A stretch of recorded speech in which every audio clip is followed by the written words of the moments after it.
I'll be here. Do what? I said I'll be here. Oh, you'll be here. What's going Eating. on, internet? Welcome to OnlyCops. We have producer Juan working below me, and Bill back at his rightful place at the top of the stack, consuming what is, I am sure, full range, unvaccinated potatoes or whatever it is that he's got on his plate. It's called organic. Baby. Hey, but we're all, shout out to the Sea podcast salted. group here, is we're all rocking merch. So shout out to everybody here. We are on Tuesday for people that partake in things Those across potatoes look good. but they really do. I'm doing like more. I'm back to counting my calories, and the amount of potato content I'm getting on my Instagram now is insane. Dude, I'm sure the Like an hour back to back yesterday of like, if you're not eating potatoes, you're Yeah. not whatever. Bro, Maxing to the max. when you're on a cut, potatoes are the superior carb, just from a volume standpoint. You get so much more potato than you do rice for the same amount of carbs. It's insane. I need to get more And they're potatoes. I made a ton of delicious. rice because I finally unpacked my Delicious. rice cooker. Rice is good. Like rice is It's great. easy and it digests well, but from a Well, my thing was volume I was able standpoint- to make a ton of it. right. Yeah. So I was able to do my little meal prep. So I had like my chicken, my rice, and my broccoli. Yeah. And then throw some avocado in there. So I need potatoes though. dietary recommendations aside, for the uninitiated, we do a police adjacent or actual body cam itself stream here every Tuesday and Thursday. Thursdays are specifically outlined for body cam breakdowns themselves, and every once in a while you get a life lesson. So it can be educational at times. I made it 37 hours on my fast. And then immediately wrecked it with a banana being the first thing to hit my mouth. And so, but I did pretty good. I felt. Oh, he needs to slow down. There it is. But I did pretty decent. We boiled some eggs. I did. What got me was we bought some gluten-free Cheez-Its, and they taste like regular Cheez-Its. And your boy had a decent amount of Cheez-Its right afterwards. I was feeling desperate, but the rest of the food I had was pretty decent. I couldn't have much of it because you come off of that Dude. longer fast and you just can't eat very much. Have you ever had Quest chips? I have, but The protein chips? there's something in them that give me the farts. Well, they're pretty heavily processed, right? Right. But Quest came out with Cheez-Its. Are they good? Oh my gosh, dude. I'll tell you what, Like, the gluten But free you're going to have the same effect Right. from and the chips. seed oils in general. Now that I've been trying harder to avoid them, like wholesale, Yeah. like I pretty much don't do high fructose corn syrup anymore, almost ever. And Yeah. then, bro, when I have seed oil concentrate, like I'm eating that shit like more than just a mouthful or two. Ooh, Yeah. I noticed. But dude, My they have a stomach cheddar knows, yeah. and then they have a cheddar and then they have a spicy one. Ooh, Man, I can't eat them very often, but like Yeah, when corn cup. Jeez. when I when I need a Cheez-It fix, those are Oh heck yeah. my go-to. So Christy C was indeed first. Shout out to, I don't think she's ever gotten it. Helena Handbasket, I know her as Christy. She was indeed first in chat with Shiny Kitties as second, and Blind Referee Emu was third. Welcome. I will give a couple of minutes here of saying hello to as many people as I can here in chat. What I should just do is make it like a timed thing where I have as many people as I can kind of machine gun through in like 2 minutes or 3 minutes or whatever. Maybe one day I'll move to that. When I'm done with that, I will click over to the playlist that was curated by all of the people in our Discord, and We should I should say- add a timer to the scoreboard, Oh yeah, And just you have like a start the little, just timer, kind of start it. and then you just say Yeah. hello, and then we'll see how often we can derail you from saying hello. It's just crazy unproductive. Yeah.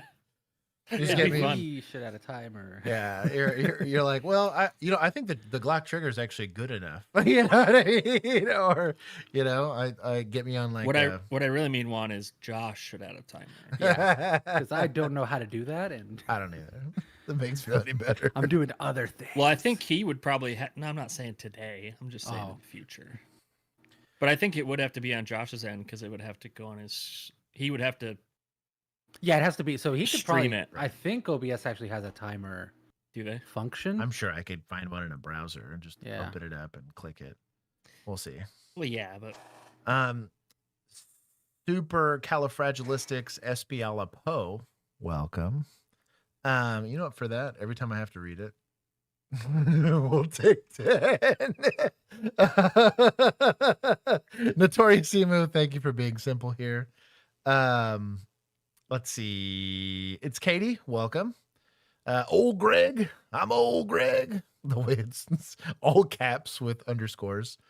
Arca Valentine. Welcome. PD Walt 7734. Welcome. Brett. Bob is the name. Let's see. Lisa Rowe. Welcome. Liam Duke.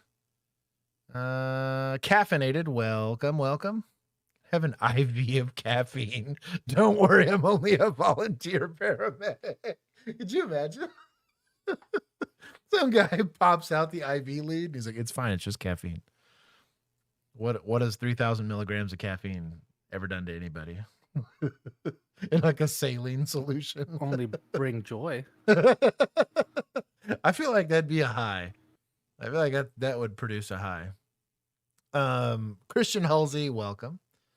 Let's see. Ya boy, millennial. What's going on, homie? Let's see. Scrolling. Tyler Stevens, brother. Tweaky the Grim. Brian Miner, welcome back, brother. Scrolling. Well, a lot of conversations. NTX Mike, my boy, welcome. Brave Django, don't forget to grab your bingo cards from the Discord if you're part of it. I don't have a Celsius today. Rip. I have so many forms of like hydration up here with me today. I did it's like that mushroom coffee stuff. It's good coffee, but it's like got lion's mane something or another. I know the stuff. Yeah. Megan gets that stuff, and I don't believe in it. Well, I'm sure it's good for you. It's calling it coffee is right. Blasphemy to me. It's the only coffee I prefer iced. If I'm gonna do hot coffee, I have a brother. I only drink that iced. I prefer other coffee hot. But I was having it iced because I was having to work. And then I'm trying to finish off. I have those liquid. They have like 0 sugar liquid IVs, and then there's another hydration packet that we get from just Amazon. I don't remember what the brand is. My wife gets it, but I'm trying to get through because the flavor sucks on those liquid IVs. They're terrible. And so I'm trying to drink through those and reward myself with the better flavored ones later. But it does. I don't know why the regular ones are okay, but the 0 sugar ones are unfortunately. Yeah, you need to get off those liquid IVs. They're trash ingredients. Right. And I bought a bunch because they were there at Costco and I got them for super cheap. The big bag. Yeah.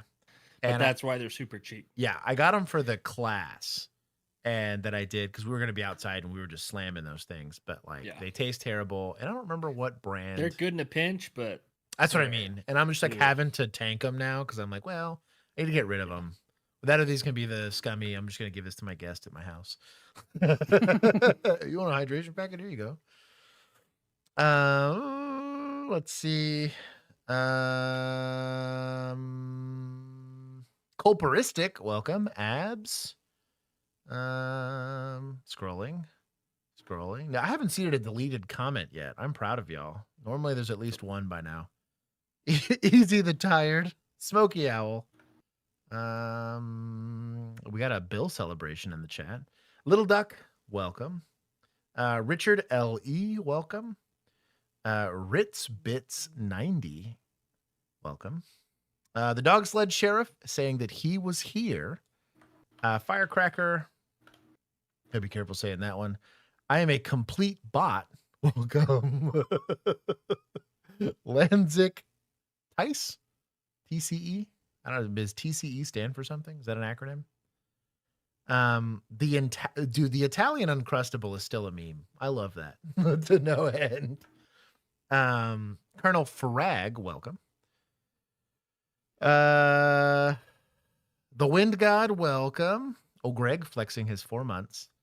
Oh, it refreshed. Stand by. I'm having to scroll back up. No Celsius heresy. I had man, I hadn't had one in a while, but it was the powder form of the Celsius heat. This was like 3 or 4 days ago, and the heat Dude, those are flavor, good. orange flavor, is Orange better creamsicle. than the like sparkling version, like the carbonated version. Yes. Bro, I hadn't had one in a minute, and the They're endorphin so hit good. and probably pupil dilation that I got off of it. I let Kinsey take a sip, and 300 she's like, milligrams. damn, I kind of get it. And I was like, dude, the flavor's so good. I was crushing enough to give myself hypertension, but it was worth it. Those were, peak. I don't see them That'll anymore. be. They're QT. QT Are they? still has them. That'll definitely be on our review. God, that flavor is so, Yeah. it's just refreshing. Yeah. It's like the perfect orange where it's like, turgid and like, Yeah. there's just something perfect about it. It's like the right amount of sweet and the right amount of like, Yes. I don't know. It's good. It's excellent. I think I saw someone do this the other day. When we do the review, I think we should go flavor and then brands, and then we could get like a few videos out of it. that's not a terrible idea. Because like there's a bunch that have like an orange flavor. There's a bunch that have a yeah. cherry limeade. There's So- a bunch that have, a red, white, and blue. Well, and something else I was thinking too is like there's like the initial flavor versus the aftertaste. And that's almost always what gets me on energy drinks Yeah. is the aftertaste is Yes. trash. It's really what gets me for most of the Celsius flavors is they tend to not have like that goofy aftertaste. The Yeah, they're pretty. Whatever the sparkling water or whatever they use is like their base. I Right. think it kind of clears that it's that- good. weird aftertaste that some because I tried I tried a prime because they were out of QT was out of the cherry limeade ghost. Right. So I tried the cherry limeade prime, and the initial flavor was okay, but dude, the aftertaste was disgusting. That's what gets me with Monster. Monster, like Yeah. even the only flavor at this point that I could tolerate is the white Monster. And even then, that the initial taste is It's fine. got a but weird. the aftertaste, it just I can't even. I don't know that the last time I tried one, I couldn't even finish the can, and I needed one. Yeah. Like I was hurting for caffeine, and I couldn't even get through it. Oh my gosh, Emu had an Uncrustable. Oh shit! Hold on, I need the after action report for that. Smurf Emu, Squad, We need to hear it. welcome. Let's see, this Aaron Light, welcome. Sam, it is good to see you. Bill is in the chat. Vittog 28, welcome. Mr. Massu, I gotta be careful on that one. War Tato, welcome, Mac. You have a potato. And that's it. Benjamin Button Baby Emu is a name and a half. Zachy, it is good to see you. And Gower, I think I got everybody. Scrolling to the bottom. I need to hear what happened here. Just not a blue raspberry one. Let's see. Did she say how it was? What flavor was it? The grape or strawberry? Monster Energy Chaos is pretty tasty. I don't know, Frag. I don't know that I just like lost social standing for you in my mind. I have a hard time with Monster because like the Red Bull guys tend to just be old heads, right? That it's just what they have and that's just what they like. They're the same people that are probably would what is it? They would smoke their own like self-rolled cigarettes if they could. Like that's like that generation of Red Bull drinkers. And not like the flavored one. They'll just do like the regular OG Red Nasty. Bull. Yeah, they won't do any of the other ones. The only thing worse than that is the OG rock stars. Golly, Those were bad. straight up like I remember that vitamins from- mixed with medicine. Yeah, last time I remember thinking like I would rather do cough, like the old cherry cough Yeah. medicine that we used to get like Yes. back in the early 2000s and the That's 90s. better than an original rock star. Jeez, that Rockstar was not great. Like, Emu said it was okay, but she can make the same thing for cheaper.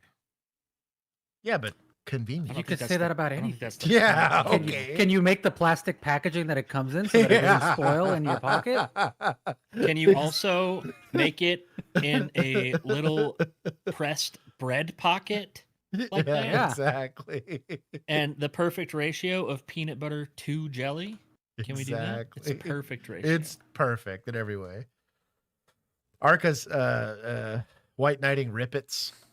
Rippets are delicious. Frag all caps me on the orange flavor. Let's see. Casual with a K. Ooh, nods. That's a little sus. Kevy Metal, welcome, brother. Did it for the lore. Virginia, welcome. I said plug bag comment gotten. Red Bull gives you wings. I like how Millennial said that OG green death flavored monster. He also said that Rockstar had a body count. I believe that entirely. It was that and Four Loko back in the day that for sure had a body count. Technically counts as an energy drink. There was a lot of caffeine in those. I think I said hi to everybody. If I missed you, hit me with all caps. We are going to get started with Stram. Yeah, you could. I mean, it's kind of like I'm trying to think of the only thing that wouldn't be cheaper at home. I guess like McDonald's. Like technically a burger, when you really price it out, like fast food burgers are cheap as hell. When you really think about what it would take for you to have to sit there and get like, because you can't buy a single set of buns, right? You also are not going to buy a single patty. You can't buy that anywhere. You can't buy a single thing of cheese. Yeah, Like, but if per you unit. The Per aggregate unit. is cheaper, right? Cheaper. Yeah, And also, yeah. you have to think about how thin that patty is. Mm-hmm. Oh yeah, that's Like, true. there's no That's way true. it's cheaper. Yeah. Steaks. But how do you do a one-to-one comparison? Because how do you make your own like pink gross slurry? Exactly? Exactly. I don't know that I Put it can in. find enough Yeah. carcinogens in my house for that. Put it in a Vitamix first, and then There you just, go, like, yeah. add some dish cleaner. Or I was something. gonna say Yeah. run it through your food processor. Just like Yeah. unroll some cigarettes and dump the Yeah. insides in there. You know what? Just get the styrofoam and the plastic and throw the whole thing in the Oh, there you go. Vitamix, There you and go. then Emu, when did I call you simple? I don't remember calling What? you. you like stopped halfway through whatever you were saying. You said something about Emu, thanks for being, and then you stopped, and then you said simple, and then you never finished. Oh, what you did I were- not? Wow, that's No, okay, it was I'm like sorry. you got distracted, I'm sorry, I squirreled that. but it one. was funny. Yeah. Well, bad. Did not mean to do There's- that. They're Notoriously simple, simple emu. emu. I got a lot going on. Notoriously simple. Yeah, I got a lot going on. Okay. All right, who's gonna change their name to that now? Amanda See Panda, it. welcome. Cosmic Dark Matter, Bird Force, Good Ale Nation. I did miss you, so yes, I did indeed. Mafu, welcome back. Brandon Rhino, welcome back. I think I have personally been victimized by the original Four Loko. Oh man. Okay. Original Rockstar was my go-to. X-Bane, brother. I gotta pray for you, homie. Jeez. That's like recovering from meth, homie. Like, that's rough. I will say though, do you remember the No Fear energy drinks? Yes. Those Never were tried one. So good, Really? I never tried one. dude. They had like I don't even know how to describe the flavor because it had like fruit punch on there, but it did not taste anything like fruit punch. Interesting. But they were so good.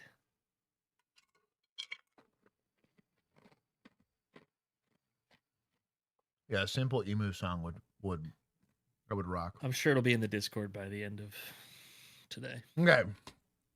This is technically my edition, but I'm not pumped about the way it was presented, but it's finally happening slowly but surely. Is this my My Grand dog Rapids?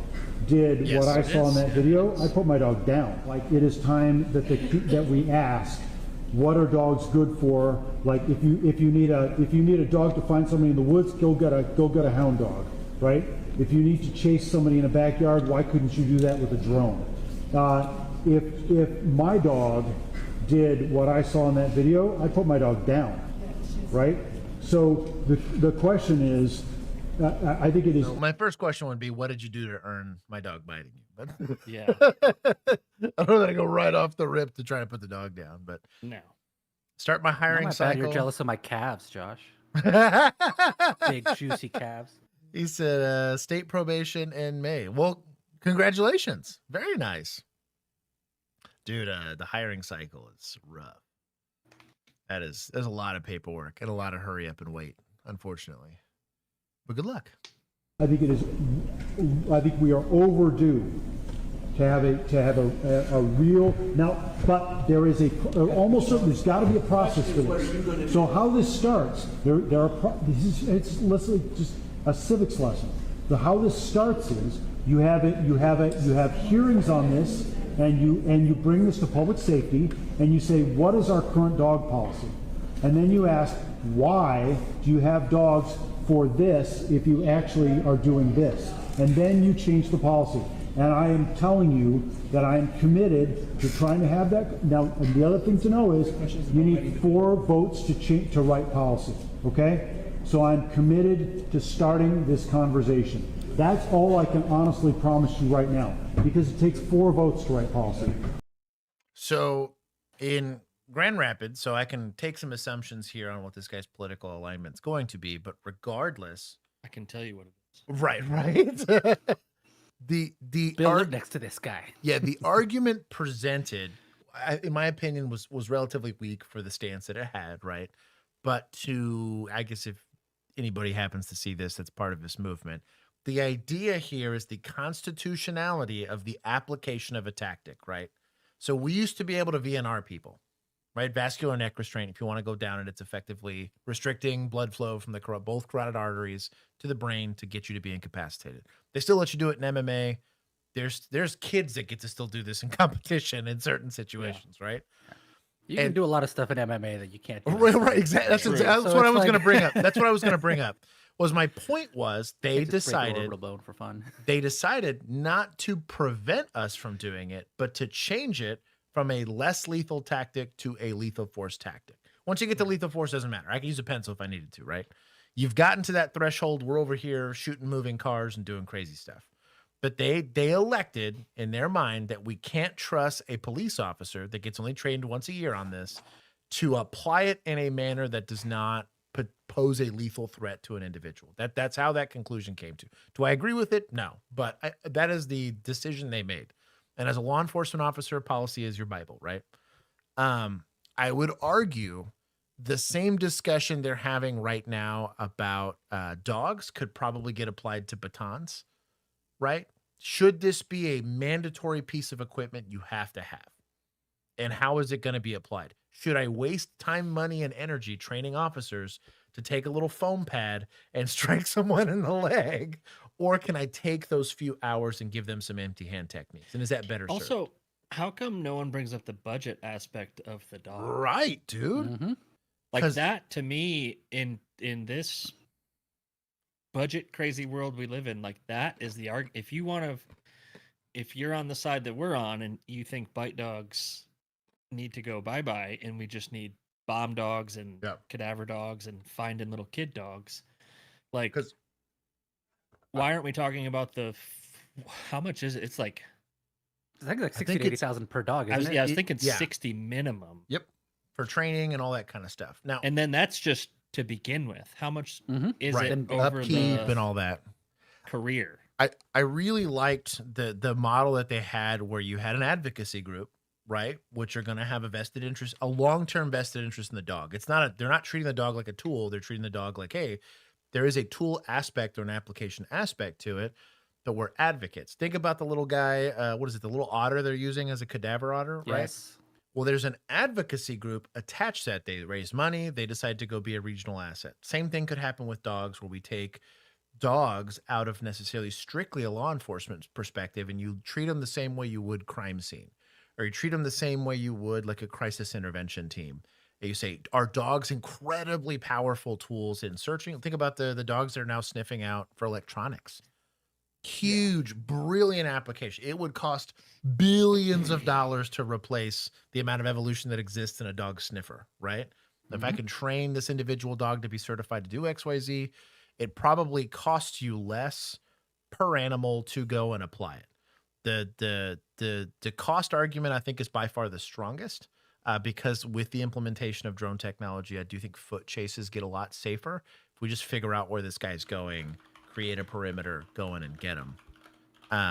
I think also like the transportation of dogs in a patrol car while going code is a little sus. We have no real good way of, because you wouldn't take a horse trailer and do to a horse what you're doing to a dog in a patrol car. They are unsecured in a crate, Right. just kind of no seatbelt. There is no safe way of transporting a dog while you're going code, right?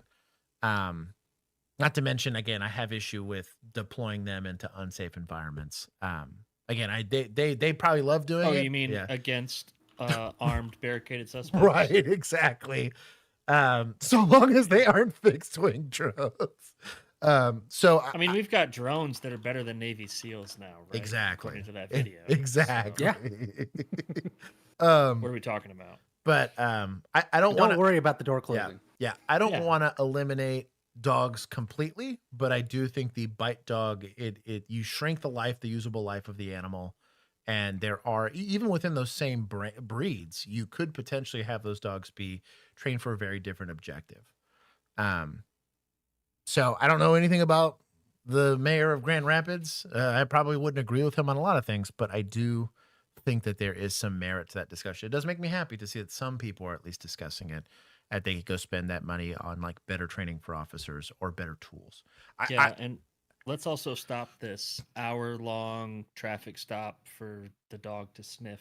No kidding. Inside of the No car. kidding. Yeah. Like, I don't know how that. I honestly don't know how that hasn't come up in like a high-level Right. civil court to this point. I would also double down and say if you took the money it takes to like keep everybody taser certified, right? Like you have to put it on your belt. You have to have extra cartridges every single year. You have to go Yeah. and shoot those cartridges. If you said, I'm going to increase my law enforcement presence by 5% in hiring new people and just get rid of tasers altogether, right? You probably, again, from a budgetary standpoint, in a large agency, you're talking what?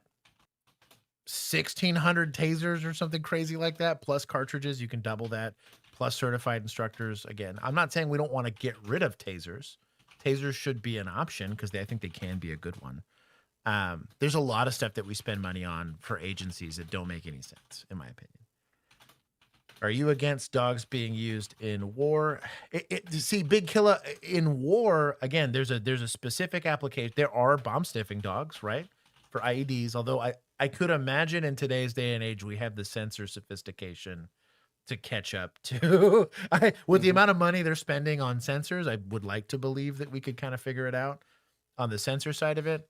The same way, if we have the capability, why send the guy with the minesweeper when you can go send an Right, we're unmanned talking vehicle? about all this like advanced technology, right? Like everything's Right. advancing, yet we're still using an animal Right. to do. Because like in a war scenario, like bad Are stuff's you gonna against the happen. cavalry charge in war? Right. So like in warfare, it's a very different equation, and really you're spending money to It win. also, Right. you're also talking about different categories. Right. Like it is, Yeah. it is a very different thing to be Right. like, we're gonna pop over to a random country that most Americans can't point out on a map, Yeah. Right. and do like a thing, and then come back and pretend we didn't do that thing. Versus like you are fighting for your survival. If you're fighting Right. for your survival, if you I are don't the care what you're person on doing. the other side of that, Right. and like they got Yeah. drones, they got whatever, you use Yeah. whatever the hell Whatever you you need want. to use. Yeah. But like we are in a position where like if you're trying to chase down a suspect, like Right. officially you have the overwhelming firepower, right? Right. Like at some point this guy, if you know where he is, you're gonna get him one way or another. Right. But like you So it's the morality conversation changes a lot there. They're using stuff like Mhm. suppressive fire and indirect fire and bombs and stuff. It's two different. It's a very that's different two discussion. different worlds. The ethics application died when you decided that killing people was worth whatever political agenda we have. In the law enforcement discussion, we are having to do all of this through the lens of Mhm. constitutionality. And most of it's not so much necessarily like I personally, like I love animals, right? But the problem I have is the effect it's having on people, not necessarily the effect it's having on the animal themselves. Because again, that's a two-tiered system, right? I am going to value the life of the individual more than I will the animal, but also if it was cheap or free, sure. If I'm saving the taxpayer money by using dogs and not hurting people, fine. That's just not the reality of it, especially when you can invest it in other places. Anyways, we'll keep going. So to NTX Mike, who asked about the skill sets and the cost relative. So a bite dog is more expensive than a bomb dog. Bomb dog, from what I could find, was roughly 26,000, was kind of on the high end. Right. 26 to 50,000 for like drug test or drug dogs, or like the multi-capable. ones that are right, like airport ones that are sniffing bags and passengers and stuff like that. Right. Whereas your typical bite dog, it can be on the low end, like 25,000. You probably got a dog that all it wants to do is bite. Definitely doesn't listen. It bites cops. Yeah, up to like $100,000. Yeah, exactly. Yeah. Like that one we saw, it was like the one that went crazy Yeah. at the cop funeral, Right. and just started Yeah. biting everybody around it. Like that Yeah. guy. That one's probably a $26,000 dog. Yeah. But the No shade to the dog. yeah. The other issue is Poor mileage, training. right? So like on a bite dog, the Yeah. type of training they have to do and the type of task you're asked to do, it's kind of like when you really look at military guys, right? So if you're a paratrooper, you're jumping out of a plane all the time and landing on the ground hard all the time. What's the mileage you're going to get out of that individual? It's incredibly low. That's and they know that signing up to it. They're like, I only have so many jumps in my life that I can do until you're like, my body's messed up, right? Kind of the same thing when you look at a lot of the guys that come out of special operations. Not a ton of them do it for more than about 10 or 15 years. You just can't. There's pilots that can do it for a little bit longer, right? There's some logistics guys that can do it for a little bit longer. Oftentimes when you get to the 15, 20-year span on that amount of work, you're typically also going into not an administrative position, but you're a like commander, or you're an officer, or you're something like that. You are now no longer the tip of the spear. You are going to take it easier just because your body can't do it. Dogs, you can compress that timeline into a handful of years. You're talking 4, maybe 7 years, where a sniffing dog, because of the nature of their training, walk around and do dog things, right? Like find the thing, get the treat. That's all they're doing. They're not having to be worried about getting punched or kicked or being surrounded by broken glass. And the type of training you watch and what happens with a dog, you're swinging a 100-pound dog by nothing but their teeth and their neck, which they're capable of doing, but that's a high mileage life. So like you're in that, let's say they're both $25,000 dogs. The sniffing dog probably has a much longer shelf life before you have to buy another one than you're going to have with a bite dog. Not to mention, if you're sending them after an armed suspect, that's a one-time use thing. The likelihood that you're doing that with the bomb dog's astronomically less. But that's really all it is. It's kind of the same thing. Like I don't want to set up an officer for failure. It's kind of where the fitness standards kind of come in. It's kind of where the training discussion happens. If I properly train you, I recruit somebody that I believe is capable of doing it, and I set them up for success, they'll last a lot longer rather than just hiring anybody, setting them up for failure. They get burned out or something bad happens, and we have to drop them like a bad habit, right? That's all it really is. This is definitely an axe to grind for sure. An Amherst police officer hangs up his badge after 50 years of service. That's a lot of service. That is crazy work. Mm-hmm. News 5 photojournalist Dave Columbine captured an emotional escort home today for Officer Robert Lane. So today is Robert Lane's last day. He's going to retire after 50 years in law enforcement. Well, I guess it's finally here. 50 years. Doesn't seem like 50 years, but guess it has been. That's quite the milestone. Last shift, huh? Yep, this should be the last one. 50 years ago today was his actual Don't ask swearing him that. date. You're just Little raising death reference. flags on him. Right? No kidding. Like, what, you're 2 weeks from retirement? When I first started here, That's crazy. this was empty field. this whole area over here to the right. Kinda I'm still sure is that empty fields, Bob the has parking seen lot. quite a few changes in law enforcement in the last 50 years. First day I went on the road, I had a gun, a set of handcuffs, and a ballpoint pen and a clipboard. That was it. The number of tickets you write, the number of people you arrest isn't what I consider maybe doing a good job. You know, I always look at this job as you're a problem solver. Bob is trustworthy. 50 years of putting the safety of our neighbors above his own. I spoke at council last night and talked about his integrity. What did they say about you last night at City Council? Oh, it's just the normal exaggeration stuff about, you know. What an old head. He's like, oh, you're just making stuff up. I'm just here to go to work. I love this guy. How good I was. Congratulations on 50 years with the Amherst Police Department. We're proud of you. Well, there's definitely going to be a void. As I told him, here, he's a legend. They told me I wasn't taking any reports today and to stay out of trouble and go say goodbye to everybody that I worked with in the city. My last day. It's today. Oh, it's today your last day? Yeah. Well, hey, congrats on your retirement. Okay, thanks, Chip. Be Good safe. to see it. Felt like the right time, and you can't stay forever, so time to move on. I missed a lot of family Sure, his family outings was like, you together. need to stop. Dude. Well, You need to rest. That's crazy. yeah, that's crazy. No rank. Like Honestly, you were eligible to retire 30 years Yeah. ago, sir. So I'll be honest. I respect the game for the guy wanting to stay on the street because I think a lot of people look at promoting like almost every single person I ever talked to that's ever promoted in law enforcement is like, it was the worst decision I ever made in my life. I do think the right officers should be promoting because eventually you need good leadership or like as you get too old to do the job itself, like you start to become to a place like where you're unsafe. You're at least coming from an experience base that can be beneficial to the officers you're now asking to do the job. But that being said, the guys joining law enforcement for the right reasons will always miss being on the street. There are things you can do and impact people's lives in a very real way here that you just can't the second you promote off the street. So though I think it's hilarious. He's like, no rank. I was like, yeah, he could have something, at least been like a sergeant or something like that, but it's more responsibility and maybe you get paid a little bit more, but I always argue, and I argue this in corporate world too, which is like you should be allowed to increase like a rank without being promoted. Right. Because you always end up in some kind of management role or whatever. If you're good at what you're doing, you should just be able to keep doing it, make more money, get a little bit more respect, get like a little extra stripe or a little star or a little dot or whatever the hell you want to get. Right. Like get yourself a pay bump and all. But now you're like, you know, a class 3 officer or something whatever. like that, right? Something fancier that says that like I've been doing this a while. It's like a prestiging in Call of Duty kind of thing. Yeah.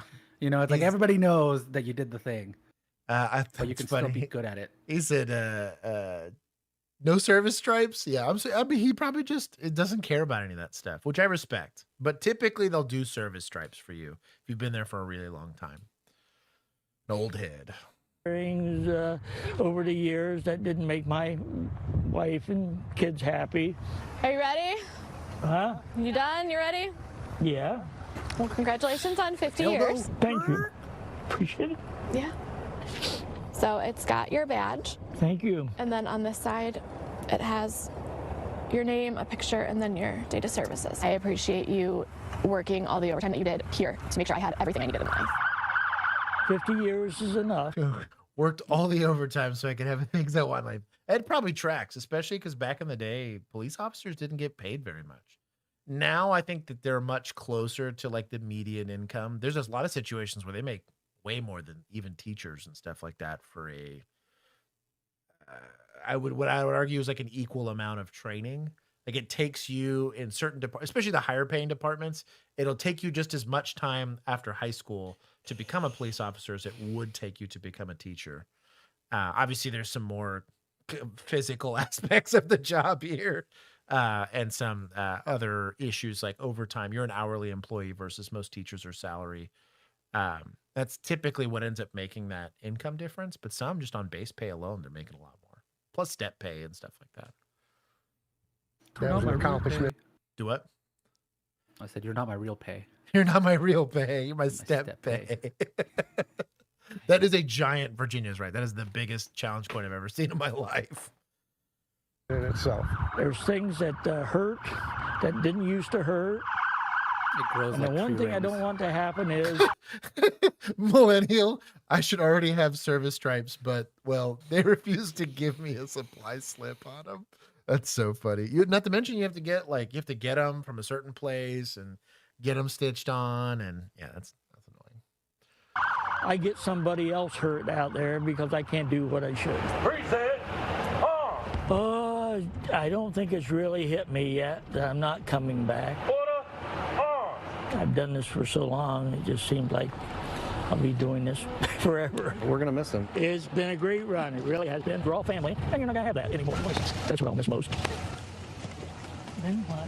And they never spoke to him Police again. say there are That's this. Well, it's the saddest part. I will never forget. I talked to Chris the cop about it. I think it was one of the first times Bill and I were on Coffee with a Cop with him. And that was one of the things we all collectively talked about. We had just left policing just on our own because we could. And he's like, no, if you're not appreciated somewhere, like dip. Like he's just, though that place, and it's not to disparage the agency that he came from, but he put in 25 years or something crazy like that. And he's like, yeah, don't let the door hit you on the way out. I mean, that was kind of the attitude by the agency. And almost all the guys that have put in a lot of time all collectively said like, hey, you need to prioritize your family. Because they're going to be there when you die, you know?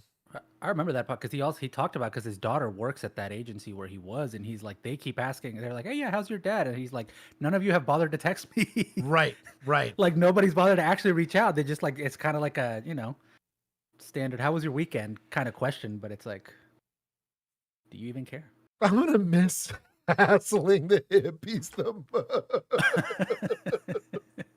Cammy. What is this? Mariam? Cop cuties, cute and on duty, navy blue booties. Go ahead and lock me up. Anyways, thank you for giving. It took me like probably a little too long to realize that I was doing the song. Cop cuties, cute and on duty. 3 convicted drug traffickers in this photo. There's also Keith. If Dad was here, see, Dad's in the chat.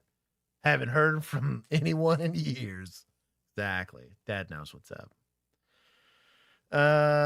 State Trooper, the playlist. Just gonna need an extra Zivia for this one. Oh no. Penal code is exhausting. Send Uncrustables. Dude, Dan. The penal code. Wait for transportation code, homie. Penal code at least has like a theme to it. You'll see a lot of like concepts repeated, especially when you start to look at like property rights, or you look at the posture Texas has towards like private property or assault or whatever, that there is a common thread. You get the transportation code and I don't know, we're going to say 15 to 72 inches. I'm going to say 12 to 30 inches. I'm going to say 15 feet. You know what I mean? That's the lobbyist. Dude, transportation code is such a beating. Bro. And like it feels like the most arbitrary numbers possible, I swear. Also like how they label vehicles, like a truck tractor versus a tractor versus a truck trailer versus a light truck versus like there's like 4 different types of buses. It's so dumb. Penal code over CCP any day. That's also true. Your boy. I saw something. Somebody made something. I'm sure administrative code's also a beating. But yeah, it's the whole thing's a beating. God bless Yamni. one Winnipeg Damn. police officer, Elston Bostock. That photo and this one of him posing at a crime scene are from hundreds of pages of search warrant documents CBC has gotten about the now disgraced constable. Bostock was sentenced in January to 7 years in prison after admitting to years of corruption and other crimes. He's also been removed from the force. We already knew from his sentencing that concerns about him dated back 15 years before. Correct me if I'm wrong, but this is the exact coat that what's her name from Harry Potter? The lady that was real mean? Umbridge? Umbridge, yes. Bro, this is 100%. She just needs the hat. That's all that's missing, man. Like, this is also like this generation enjoys like the grandma glasses. My wife was talking about that recently. Way back into that vintage. Like it's a new it was socks and sandals. Yeah, all out. Gen Alpha's like, and I guess it makes sense. Into the jean shorts. That's how trends go or whatever. But it's a weird thing. The amount of mullets that I see now. That's what I mean. It's worrisome. It's weird. Chill, Cosmic. He said his penal code is hard. But search warrant documents shed light on exactly what police knew about Bostock. Also, it's oversized. Those details were under a publication ban, but that ban was lifted after CBC successfully fought it in court. The documents say the first red flag was raised back in 2009 when an informant told police a drug trafficker was being assisted in the sale of drugs by a dirty cop. The informant later confirmed that cop was named Elston, a name police say no other officers had. But without other evidence, that investigation was Bro, if people were naming you... Now, don't get me wrong. The kind of complaints that will come out of just dealing with random people is wild. There is not a single law enforcement officer that... Well, actually, no, I take that back. If you are a law enforcement officer making a lot of arrests and there is zero complaints, there's something shady going on. Because, like, if you were cutting deals or dropping charges or whatever, like, there's something shady clearly going on. But there are going to be complaints. It's just going to happen. Your job is to figure out whether or not you can substantiate those complaints. If you're going to complain about a police officer, have evidence. It's kind of always my recommendation to people. suspended. Information about Bostock continued to come in after that, sometimes through police sources and in one case through an unrelated wiretap investigation. Police heard about an officer selling and using drugs, sharing police information, and associating with criminals. In 2013, they drug test this guy. What we got? Did you ever get pulled for random drug testing, Bill? Twice. No kidding. You know they never tried me ever the whole time I was there. Yeah. They were like, "Well, not that just square." urine. Yeah. There was never blood. Well, they got. I wasn't ever really worried. I don't remember who it was. They got that fool like 4 times in 1 year. And Really? He peed clean, but yeah, I was like, bro, what did you ain't- do? That ain't random. I was like, that's not random, homie. That's not random. I think it's because his wife had some chronic illnesses so he had access to narcotics, so they wanted to make sure. Yeah, that makes sense. So, and additional stress on top of that. no kidding. Yeah, your wife's damn near dying. You know what I mean? Like, so it is what it is. But yeah, I was like, what am I? What is it? Am I not cool enough to be misconduct? You know, to be participating in misconduct. Like, It's not an airport, Josh. They're not going to randomly screen you. I know, dude. I used to get, but then I thought about it and I was like, yeah, they would have looked at my background and been like, well, this guy didn't even drink. Like, it's gonna be fine. I'm boring. That's what that means. source told police about an officer named Elston hanging around with drug traffickers who talked about having a cop in their pocket.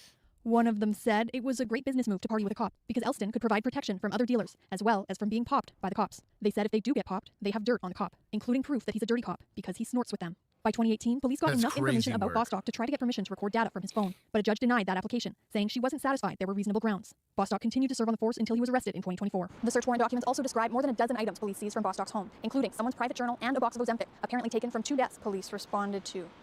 3 other officers were... Dude stole Ozempic and he's selling it Hey, on man. Shit's expensive. Yeah, Especially brand name. I bet, bro. Peptides be selling. Listen, it was never about body positivity. No, hell no. Ozempic proved that. Jeez, that's crazy work. also charged alongside Bostock for a variety of offenses that police say happened while they were partnered with Bostock. One has pleaded guilty, while the other 2 are still before the courts. We're talking about some training day level scumbaggery. Yo. So this guy's PD, correct? Yeah, I'll take some points. Yep. Well, so wait, wasn't he Canadian though? Was this Canadian? Take it from Beaver Boys. Let's go. Where they at? Where they at? Come on, get that ass. Get wrecked. That's it? I'm only 50? He was snorting with the bro. boys. 15 years. Dude went away for 7 years in prison. He stole Ozempic from a dead person. We'll take some. 2 dead people. 2 dead people. What was the other dead person? He stole something else. No, they were both Ozempic. Both Ozempic. Oh, it was both Ozempic. Both of them. let's give points to admin because they're the only reason why this actually happened. I will reward them for that. I'm gonna take points from judges because they damn near prevented it from happening. Bro, I was hyped. Bro, where's Juan? Give this man some points. Out here saving me. I'm looking out. Oh man. I'm wearing the little cop today, so I got. Hey, shout out to RCMP though. So the in a weird twist, so Canada's gonna have their Juan, you're about to edit this. The door knockers. But they're well, I guess you already did, but they are going door to door to do voluntary confiscation of prohibited arms. And after today, it's as voluntary as taxes. Yeah, it's yeah, exactly. But after today, they plan to say, hey, we're going to enforce these prohibited items as assault weapons. These are now banned. And I believe it was Alberta that their RCMP was like, no, we're just not going to do it. The one I saw was Manitoba. Is Manitoba in Alberta? Yeah, somebody like specifically that. like the Manitoba department was like, hell no. They're just basically, no, we're not going to do it. So it's pretty based for them. I'm surprised they can do that given they're like federal police to some degree, but I'm assuming like they're deployed to that area. So their contract is with that area. Its own thing. So maybe Manitoba and Alberta. Okay. Cause Manitoba's its own thing. Cause so the way I understand it is they're sort of, yes, they're national, but they're also kind of regional, in a sense. So it's sort of like state police, but state-fed kind of boys, right? Yeah, it's a weird little thing, but it's a lot more common internationally than it is here. To do it that way. Simple Emu can simplify it for us. Yeah, the county of Saskatchewan. The names up there in Canada are always kind of wild. So Manitoba's in Alberta. I'm looking at the map and it's got like Manitoba, Saskatchewan, Alberta. So I guess it all counts as Albertoba. One big thing. Yeah, and there's Ontario. And I'm sure they screw up. Yeah, I'm sure they screw up a bunch of stuff. But I thought that was pretty interesting to have law enforcement just come out and say, we're not going to do that. I'm not going to bother with that now. Well, because they have other issues. They have a lot of crime going on out there, and they're already kind of shorthanded. And you're like, well, why don't we solve like the shooty shoots and like the murders and like all this other stuff, and then we can worry about this other stuff on the way. But yeah, the whole implementation for that, when I actually like I sat through the whole like 4 hours worth of House of Commons stuff. I tried to shortcut it for you. Yeah, to be fair, I like timestamped. I did only watch the one dude, the minister portion. That was still like half an hour, I swear. But I tell you what, I feel like the House of Commons, for coming from an American perspective, are actually a lot more efficient in their hearings than most of what we see at the House of Representatives. They stayed on topic. That's what I mean. I was shocked. They even had a guy that would come in and he's like, "Hey, you know what my job is? You guys need to play well with each other." And he's like, they're both like, "Okay." They clearly like hate each other. They're like designed to, right? It's a two-party system, but they're. Well, no, theirs is a multi. Or you mean ours? I'm talking like there's generally they have obviously multi-parties, but like there's just coalition. Conservative and liberal perspectives. Like they even label themselves as such. But I was impressed like with how orderly their House of Commons was. And I know Canadians probably hear that and they're like, "Oh, are you kidding me?" And I'm like, "Well, understand where I'm coming from." I understand that here they give a person 5 minutes to talk about the gun confiscation thing, and they're going to talk about anything but. Right. Because they want a clip for YouTube. Yeah, it's American politics is sus. Let's see, all different provinces. Yeah, Canada. It also shocked me that like there were people at the hearing instead of just like the person that was speaking and the person that has like the little hammer or the gavel. Yeah, everybody else leaves. Because here, that's what happens is like when it's your turn to talk, you get to be on camera and they do a close up on you and everybody else is gone. Right. Yeah. Because they're not actually there to listen to you. Filibuster. GTA has been toying with the idea of a gun rezone for a long time. Lisa. Dude, no kidding. No other police agencies participated, only RCMP. That makes sense. Yeah, one, and on top of that, like just implementation of something like that, you have to assume it's going to take years, right? Like technically, because you can even look at, and it was funny because the guy quoted the Australian experiment with that. I was like, they're still finding huge amounts of prohibited arms, right? And again, you have situations that still unfortunately happen regardless. But it's like the prohibition. Like nobody watched us try that. You know what I mean? Nobody watched us try. He's like, really, all you can really do is try to go after the people that are doing the criming, right? Like, ironically, it's very similar to kind of the illegal immigration thing here, where it's like the main thing you can do is do like big, shiny, loud things, right, to try and make a lot of noise and make it look like you're doing something. But you look at the raw numbers and you're like, oh well, yeah, it's dropping the bucket ultimately to what your X-Bane said GTA's Greater Toronto Area. That means no, I guess that's like me saying DFW to them. No, it's GTA 6 is what she's talking about. That's why it's taking so long. They're trying to buy back all of the GTA guns in the game.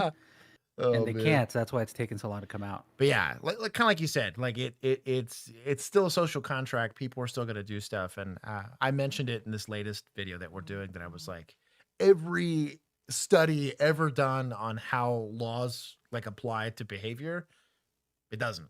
Like it just does not change. Culture can change behavior, but again, culture takes societal years. Incentives, which is a different thing than like laws can be part of that, but they're typically like, unless you're willing to commit to like hardcore levels of violence, you're just like it's kind of the discussion we always have here is like, can I make it happen? Sure. I could make the crime rate go to 0 if you really want it. I was like, but what you're going to get is basically what we had in Vietnam. I was like, it just would be the amount of violence and the amount of like societal freedom that you'd have to give up. I'd be like handing you your individual appointment to be allowed to go to the store at an appointed time. You know what I mean? They'd be crazy, and I could ensure safety. But like nobody wants to live like that. Nor do I ever want to give a government that kind of authority or power. But you couldn't ensure safety even then. No, well, no, because honestly, I wouldn't trust the cops to do it. Exactly. There's no way around human nature ultimately. So all you're really doing is transferring the ability to cause havoc from one area to another to another. It is like you said, the cultural, societal aspect of it is so much more important. Yeah. But the do you want Tiananmen Square or do you want Chicago? Both are equally bad, but it's just who is the bad guy in it? You know what I mean? Make more money in Chicago. You will 1,000% make more money in Chicago. A lot more people are happier in Chicago. Oh, by a mile. Yeah. So. Gosh, not to mention like people freely choose to live there and want to live there and are proud of being there. This honestly excited to go live in Chicago, which is wild. To visit it. They have concerts. I honestly would visit it. I think there's cool stuff to look at. Oh yeah. Let's see. We're looking at a Boston trip. Runkle and Bailey is good. Yeah, I'm gonna potentially. I reached out. They used my face. If you look at the CCFR, it's like the Canadian. It's like their version of an advocacy group. They used my face. They used our clip. If you look on Instagram. Oh, wait, for who? Yeah, they pulled our clip. The CCFR.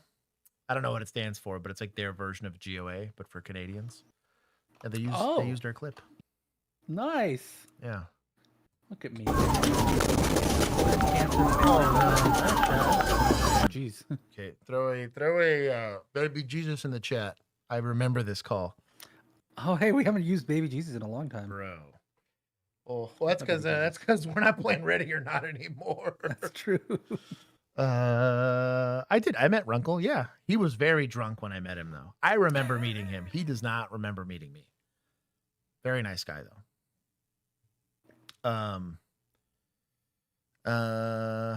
Virginia. Yeah, I have a picture somewhere in my phone with that guy. But anyways, this is apparently we're gonna get some follow-up on this. I'm not gonna take points because we've already taken points for this, but it's a bad time. In Escambia County, troopers with the Florida Highway Patrol were conducting routine traffic enforcement 1 mile east of the Alabama-Florida state line when a trooper noticed a vehicle with illegal window tinting. He attempted to catch up to the vehicle, but it accelerated. Bro, window tint? We're pursuing over window tint. You're about to potentially cause a death over window tint. Just to contextualize this. No one, we're chasing for evading an That's a felony, Juan. Yeah. Where's Alex when you need him? Right? Credence Clearwater Firearm Revival. Is that really what that means? That's crazy. Credence Clearwater Fire. I think it's a joke. Because I looked it up and the first thing that came up was the Colon Cancer Family Registry. Nice. But when I said that as a joke, the dude got hit by the truck. So. Oof. Let's see. You should reach out to Artie Corpse, fiction lawyer. It's in your backyard. He also loves cats. Oh, I love cats. Clearly. To well over 100 miles per hour, hinting at the absolute mayhem that would quickly follow.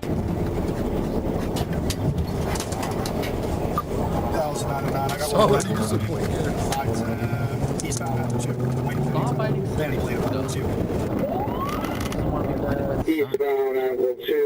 so white Infinity, any plate of I you. Gotta go.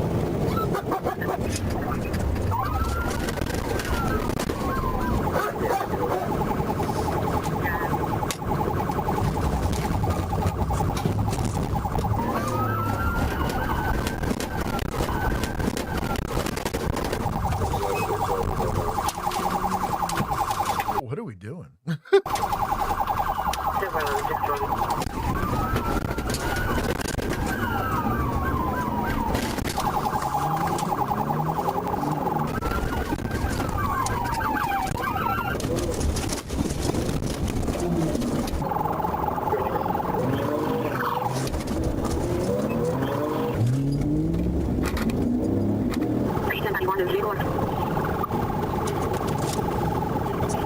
What are we doing? Check.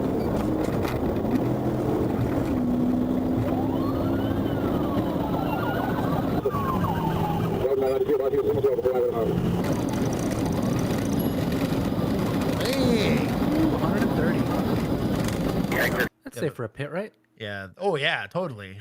The fastest I've ever gone in a patrol car was, I think it was like 145, and then the governor kicked in. But straight road, just like I had way less traffic than these guys do. Way less traffic. He's taking off on exit 5 right now.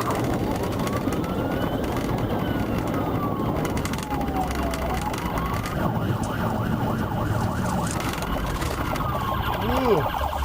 Ooh. 12. 1031 coming 12.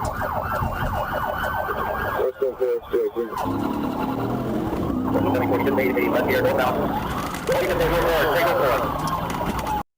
Was it a civilian pit? Yo! Hold the phone. Where's society? Yo! Mad points. This guy's in like a trailblazer and was like, yo, my car's paid off. I don't care.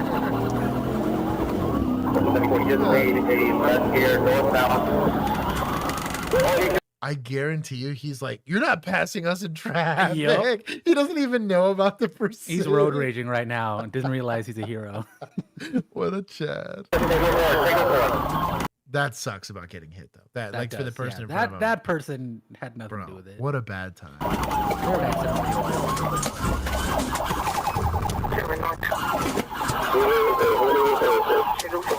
Boop him right there. Oh, jeez. Oh. That, what?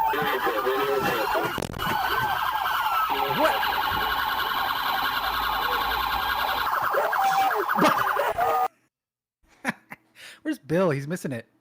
What a bad. I forgot how bad this call was. It's just like I'm glad we spent 30 minutes talking about this. Nobody chases the bad guy here. Like suspect flees over tent, mind you, again. Golly, man. I forgot how bad this call was. Jeez Louise. Oh, this will always be one of my favorite videos. He just was it cringe watches this, like The Room or something like that? Hate watches. There's your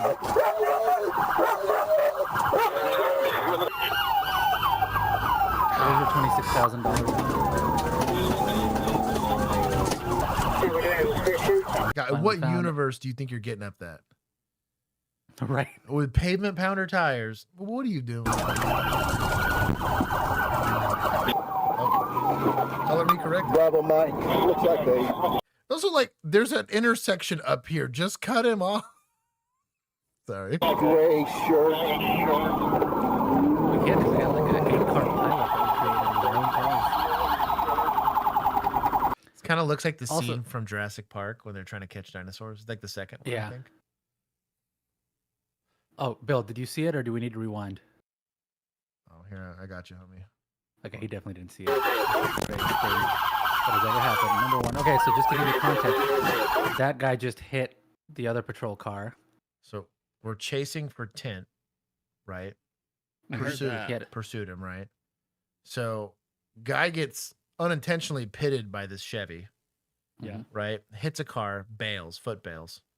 Is this in Florida? Yes. I think this was, yeah. Have we seen this before? We have. This is a follow-up, apparently. Okay. We're getting more context here. But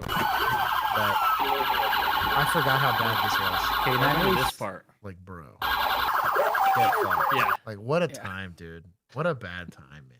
We Can you should have imagine? played this video and then played the mayor. Right. Of Grand Rapids We were just talking about dogs. that. It's such a bad time, dude. I'll send a note to the editor.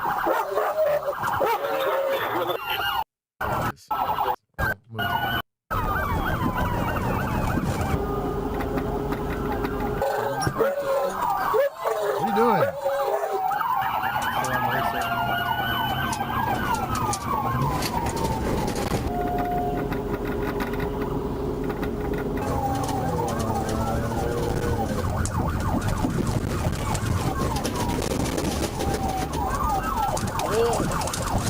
Guy saves his own life. I forgot about Wow. that. Favorite toy? Whoa. Cuffs or what are you talking about? Buxom, chill. For my dog, right? They prefer I tennis hope balls. neither of those are for your dog. For tennis What do you balls. do? This is what happens when you have too many damn cats. You get weird. Yeah, what's that What the thing hell they you doing to your carry? cats? I forgot how sketchy this was. Yes, that. Green shirt. Green shirt. Why are we sending the dog into traffic on a highway? That's what I'm trying to figure out. By the way, that increases risk-taking behavior, which is why Josh wants to go back. Yeah, exactly. What? The toxoplasmosis that your cat. Oh, 1,000%, dude. Yeah. Oh, Yep. I got that and Yep. concentrate. They had. Yep. I feel like We the know. swimmers in my eyeballs have increased from the amount of toxoplasmosis. That's a different. That's a different thing. I know. I'm chilling. I'm just being a troll.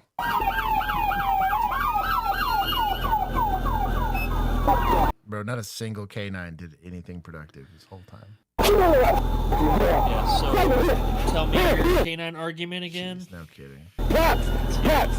This is with trooper budgets. This is the state boys. That's crazy. Oh, look, they were able to detain him finally. Yeah, no kidding.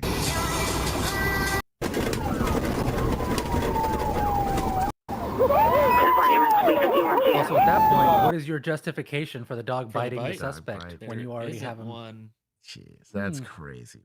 that looks like It is the equivalent of kicking the dude in the head. yeah. For real, it really is. Like it kills It's like a nice me. little civil rights violation there.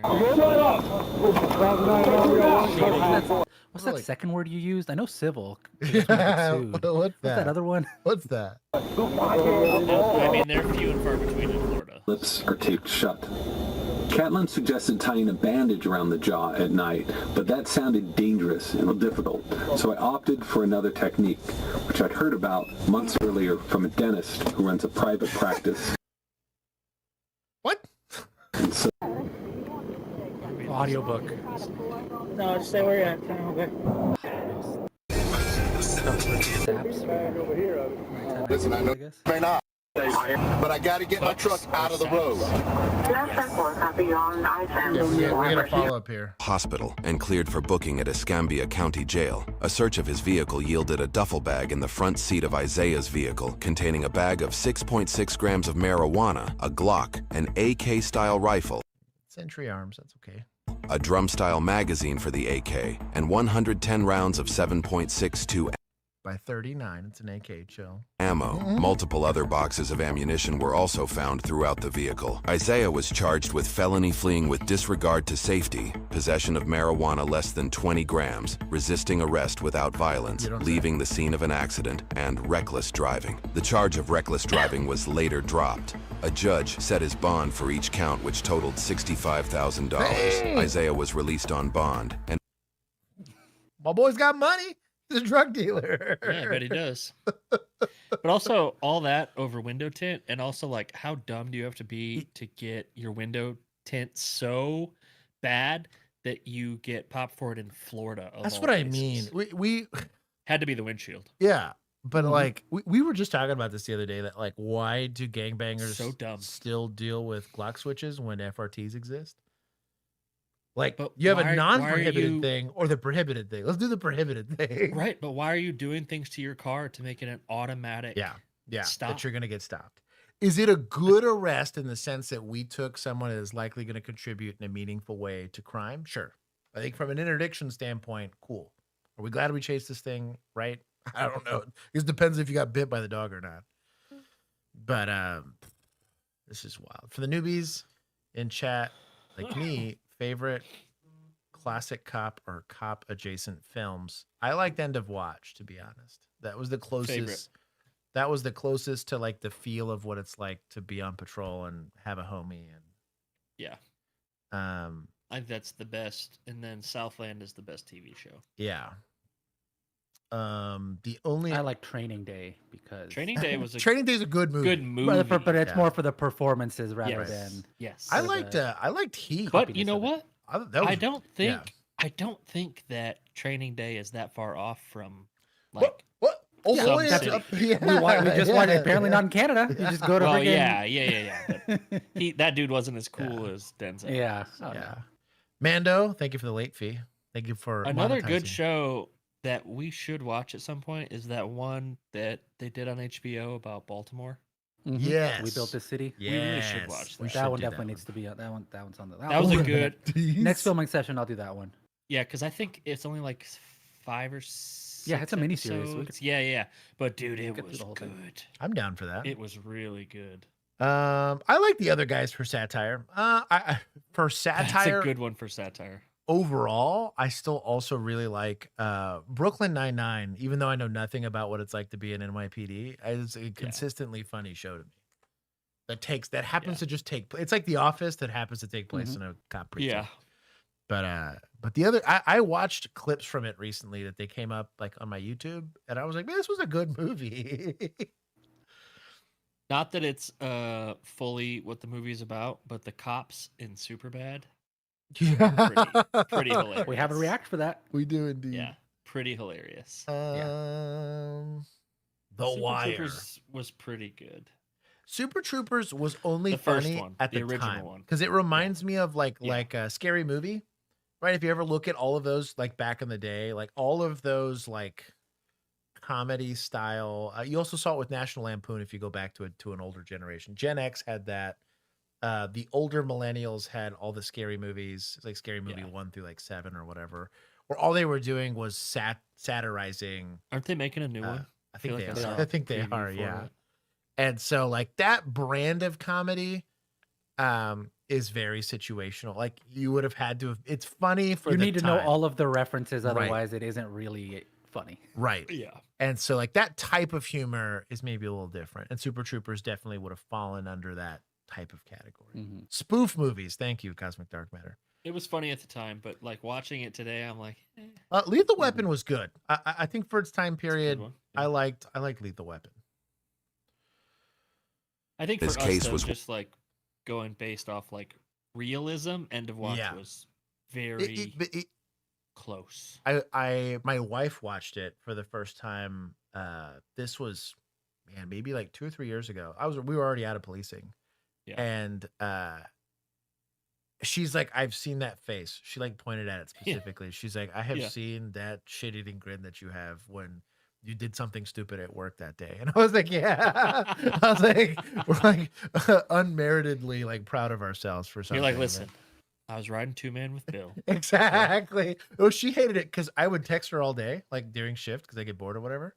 Yeah. And she knew when I was riding with you because I wouldn't text her at all. Like she was like, "Oh, There was no text messages going out of our car. Must be with Bill." Or even if we were just sector homies and it was a busy Yeah. night, she's like, "Yeah, that's why I'm not getting any text messages." It's like I understand. He's with his boyfriend. Oh, man. Working through the system when he was arrested again on December 4th, 2023. No way. This time for murder and attempted murder. No According way. to the arrest report, Isaiah and his brother allegedly I talked about earlier. I was like, well, are they impacting crime? Probably with this arrest, but the bond man always bails you out. met a group of 3 men to buy an ounce of marijuana. During the transaction, Isaiah grabbed the weed and ran while the victims gave chase. After the victims rounded a corner, gunfire erupted, leaving one person in the group dead. Dude, Common. so this is referred to in the streets as a dope rip. Now, normally they just try to rob you right then and there, so the guns will come out right as they're taking said weed, because that's typically like a high stress. This is a parking lot or condo transaction, right? But people don't get shot at over heroin. People don't get shot at over, but weed, yo. And it's a high yield. That is the high margin thing. You have the most amount of consumers, you have the most amount of repeat customers, and the margin. You know what's funny about that though? The heroin dealers usually don't use their own product either. Right. That too. Yeah. Yeah. Honestly, it was only the meth and the weed guys we would ever find dealer wise, like, or people that had dealer amounts, or you could see dealer intent. Yeah. I don't know what it is. With the recruiting office for heroin dealers is pretty wild. I think the meth is they get their customers because they do meth with someone. Right. And then they're like, yeah, now you're going to buy from me. So they end up doing meth a lot. But it's like a weird, I don't know, man, like just the subcultures that exist within that sphere is kind of wild. Yeah. You know, it cuts in on that legalizing. You would think so. And though I am in favor of legalizing weed to combat some of this stuff, my fear here specifically in the US, just because we've got too much damn money, is human trafficking. I think will go up because there's people that only know how to make money, like in scummy ways is the best way I could describe it. The easiest example I can give you is when OnlyFans became a thing. The second it became a thing that they could circumvent, most states would not allow you. Texas is one of them, where you can't film or produce or create any adult content here in the state, right? So if they catch you doing it, there's punishments. Is it hard to enforce? Yes. But you do have people actively looking for, hey, are you going to parties to go try to gather people to do this? Back in the Craigslist days, right? These are the ways that we would look for these things to try to combat them. Well, when OnlyFans became a thing, they're like, I have a mechanism to exploit somebody. Immediately it turned into, I'm going to go to high school parties, or I'm going to go to whatever, because I need to recruit them at a certain age to go. They made a business model for it. And so crime, there is a percentage of the population that is always going to commit crime. It's just what type of crime they're going to commit. Fortunately, this is going to sound scummy. I'm sorry. The good news about marijuana related shootings is it's typically gangbanger on gangbanger violence, right? Do we want to prevent that as law enforcement? Yes, right? The goal is to prevent this. But if they weren't victimizing each other over marijuana, they'd be doing it over Dogecoin. But also whatever right? You can't say legalizing is going to stop that, because now it's going to be taxed and regulated, and you're still going to get people that are still going to want to find afford it cheaper. It that way. Yep. They're going to want to find it cheaper, and then also or stronger, right? Because stronger. There's going to be regulations on consumer products. And then too. what other crimes come from legalizing all the drugs? Like, look at some of the cities. It's not. You're going to see stuff like PI, transients, white and stuff like that. Crime. Yeah. White collar crime. But I you can see the same thing that happens with like really high dollar items. You can see this with counterfeiting with watches. You can see this with like what is it? Not to throw anybody other, but sneakers is totally a thing. Pokemon cards. You'll see where dispensaries typically like cash based too, so you're getting higher incidence of robberies, similar to a gas station or liquor store. And it makes sense why they're doing it that way, but it's just that's the nature of that. Think of all the cash on hand, like convenience stores now. Who like you get your random cash customer, but like, dude, I think because what was it? It was Colorado where they were they like couldn't. It was all cash based, and could they use banks or not? No, because the banks wouldn't. Right. So typically, Yeah, banks so it didn't was want to like- be associated. Honestly, the same thing with the OnlyFans and all that stuff. They had Yeah. issues with credit cards Yep. and was most of like these types of the- businesses, even if they're legal, Yeah. have trouble. The building would get hit, and then people would get robbed, Right. like leaving the building. Oh yeah. Because they would like plan the routes and all of that. Like it's just Yeah, I am for legalization for the people that, especially for the people that are doing pain management. I think it should replace a lot of the stuff that we're prescribing for anti-anxiety medications and stuff like that. But we should treat, in my personal opinion, we should be treating marijuana the same way that we treat alcohol, where there's going to be certain age restrictions unless there's certain circumstances around it. It should be more socially acceptable to do, right? Because you can make weed hangout spots, right? You can make don't toke it up and drive kind of things, Yeah, right? Because yes. we're still going to prohibit certain behavior around it, but it should, and it is, I would argue, healthier for you than alcohol is as a whole, For sure. right? My fear is that, like you said, it gets just taxed to all get out, like what we do with and you cigarettes. know they would. Yep. I mean, It's what we maybe do with- not Yeah, at but even- first while they Even figure with it out, taxation, Yeah. though, because the thing is with yeah. people would prefer, it's the same thing as like piracy or Right. stuff like that. It's like people would rather pay for the streaming service to not Yeah. have the hassle or the potential of getting True. Yeah. shot in a dope rip kind of Yes. thing, versus even if it is more expensive, you'll pay the premium for the thing you want for the safety Most of. people will. Yeah. Right. Yeah. Most people will. And the small amount that don't wouldn't have either way, right? Right. They were never gonna. You were never gonna change their habits. Right. Yeah. I like the concept of it mainly for the like organized crime aspect of it, of cutting off funds to yeah. larger organizations. I would trade that for the one-off like dispensary robberies, black market Oh, dude, I would, deals, all like, of that stuff. I'd legalize weed and shrooms tomorrow Yeah. if I was Yeah. in control of They the need to government. study but shrooms a lot. Yeah. they are. There's some interesting stuff happening with like just like anxiety sure. and Yeah. Well, depression. Old and- buddy from here. What's that dude's name? Perry? Is it Rick Perry? Yeah. He's like spearheading the getting psilocybin for veterans. Like, Yeah. and he's like he's still against weed. He's like, Hilarious. I'm not Well, yeah, gonna that's legalize different lobby, marijuana. Yeah. Yeah. But I'm just Yeah. saying, like, but Look I'm at, just saying, like, him, Mike being Huckabee beat him the to person that he the is, weed money. and Yeah, he's freaking exactly. Yeah, trying to spearhead that. It's like, But that shows you something. I think we would still be dealing like it. It wouldn't reduce crime. It would reduce a certain type of crime. That all it is you would take crime statistics here and you would move it over there. Is really all you're going to do, because there's still going to be the people that are entrepreneurial in nature, right? And they're going to find ways to go and find where can I most maximize money making potential. And the unfortunate reality of it is everyone currently in the illicit drug trade, it has really only one place to go, and that's going to be human trafficking. But it's like, am I willing to, as a law enforcement officer, right, from that perspective, would I rather be able to use all that time, money, and energy instead of chasing weed to be chasing people doing that? Absolutely. That's what they're tasking you to do. You'd also, you know what else? What also just like would bring me so much joy if we legalized weed?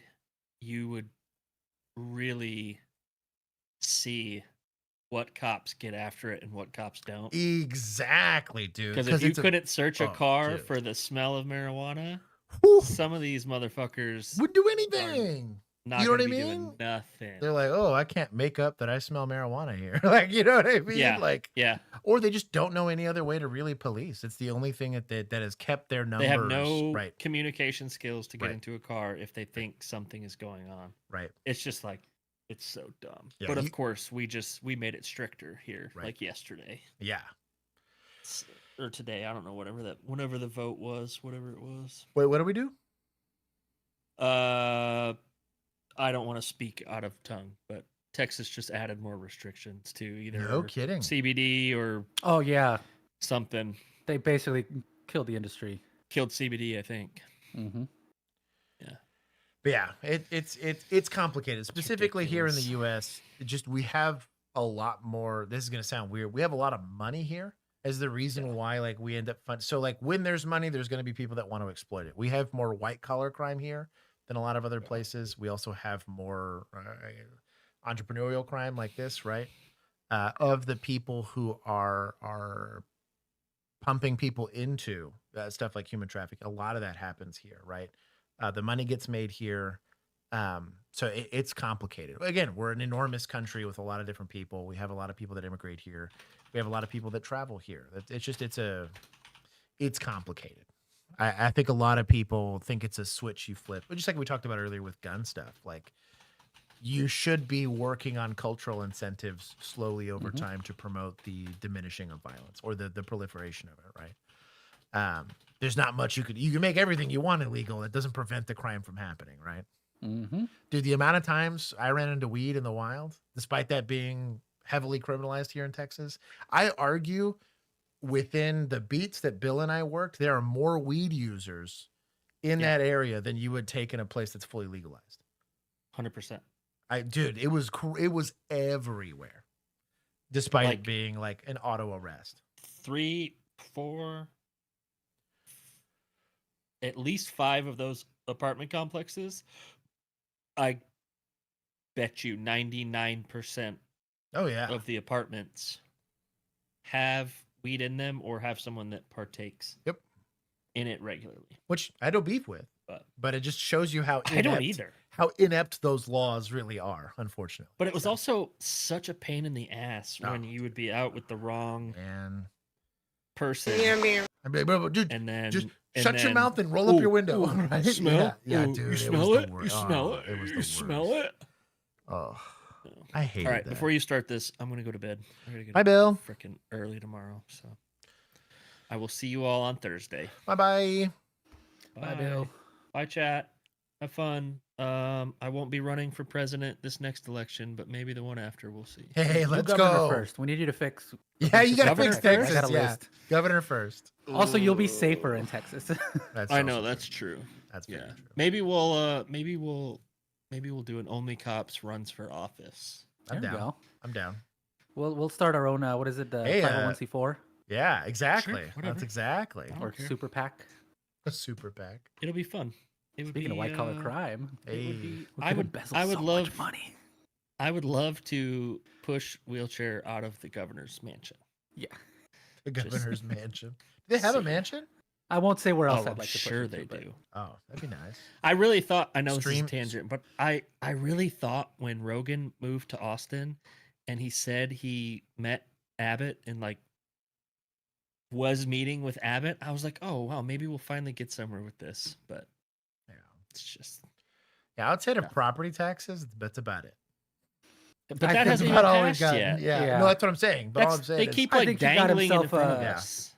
I think he got himself a deal, and that was Yeah. about it. Probably.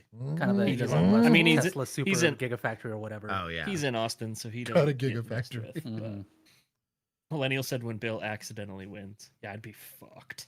Oh, that'd be a bad time. I would be Yeah, you have to work now, boy. I'd have to move to Austin. What do you mean? That would Oh, suck. that's true. Oh, thank you, my love. All right, I got, I'll see you here, later. Bill, check it out. I got this is potato eggs. potatoes and eggs. Was there bacon in this?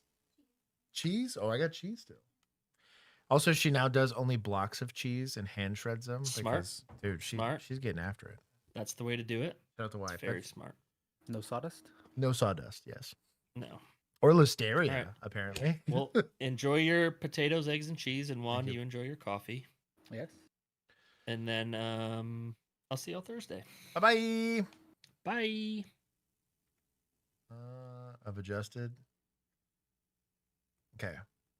I'm multitasking now. Okay. It looks better. Wasn't setting the bar very high there on the incumbent. You can also see him in a crowd. Sorry, that was a shitty joke. Hey, talk to me. Police responded to a traffic crash in Florida involving a driver who rear-ended another car, struck a guardrail, and fled the scene. Can you describe her for me? Just describe her. Yeah, she got dark hair. She has all white suit on. She has glasses. All white glasses, Yeah, white lady. I think she had a little nose ring in. Okay, all right. I have her on video. Okay, yeah. Can I see that? Let's see if we can find out. 15. It's gonna be a white female, black hair, wearing all white. She has a guardrail out there. She looks like she's a nurse or something. Yeah. She is ripped. Hold on. You guys just stay here, okay? Which is why I'm like, why did she leave? There was nothing there. There's no damage, but it was just a bump. 14, copy 428. Who can I send this to? What's your number? I'll give you my email. Okay. And she hit anybody Little girl's trying to pick up some digits. else? She hit the guardrail over But not another person. Yeah, no. Okay. Yeah. And then she hit a guardrail. She jerked her car out from underneath the guardrail. Where's the guardrail? It's Up right right there? at the end of the street. Is it damaged? Yeah. This door can't probably I heard it in my house and I was 2 blocks away. I'll grab it in a minute. I'm going to have somebody else come out and get you guys information. I just got to do this investigation, okay? Okay. Is it 2 witnesses were both in this car? Was he with you, I guess I do got a little damage. Yellow shirt, is he with you? No. I was on 35th and 16th. I was in my house and gotta be on my doorbell camera. But I mean, I heard the bang. It was like such a hard hit. She hit the guardrail. I was like ran out of my house. She hit the guardrail. This is a good crash investigation so far. We're looking for the person who's fleeing, because leaving the scene of an accident's at least a misdemeanor in most places, but it's going to be under those we arrest people misdemeanors. You're going to likely have to gather all of this information. At least in Texas, we have what's called a CR3, your crash report. If you get lucky, you can sit there and say guardrail, all of this like in one big report, which would be nice. I've seen to where they make it just separate offenses. It's a pain in the butt. I disagreed when that decision was made, but that was above my pay grade. But you'll have to collect all that information. You'll have to notify either the city or whoever maintains that guardrail, because it is there for a reason. That is a safety device. So if you don't include that, you're a scumbag, because if that isn't repaired, people die. But yeah, you're gonna have to get some information. Too? Yeah. Oh yeah, She smashed the guardrail. Yeah, that's how the front end of When the car's all that messed up. happened, we were down at the other light, and that's when he was saying to your communications dispatch, we think cops have her because we saw the white car this way across that road. Yeah. And she's they're leaking fluid. perpendicular. She's got to be leaking fluid. No, she definitely is. I smelled it as soon as she pulled off. She couldn't even back in her driveway. I've got video of that too, her trying to turn into a driveway. And then you saw her hit the guardrail. I didn't see her hit the guardrail. I came out after she hit the guardrail, but I seen her jerk the car out. And So you saw her pulling the car out from the guardrail. She was angled like this underneath the guardrail. So after she hit it, you came out, you saw her in her car. Yes. And underneath the guardrail. Yeah. It was crazy. By my tooth. Yeah, I'm right down the street. Perfect. What did you observe happen? Everything from her pulling off after hitting them. So actually pulled off after hitting them, you saw? Okay. Because they had her blocked in, get stuck because I. This is about 5 minutes long, but this was when I had her. The cars had her all blocked in when he was on the phone. No. Yeah, there you go. First when I came in out of the door, I pushed Where did this all happen? Up in? Officers located Diana at her residence and started their investigation. Soon after, officers realized the situation was more complicated than it first appeared. How much have you had to drink today? Nothing. I had a lot of anxiety. A lot of anxiety.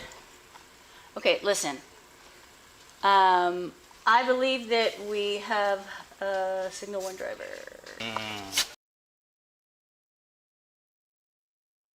So I'm assuming Signal 1 means intoxicated, but we need to figure out intoxicated with what. Did she leave the scene of an accident? Yes. Are we going to get to arrest her for that? Sure. As long as we can verify that she was in the car, there's nobody else that could have driven the car or whatever. I never liked hearing people. I don't like seeing it. And I never said it. If I thought someone was drunk, I waited till I had probable cause to say it. Because what you don't want is to have your investigation seem colored by bias. Right? So if I'm assuming because you got in a car accident and fled that you're drunk, they're going to assume that all of the things that I'm looking at are through the lens of me assuming you're already drunk, right? We don't know that she's drunk. Something appropriate to say there, if you think so. We're going to probably want to do a DWI investigation since you were driving a car. Totally reasonable. You can say that. You got hit, you fled, you're saying you're feeling anxious or whatever. I'm going to ask you some questions. That's not unreasonable. But we didn't see driving behavior. This is the first time we've contacted this lady. Technically, she made it home, right? So she could have slammed her victory drink the second she got here, right? They always look at these things through the eyes of a defense attorney. right? Because you do not want to arm that defense attorney with ways to erode your validity as an investigator, right? Or your opinion. Is there anybody else in the house? So where are you coming from? Work. Where you work at Cleveland Clinic? Yeah. Okay. I'm a nurse there. Did you just get off? Yep. Did you work overnight? Yep. Day shift. Okay. Oh, okay. You said day shift. What time did you get off work? I get off at 7 to 7. 7 a.m. to 7 p.m.?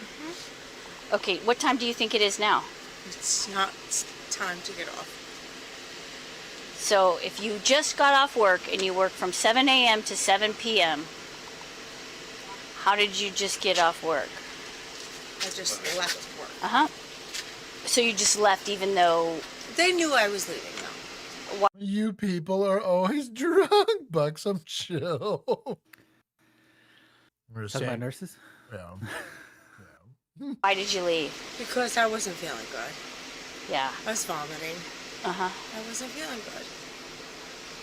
You seem a little intoxicated to me, Diana. I'm a little concerned about how much that you've had to drink. What is it that you're under the influence of right now? Maybe I had vodka tonight. Vodka? Yeah. How much vodka did you have? Just one. What time was that? 10. 10 o'clock? While you were at work? No. Okay, Before work. You had it at 10 a.m. before you went to work at 7 a.m. That doesn't make sense. Well, it's 10 to 10. Okay, you said 7 to 7. Well, it's 10 to 10. Okay, so your shift is from 10 a.m. to 10 ma'am. p.m. Yes, ma'am. And just before going into work, you had a double shot of vodka, Because I was which is very probably why you got sent very home anxious. place, right? Well, they didn't send me home. I just left. Yeah, because you shouldn't be drunk at work. It's probably a really bad idea. You shouldn't be drunk behind the wheel either. You know, your pants are on backwards.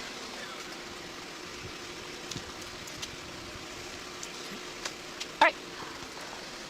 Okay, so Diana, a question that I have for you. I noticed there's a prescription bottle on the floorboard of your vehicle. Okay. You mentioned anxiety. Yes. Do you take any Big time. medication for that? Yes. What is it that you take? Adderall. Okay, and Adderall And for lorazepam. anxiety? I know that Adderall's a stimulant. What is It's not for anxiety. lorazepam's anxiety? What are the side effects of lorazepam?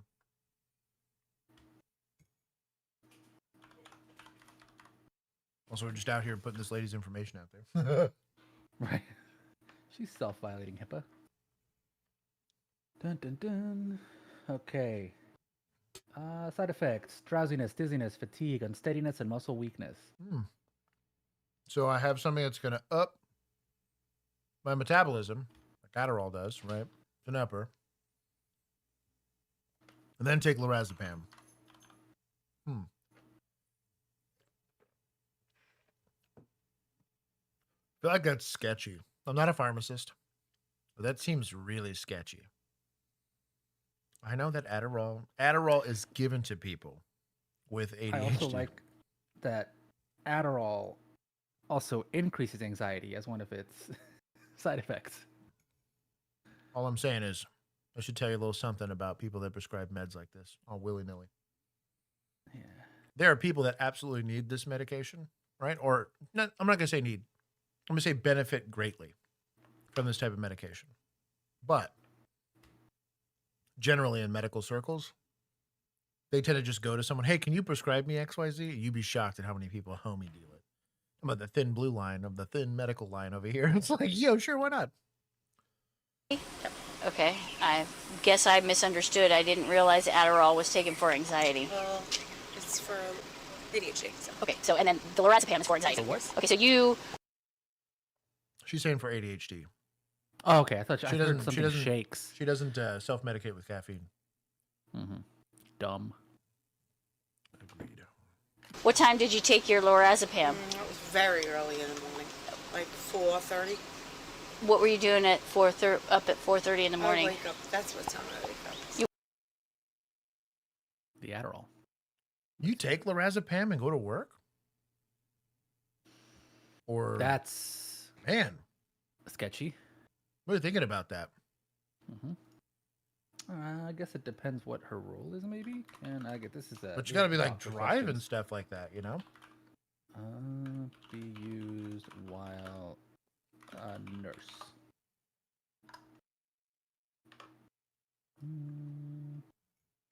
No, not while breastfeeding. While being a nurse. While breastfeeding. Well, because yeah, I think it's gonna be a chill ass baby, right? Right? Apparently, it's fine. Let's see. Sedation requiring extreme caution. Causes drowsiness and decreased alertness. Generally recommended to not drive or operate heavy machinery. Gotcha. By extension, performing complex life-critical medical procedures while under its influence is unsafe. Shout out. So yeah, big sleepy on the lorazepam. Okay, I got you.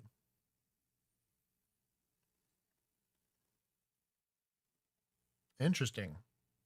Ibuprofen. Bro, I could take like she's talking about like tolerance. Everyone's body also deals with medication a little differently. Same thing with caffeine, alcohol, all that stuff.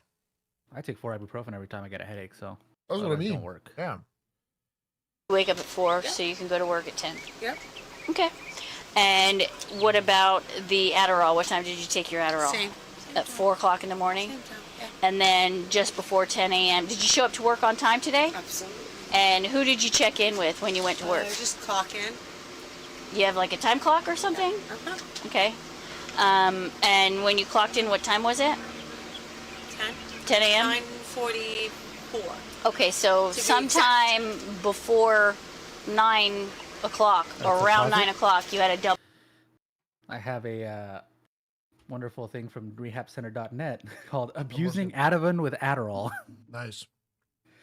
So it says mixing Ativan, which is lorazepam. That's the brand name. With Adderall has severe adverse health effects that, given enough time, can lead to long-term psychological damage.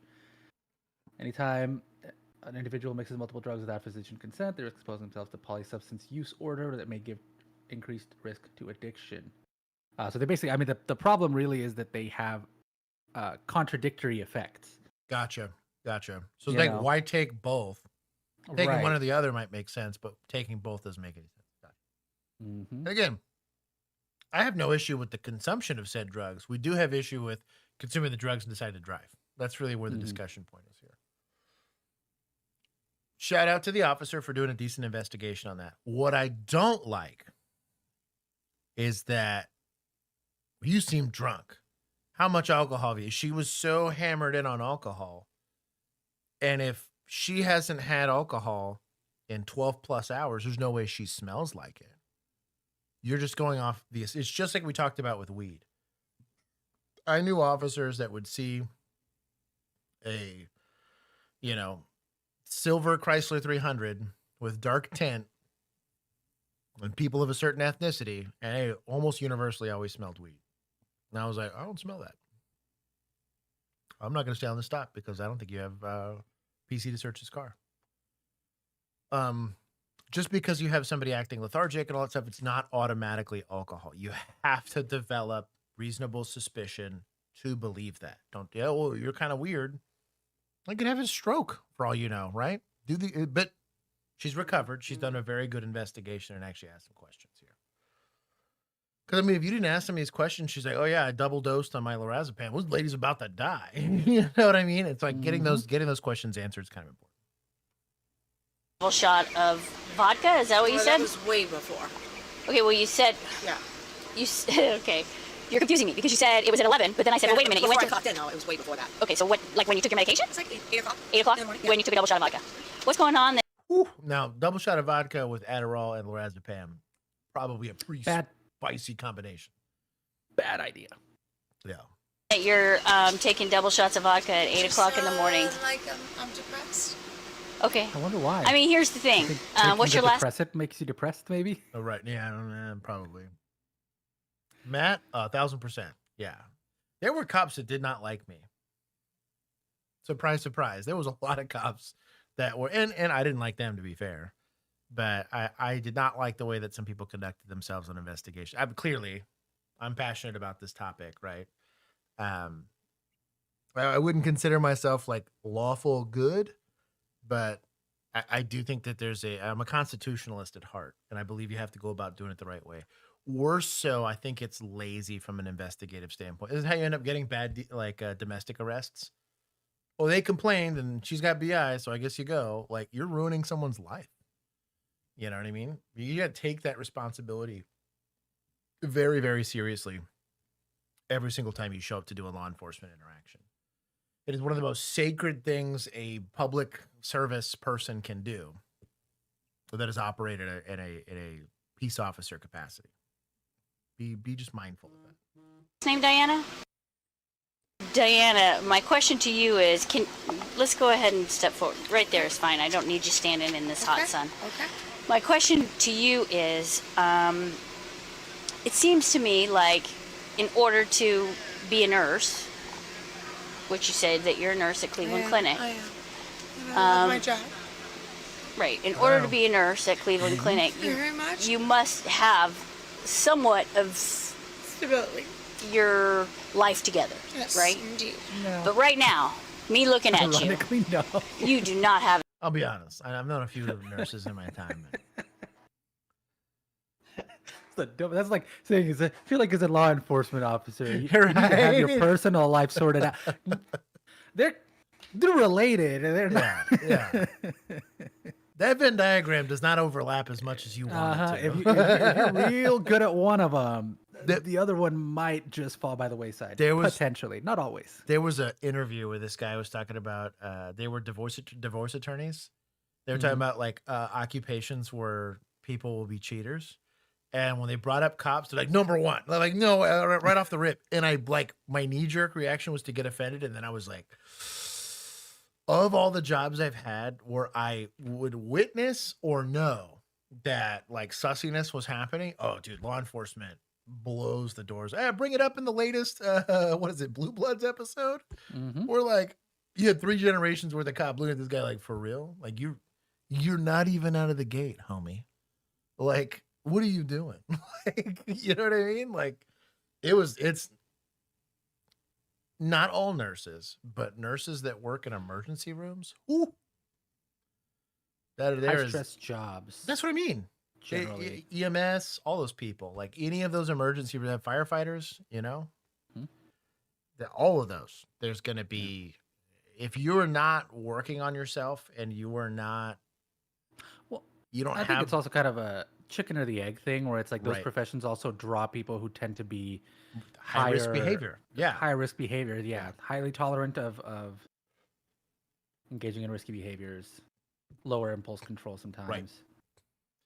And they kind of go hand in hand. And it can be good for the job. Right. That's what I'm saying. Is It's the other actually thing. excellent for the job as a coping mechanism. And ironically, I bring it up all the time. They were things that I was bad at in law enforcement. I had to learn my way out of because I'm Labrador loyal, kind of person. And I'm relatively trusting and I have relatively higher levels of empathy than the average officer might.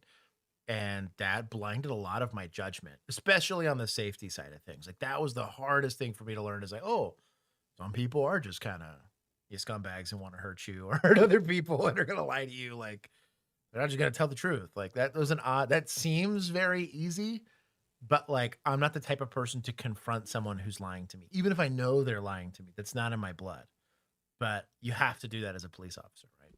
That's the expectation. But it doesn't make her a bad nurse, but it does make her a suboptimal driver or operator of a motor vehicle right now. So, Well, and then if we find out that she's doing it while nursing also, that could make her a bad nurse. We don't know that yet. This could very well be off-shift behavior. Right? You're intoxicated. You're under the influence of pills that you shouldn't. Five Cousin, I would argue it's the worst for men in the ER. They're probably the apex predator of cheaters. Combined with alcohol. Well, you do pills. You just prescribe them. Lorazepam. Right, and Adderall. Right. So lorazepam and Adderall, Right. which you took today, and neither one of them are you supposed to mix with alcohol, but you did before you got in your car to drive to work. Then you struck a vehicle, right? And you left the scene of that vehicle, and then you struck several. Upon questioning Diana, officers also checked on her after the incident. That's when they noticed something that raised immediate concern. Because we have a second person who saw you hitting the barriers. Oh, sorry. It's okay. It's. I understand that I wasn't haven't slept intentional. in like a couple of days. So on top of the pills and the alcohol, there's also a lack of sleep. I very lack of sleep. Okay. Yep. I do. I just didn't sleep. Okay. Figure it out. Okay, it's not okay at all. Okay, so real quick, okay, we have to do 2 different investigations here. Okay. One is a crash investigation. No criminal crash investigation. Okay. This is not a criminal investigation. This is a civil investigation because of the fact that you were in an accident. Okay. So what you tell me this cannot be used in the sense of a criminal investigation. That is a lie. The aspect of that crash is one of those things is you left the scene. That is an element of the offense for a crime. I would argue that the only thing you need to know is that whether or not she was driving the vehicle. I think that's a sketchy road to go down if you think that that line of questioning is independent from one another. And the reason why it's important I'm not saying the crash report itself is not criminal in nature. There might be a citation attached to it, which is criminal, right? Failure to maintain single lane of travel, failure to yield. Those are citations, right? There's a criminal element to those citations, right? But we're not going to arrest these people. In fleeing the scene of an accident, like, that do be crime in most places. You know what I mean? It's just an odd way of presenting that. I'm not saying cops can't criminality, but yeah, trying a Zivia for the first time, Josh. Oh, duh, what flavor? That's important. Judge him. The goatest of goats is the vanilla. I hate the new cans, but the vanilla cola ones are top tier. We don't know. What's Five Cousin saying? Think about being ER or a PA. It's a great. He said I better start practicing. No. I'm gonna get ahead of the game and get your harem beforehand. They're so you can go in there. Don't have to worry about it once you get in. Great profession. Just develop a happy, healthy relationship before you go into it, or have realistic expectations for what your dating experience is going to be like. Don't bait and switch your partner before you go in, Josh. Right. Root beer. Wanted the vanilla, but has caffeine and it's too late. The root beer is pretty good, actually. You understand that? Okay. So what happened with that blue car? Obviously, there's some damage to your car. Did you rear end that car? I don't recall that. You don't recall? Okay. You've never seen that car before? What about a guardrail? Did you touch a guardrail? Check a guardrail? So you know. So how did you park it like this? Just parking in front of people. No. How did it get all messed up? Like parking in front of people. Like maybe I banged into somebody. But that's more than banged in. That's some damage. You know what I mean? So you don't know how that happened? Maybe at the hospital. At the hospital? So you went to work, you came back, and you noticed that was there? No, it wasn't there. No? So what do you think it was? Where did that happen? And I'm trying to figure out what that happened. Oh, if I could tell you, honestly, I'll Okay. tell you. All right. No worries whatsoever. I just gotta figure I don't want to be like a liar. No, I get it. I'm just trying to figure out what happened to your car. All right, that's all. I just don't want to know. Yeah, it's fine. Can you angle your car? Because I got the old car. See? Thank you. Okay, so now, crash investigation. Okay, you can't tell me much about the crash? Fine. Are you injured? Do you need medical I'm not injured. Okay, so next, changing hats. Okay, I am now doing a driving under the influence investigation. Okay, do you understand what that means? This is now a criminal investigation. Okay, so I have to do my job as a law enforcement officer and do a criminal investigation for you driving under the influence. Okay. I don't hate the explanation, but it's superfluous. So what that means is, are you willing to do standardized field sobriety exams? So you're willing. Asked for consent. I give him all the points. That's pretty good. I'm hyped now. My boy. Doing it by the book. Respect. I'm with Frag that I think Miranda's a good idea at this point because she did admit to taking the lorazepam. She admitted to drinking. She admitted to driving. Like, I have probable cause to believe that not only did she participate in the hit and run, right? Like whether it was knowingly, intentionally, maybe it was recklessly, right? Did the hit and run accident? We most definitely have DWI because all of the timestamps she's given me were well before she got home, right? All of those timestamps. So she just verbally has already given me probable cause for the DWI. I'd feel good with hooking her up here. We're going to try to gather more information because that's our job as fact finders, right? It was no rookie, but I really did enjoy the Blue Bloods reaction. Josh. We have more rookie coming. Wanting to shut down the grocery store when he couldn't find his wife. New couples gold. Bro, for real, there is an unhealthy level of like Labrador Retriever dog energy that I get. I get it. I definitely get it that way. I become, we'll just say protective. You've seen too much. Bro, You want to talk about one of my wife's biggest pet peeves. I've been working on it because it's not fair to her. She is an adult who has lived in a foreign country and has navigated life. I have taught her how to harm human beings. She carries a gun. Like, she is allowed, but I get stressed. Like, and then I get annoyed because I don't like perusing in stores. Like, you know what I mean? Like, I have what I'm in there for. I'm going to go. But of course she loves doing that. Like, who wouldn't love doing that, you know? And so I get stressed out because I'll just be walking and she'll just rabbit to something and then I won't see her. And then I get stressed out and then I get annoyed and it's not her fault at all. You're like, I haven't cleared that clothing rack. Exactly. It's could be a trafficker in the middle. I have gotten better about it. There's definitely been, she's even told me, she's like, you've gotten better about that. Like in general, you don't seem as stressed out or anxious when I'm going to have to go somewhere by myself. And that's important. Work on yourself. It's an important thing to do. You're like, I know I'm losing my edge. I have to go back. Exactly. I got to start shopping around for Goku PCs and Staccatos. Let me submit some exams to see if I feel comfortable with you behind the wheel. I'll send you a list. Do you have any medical impairments whatsoever? No? Well, you're about to get a Chromebook. That's about what my budget is for that. Hypertension. Do you take medicine for hypertension? Do you take medicine for hypertension? Yeah, you do? One medicine. You take one medicine? Are you on it right now? Well, this morning. Okay, but when was the last time you took it? This morning. This morning? Around what time? 9? Okay. I take vodka for my hypertension. Besides those glasses, do you wear any other sort of glasses? What kind of glasses are these? Are these eye? I know, but are they like to see close or to see close and to see close and far. And far. Okay, so just normal. She's like, I'm not an optometrist. Normal glasses.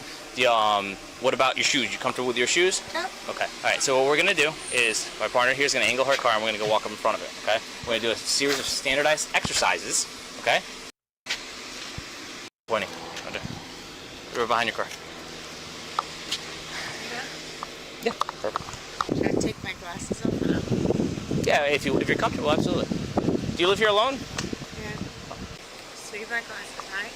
If you want to keep them, yeah. If you want to keep them on, you keep them on. So you got off this morning or Just tonight. tonight? What mouth test? Yeah, it's at the jail. To you before, okay? Good now? No, hold on. Like explained to you before, okay? That I am not changing the investigation. Here to the shade, so you can see. It was taking forever to start SFSDs. Yo, dog.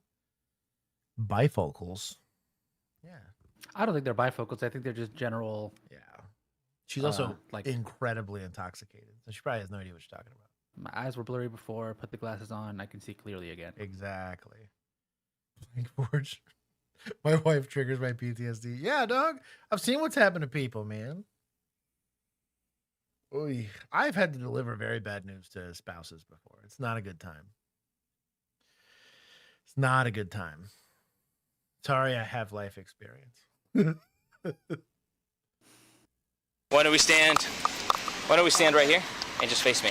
Yeah, you can leave them on. Yeah, you can leave them on for now. Just stand at the end of that crack there and just feet together, feet together, feet together. Hands to your sides. Go. Diana, I noticed that your shoe is untied, and I don't. It might make it harder to see the nystagmus, but I'm assuming there's probably, I don't see where there would be like a parallax issue, which is parallax is like focus basically for your eyeballs, the best way I can describe it. And so your eyes do adjust for parallax. So if you look at, it's something everyone can do while you're watching here. You take your finger here, right? And you look at your finger, you'll notice that everything behind it gets blurry. Well, then when you look past your finger, like at whatever's in front of you or past the room, you'll notice that your finger gets blurry. That is effectively parallax, right? I don't believe that glasses outside of bifocals, right, will have a measurable effect on that parallax. So when you're doing specifically HGN, them being able to concentrate on the tip of your finger or a pencil or whatever it is, that's California sober. Virginia. Anything before 0.16. Right. So I don't think so, but I don't know. I wouldn't have a problem with them keeping their glasses on because it'd be more important that they actually can see with some level of definity, like whatever stimulus I'm providing them to concentrate on. It would be potentially, especially if they were shaded, if they were like, what are they called? Like prescription sunglasses or transition lenses, right? That are technically sunglasses and glasses in one. I could see that being a problem, but if they're clear like these, you should be able to see it. Want that to be a problem. Let's go ahead and get your shoe tied.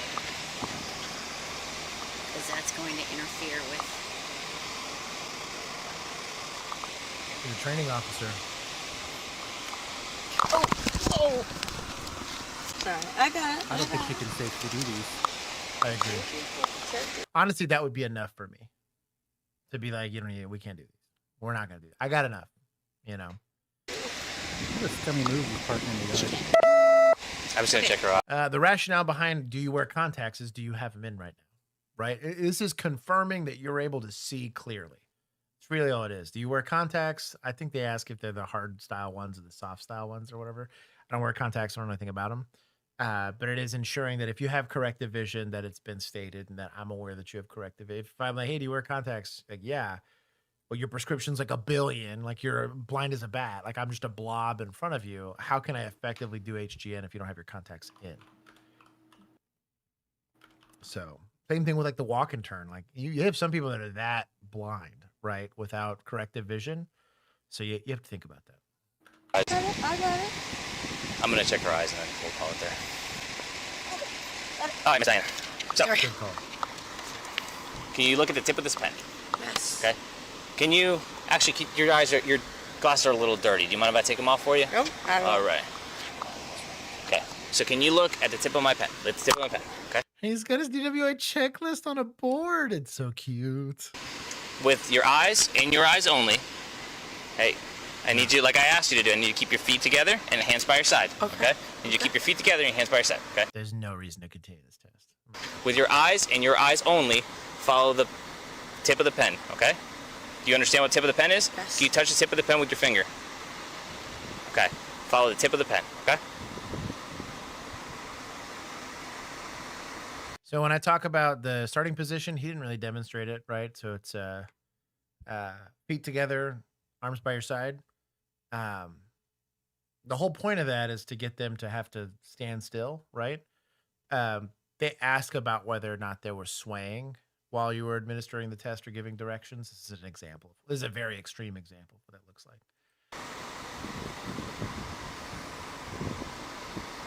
Okay, Diana, I need you to follow with your eyes and your eyes only. Okay, tip of the pen with your eyes and your eyes only. Okay. Diana, I need you to follow with your eyes and your eyes only. Just your eyes. Okay.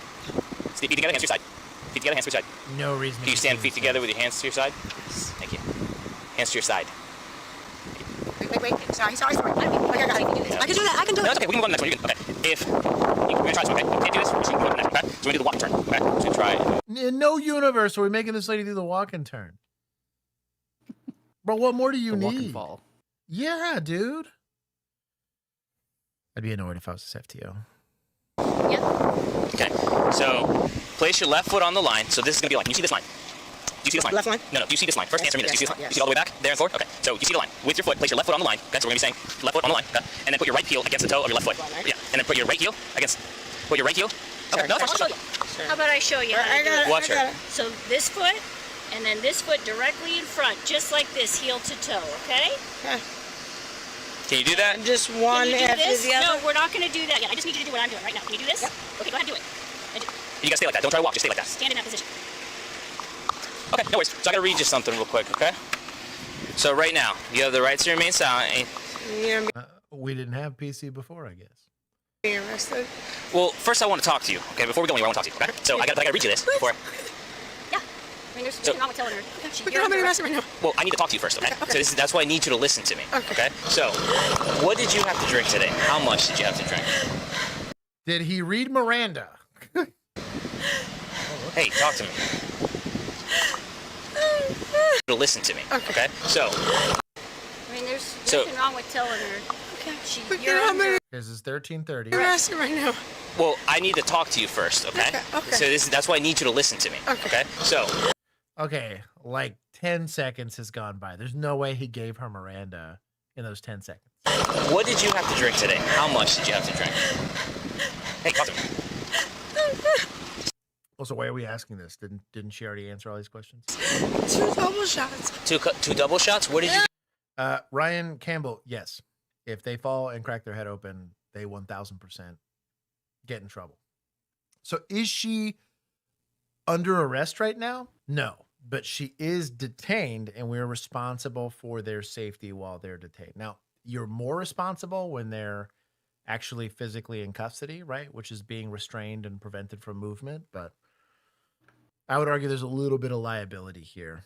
There's less because we don't have her in handcuffs. She's not in the back of the car, right? But there's some. Get them from? It's really not much. Where did you get them from? Walgreens. Walgreens? Is it on the way from work? Okay, but you said you got off work at what time? 12? Okay, so first told me 7, then you told me 11, then you told me 12. It was 11 and then it was 12. Okay, so you worked a little bit overtime? And then you stopped at Walgreens? Told me it was 10. And she got there and she left because she didn't lorazepam, the vodka around 8 a.m. Yes, you were. We have... Yeah, so we can not have to deal with this out at the gym. 10:15, Diana. But I'm not. Why am I getting arrested when I wasn't even driving? You were driving. Where do you want your I wasn't even driving. ID? I wasn't even driving. That's what she's trying to do. Yeah. No, are I you wasn't BTO? trying to drive. Are you, I wasn't trying to drive. we got that little car there. What was that? Why are you going to say that? Oh, you the magic words. I wasn't trying to drive. We got that little car there. What was that? So, I'm going to harm myself, right? Enough for a emergency detention? Kind of. For the most part, if you are, I'm going to say in a high liability mindset, which means I don't like getting in trouble, right? Which everyone should be if you're in law enforcement. You're going to say that's enough. Now, what the nurses are going to require, like, let's say we didn't have the DWI. Let's just say we're just interacting with her for a welfare check or whatever. If that's all she said, they're going to be pretty salty with you. You're going to want to see a plan, a means, all that kind of stuff. But the magic words are enough. Are we going to note this in our report? Yes. We're going to note that. The jail needs to know, right? Potentially the prosecutor is going to want to know. The judge is going to want to know. Does that change anything about the DWI investigation? No. We always charge the crime. You deal with the mental health side of it later. A lot of times we will leverage the criminal side of this to force her to get the psych side of this from a treatment standpoint. You don't want to comply? Too damn bad. It's that or jail. And most people will pick the treatment over jail. Why are you going to say that?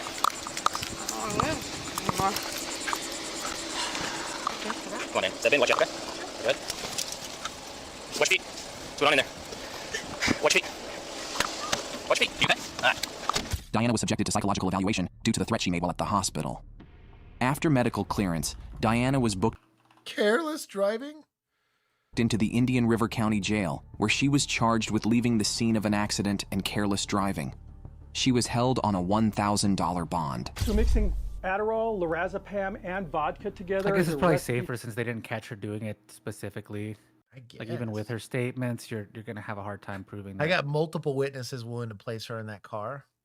I could have. Well, done I'm a saying field like show for her. specifically Yeah. that she was inebriated during that the drive time? versus Yeah. just That's fair. a bad drive. Like you can That's very fair. easily just be like, well, reckless driving, she'll plead guilty to it. Right. We'll clear it off the board. For I can see that. disaster, and it's a miracle that Diana only caused property damage. Nah, this happens every day. I'll give him 5. It was an okay investigation. I thought it was lawful. Miranda was a little weird. But they should have terminated SFSTs, in my opinion, a lot sooner. I'm not saying it's ever a bad thing to want to do more fact finding, but I think they had enough, and there was some safety issues there. Take some from society. Someone gave her those prescriptions. Little scumbags. And that's it. Keep going. WGN Investigates has obtained video of a high-speed police chase that spanned 3 counties. It all started with a shooting in Bellwood and ended in someone's basement all the way out near Aurora. I'll call it for you. 88 westbound, lights activated. Pursuit. Left shoulder. The chase spanned 30 miles and covered 3 counties. Oak Brook police picked up the trail on I-88. Speed's 95. With speed surpassing 100 miles per hour, the officer spots the suspects toss a gun. Rifle was thrown from the vehicle. Or 88 to 95. With speed surpassing 100 miles per hour, the officer spots the suspects toss a gun. It's a little weird. I'm not going to sit on it for too long. So no handguard. There's got to be like a Delta Ring style handguard here. This is a 9mm. This is like a PCC. This is kind of weird. Rifle was What a goofy gun. Or 88 westbound through Plaza 61. 100 miles an hour, 110 miles an hour. Also tell because there was no. The March 11th. There was no. Gosh, what's it called?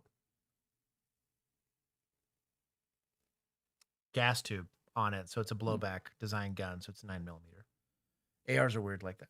The chase started with a shooting that injured one person in Bellwood. It moved through DuPage and into Kane County, finally coming to an end in this residential neighborhood in Aurora.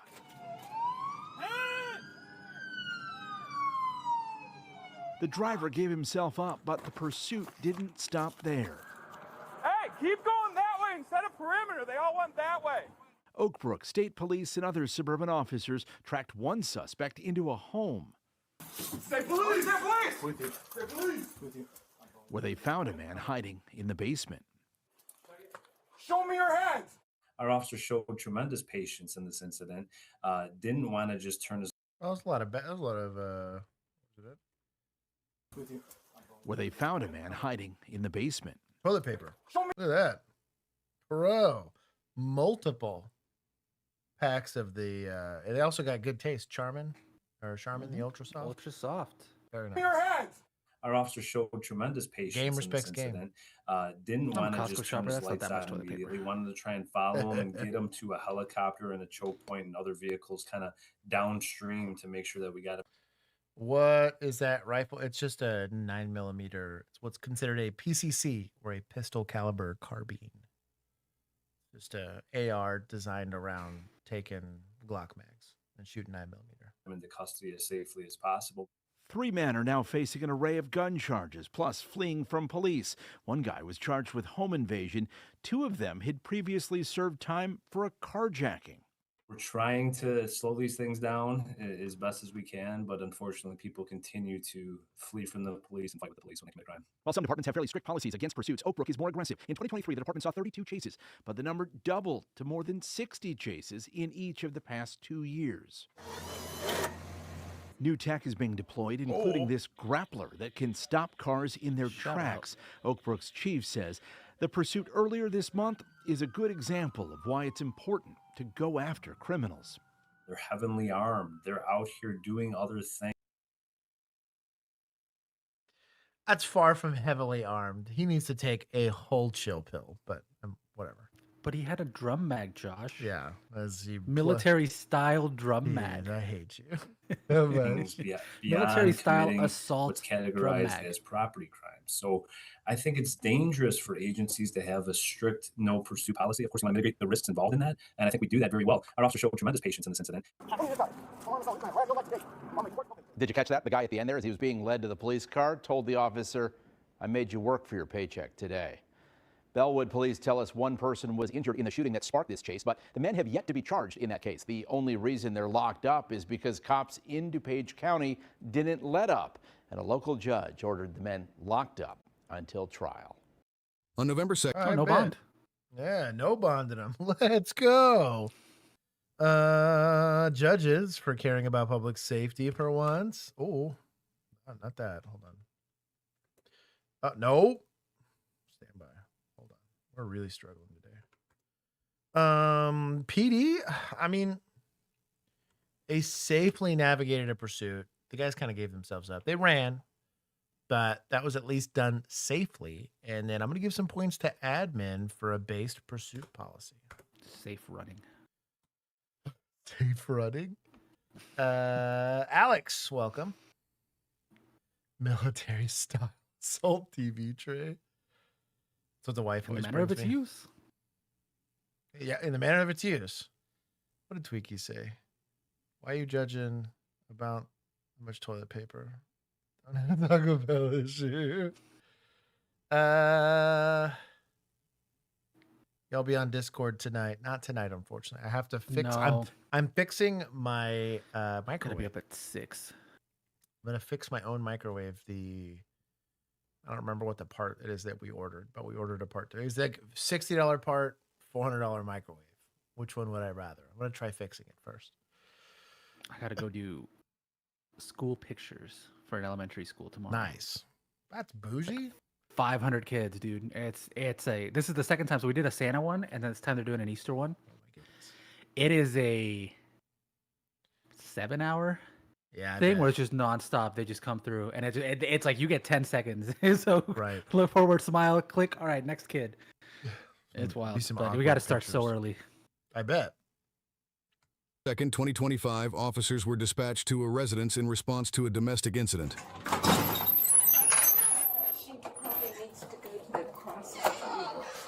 That's the chick from The Incredibles, the no capes lady. I am not It is kind of the no capes lady.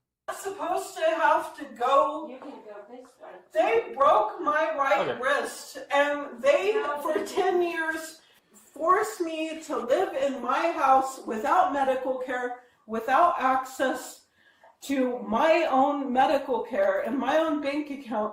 I have compartment syndrome. Likely means they have POA or power of attorney, or potentially was it like extended guardianship or something like. Every state's a little different, but EDNA mode. What is that? Edna. Edna mode. Edna was the name of the Oh, lady from The Incredibles. the lady from The Incredibles. Gotcha, Yes. gotcha. Okay, compartment syndrome is a dangerous, often emergency condition where high pressure builds up inside enclosed muscle groups, restricting blood flow and damaging nerves and muscle. What is it? Is caused by severe swelling from fractures, crash injuries, or intense repetitive activity. Ooh. What is this? Symptoms. It's compartment syndrome. That's what she said she had. Oh, gotcha. But she has that, then ambulance right now. Right. See, I am at danger of losing my. Well, maybe Jim to Memorial. It would make sense with the wrist injury potentially. Right. If she said they broke her wrist. I have compartment syndrome. For them to even do this to me, So what can we do for you today? What would you like for us to do? I have evidence that I want to show you. I'll talk to you right now. Sure. I'll go there. I'll see the evidence right now. My partner's going to come talk to you. That's Christina, right? Yes. I have. Is this your room? Yes. Okay.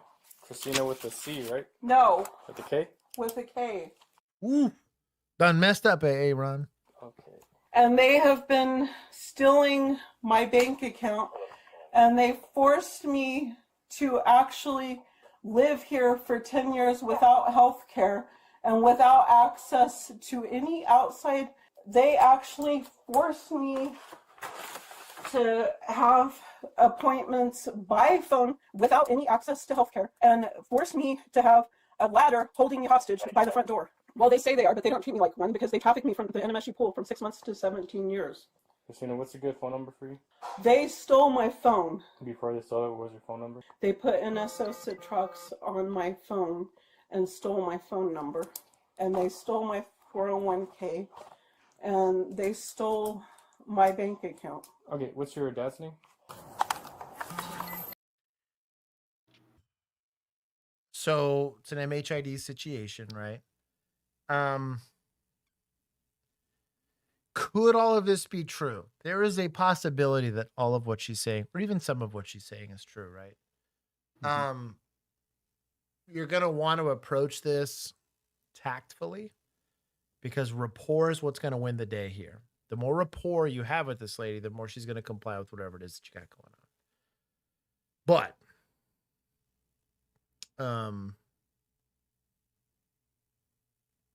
Virginia. But yeah, we'll see where this goes. Hi, good evening, ma'am. He's talking to her in her bedroom. Oh, okay. That way, and my husband's Thank you, ma'am. Appreciate it. cleaning up Thank you so much. the glass and everything she threw at him. Oh, okay. Okay, so today We skipped the part where she threw a glass at somebody, which would be domestic assault, potentially aggravated, depending on how this goes. But it was domestic assault. we're investigating a possible domestic that happened, so I want to know what happened today. Walk me through what happened. He forced me to go to a group home. I have my right wrist is broken from being backhanded into the floor. Mm-hmm. Did you fall? Was this today? No, it was July 24th in Santa Teresa, New Mexico. Okay. At a So like 5 months ago. Mm-hmm. stash house. Okay, gotcha. So Christina, we're talking about what happened today. So, 3 years ago, he backhanded me. Oof. Okay. 3 years and 6 months ago. Yeah, I was gonna say. So again, we're dealing with potential MHID here, right? So she's got a little bit more than compound syndrome or whatever it is.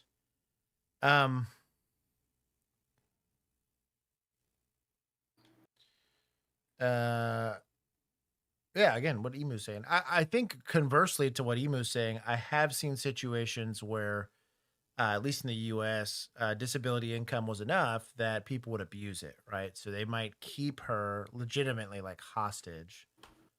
That they'll convince a doctor to give them power of attorney or whatever, and they get to use her as a dependent indefinitely for tax purposes, and then they take the money that really should have gone to providing her medical services, right? And then not. So it's a possibility, but fact finding is important. Ask questions.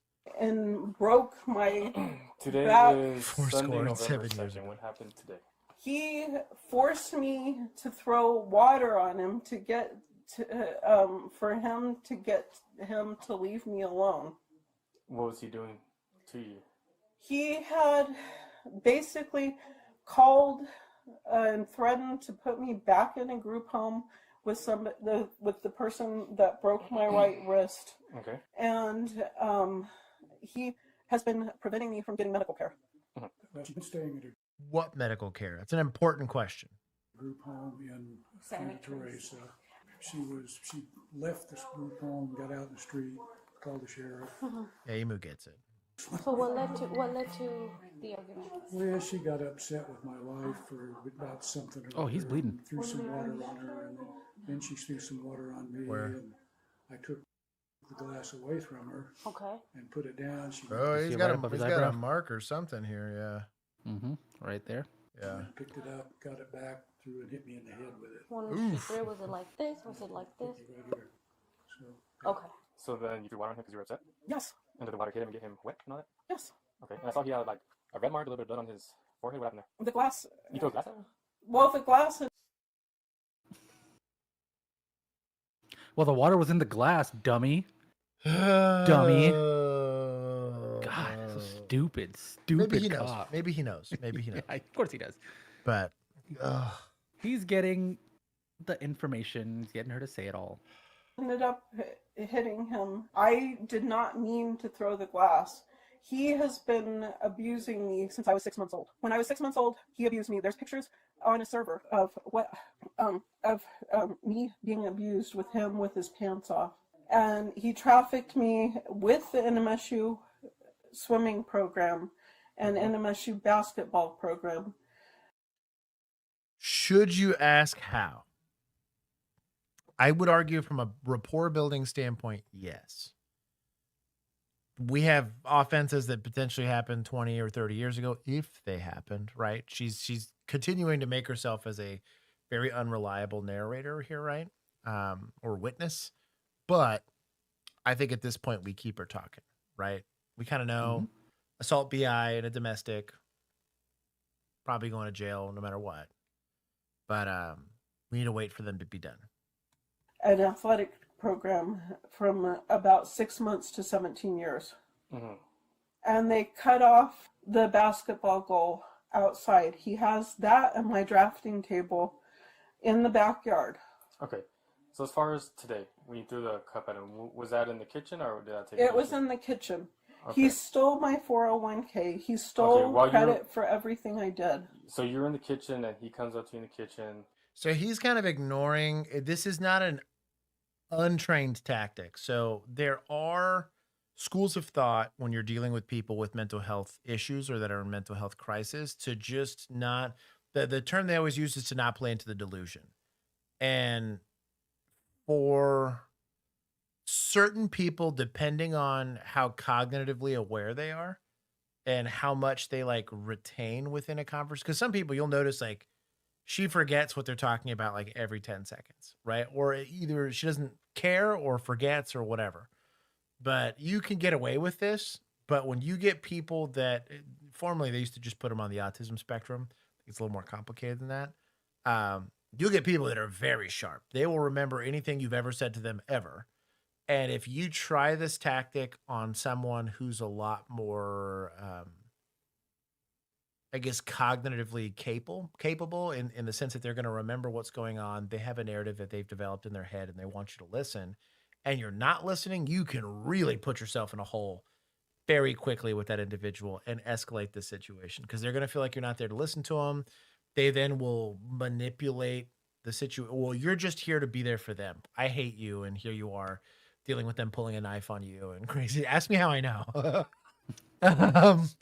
So I would be really careful about employing that technique until you've kind of, let's just say, test the waters with them just to see how they're doing. But it's not wrong what he's doing. He's sticking on, I'm here to fact find for what I know to be a criminal offense. The 401k theft sounds very civil. You know, the rest of this stuff sounds potentially civil. It's also like a lot of stuff that you can't exactly prove here today in any way. Like that'll be for detectives on the back end if they want to come and look through this. And that was going to be my recommendation is we're going to get an opportunity to talk to detectives about anything that didn't happen today. Right now, I'm concerned about what happened today. And anytime she brings up the, LSU, whatever basketball team, that's for detectives. We're going to have an opportunity. Now, if they're very cognitively there, just having a little bit of the delusions, they're going to remember that. And when they don't talk to a detective, they're going to be pissed. But for now, it'll get you through today. That's kind of your goal here is to get through today. But I would be a little more now. Could be hour 10 out of a 12-hour shift, and you're getting this call of all calls. So I kind of get it. I'm not mad at this officer for it. I'm just offering an alternative verbally from a tactic standpoint, the off chance that she's a little more locked in on trying to get you to hear what she's saying. Because most of the times in situations like this, they just might have circular conversations because that's what they always do, right? That is what it is. That's their version of stemming, and it's verbal completely. And they don't care whether you're listening or not. Says he's going to take you to a group home. You got upset and threw a glass at him. Yes. She has a tendency when she really gets upset to kind of lose control. He really got it. And that's the reason she's not living at home any longer, is that professional guardian doesn't think it's safe for us to be there with her when that happens, which does occur. Okay. Yeah, you want to show us where this occurs, sir? You want to show us where exactly everything That's not important. Bro, we got BI in a domestic. Hook this lady up and take questions later, man. What are we doing? So that's still, I see the water. Yeah, I was standing over here and she was here. Let's make the elderly man walk over on the water. Okay.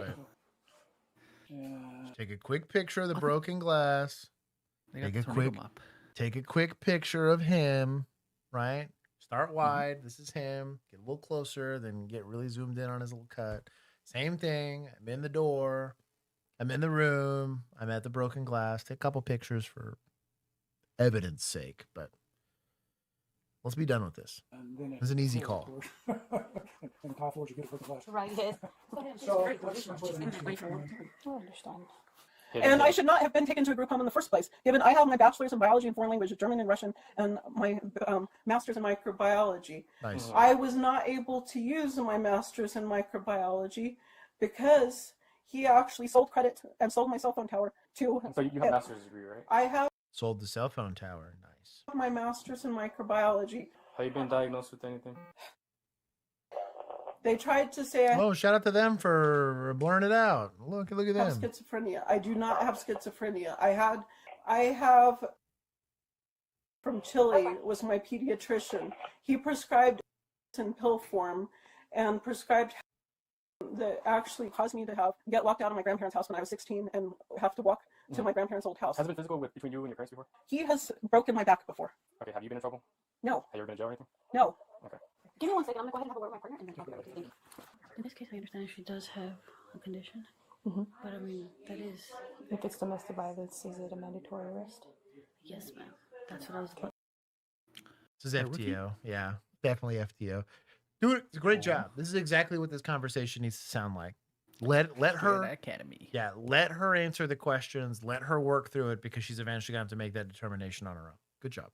To tell you in that because I just saw the glass and his injury, correct? Yes. Right. I mean, so far it's kind of all. It's pointing towards that. Still want to contest with your partner, Yes, but ma'am. at this point it's looking like we most likely have PC, correct? Yes, ma'am. Okay. So maybe let's get his 49. Take pictures of him and take pictures of the glass and everything like an overall report. Okay. Crazy. So after you threw the glass at him, after it cut his face or whatever, and he got wet with the water, what happened? He threatened me. He has been threatened. Dude, I remember being a young kid, learn how to be a cop. Remember, evidence. Me. He has been acting like my brother can take credit for what I did. And it had become progressively worse. For him to completely discredit me, he has been paid by people. No, I get what you're saying and all that stuff, but like I said, And he even took all my letters from my family out of my address book. Okay. It is my address book. He has acted like my inheritance is his to still. Of this year? Of this year. Instead of me. Other people that tend to be like this is people with dementia. Really sad. Gets kind of wild when people get like really forgetful. Some people get very angry. Same thing happens post-stroke. You get them in that golden hour that like the damage wasn't too bad. They're still all there. You have some pretty crazy personality changes or like some level of cognitive decline. Head trauma. I've seen a couple people where they were in their like early 40s, but they had suffered like a really bad motorcycle accident, and the side effect from it was that, and it was sad. But this is definitely without some apparent other reason for it. She's already been diagnosed for stuff like schizophrenia. Like you got a pretty good clue here what you're dealing with. Okay, do me a favor, Christina, just go sit on that seat over there. I did not attack you. Christina, do me a favor. I have never attacked her in my life. Played ourselves. You got PC? Yes. Okay. Walk out. This poor guy. Do we have PC? Come on. Sorry for me, okay? If they were to kick me Okay, just to that grass area over there. You guys want it? Yeah. Now just put your hands behind your back. You're under arrest for the crime of battery on a household member, okay? Oh, it's Las Cruces. Oh, it's Las Cruces. Lower our expectations by a lot. I mean, we have it By a even lot. without Come on. times 2. Handcuffs on. They are not even Yeah, she threw water on the mom and she saw the wet shirt, assaulted and then me. obviously Dad has the. Okay, yeah, she just admitted to the Golly, slow motion handcuffing. Oh my God. Assaulted me. Okay. If you want to just stand by with her in the unit, or we just finish up with them. Okay. Be so gracious. I got it. And you can have a broken right sesamoid bone. You guys like that? See, because I know that your knee was hurting. She has been placed under arrest and is going to be for battery on a household member. Okay, I understand that. Maybe you will not want to press charges, but the state does pick them up by law. So at this In reference to domestic violence, it's a mandatory arrest. Oh. Yes, so technically, you guys are considered household members, and that constitutes a domestic violence arrest. Okay, Right, that's pretty much. yes. But we are going to go ahead and take her in. But I do want to let you know that there is some sort of resources that can help you with the whole situation that you're having. Take care of yourselves for the evening, okay? Good job. That was an easy domestic. Shout out to Las Cruces. That is as easy as domestics come. Nobody was really terribly combative. You asked a couple questions. That's how most. Let's not say most. I would say, well, no, most. At least 60% to 65% of domestics that I worked were that straightforward. They were mad about it, right? But we didn't get any fights. That didn't happen. There was some where it was a little bit more spicy without getting into like a full blown fight. I'm giving them extra points because of how well that went, despite it being Las Cruces. We take a little bit of points from society, only because there really should be more resources for people in that situation. It's kind of hard, especially with elderly parents, to take care of an adult. She's a lot bigger, probably stronger than they are. So when it does turn to violence, we're lucky they weren't beat to death, right? or like catastrophically injured out of it. Good to see an FTO letting the rookie kind of work through the call. It kind of took a while, but given that she's a rookie, that's expected. Good. On February 11th, 2025, officers responded to a... Also, actually, we're going to take some points. Disturbed daughter is not an accurate depiction of that. She has a mental health illness, a diagnosed mental health illness. It's not disturbed. Chill. A bank after a woman was attempting to cash a stolen check. Come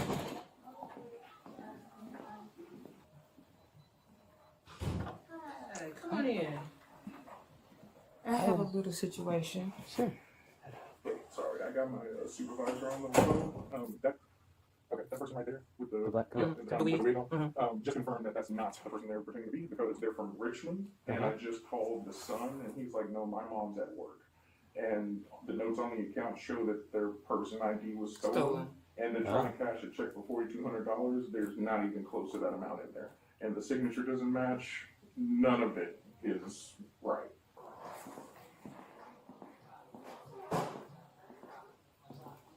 Hi there, how you doing? Fine. Doing all right? So I just got a call to From? check your identification. She hasn't. She has identification?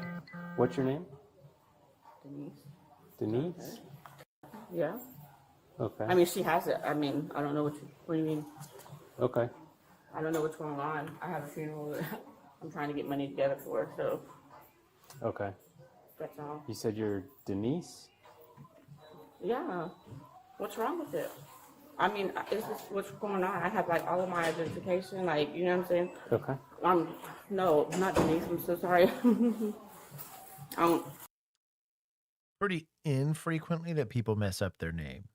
Maiden name, if they're recently married, maybe. If you're talking about last name, I could see that getting a little bit more convoluted, but first name, typically no.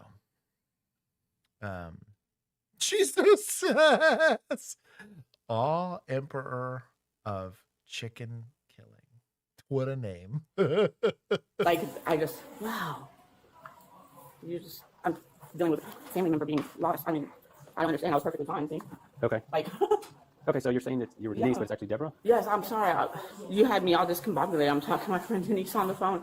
Mm-hmm. Yeah. Okay. Do you have any other forms of identification? She has it right there. That's all I have. I mean, I have everything that you need. I don't get it. So she has your, like, driver's license? Yeah, she has it right there. Okay. What's your date of birth? I'm, It's just a question about your I know, identification, okay? I know that you are, and I understand that. I think you understand I mean, why do now and I don't get it though? Like, cause, Okay, so let me just start from the beginning. So what's your last name? I just told you. Can you spell it for me? Yeah, see it. I mean, Theo, I just told you. And your first name? It's Deborah. And your middle name? What do you need my middle name for? I gave you like everything. It's Lynn. Okay, so you have to check your phone for all that? No, I don't. I'm just I'm asking. I don't understand where this is coming from. So, I come in here from my account to cash a check, and I have all of my identification, and I don't get it. Like, I So don't get it. we're not 100% sure that you're who you're claiming. Well, to I be, know. okay? I mean, well, obviously now. I mean, shoot, I've been trying to get all of this stuff together for this. You know what I'm saying? So, yeah, I don't get it. Okay. So she tried to pass a stolen check. The bank already knows that this is not who she's saying she is. You're going to get her identification no matter what. We just need to figure out, so you came here to cash a check. Yeah, can you show me that check? So this is or this isn't you. So you're cashing somebody else's check. Is this a stolen check or is it not a stolen check? You can ask all those questions. There's nothing wrong with that. But getting hung up on her ID or who she is kind of irrelevant. I understand the cop mode of wanting to know. That's kind of, you'll rep a lot of calls like this where normally they just give you their name and date of birth. But if they don't and they're being weird about it, of course, she just gave a bunch of BS ones, right? It's not an offense, right? So far, because we're not trying to assert a detention or anything like that. If you assert a detention, tell her what you're detaining her for, right? And then she fails to ID on you, maybe, right? But I feel like, I mean, this is I just want you to tell the truth as far as like who you actually are. okay. Okay? Okay. 'Cause we understand what's going on. I mean, Okay? You do too. I mean, okay, it is what it is. I mean, yeah. So what's your actual name? My name is Stephanie. Stephanie? And I was asked to, so I didn't, because I'm I need money, and I didn't realize it was like this, so Okay. it is what it is. Like, I don't know what else to say. Do you have your actual ID? I do have my actual ID. Man, possession of someone else's ID, yo, and then using it, yo. We're talking about fraud here now. Crazy. That's crazy. Okay. All right. If you would mind just having a seat for me over here.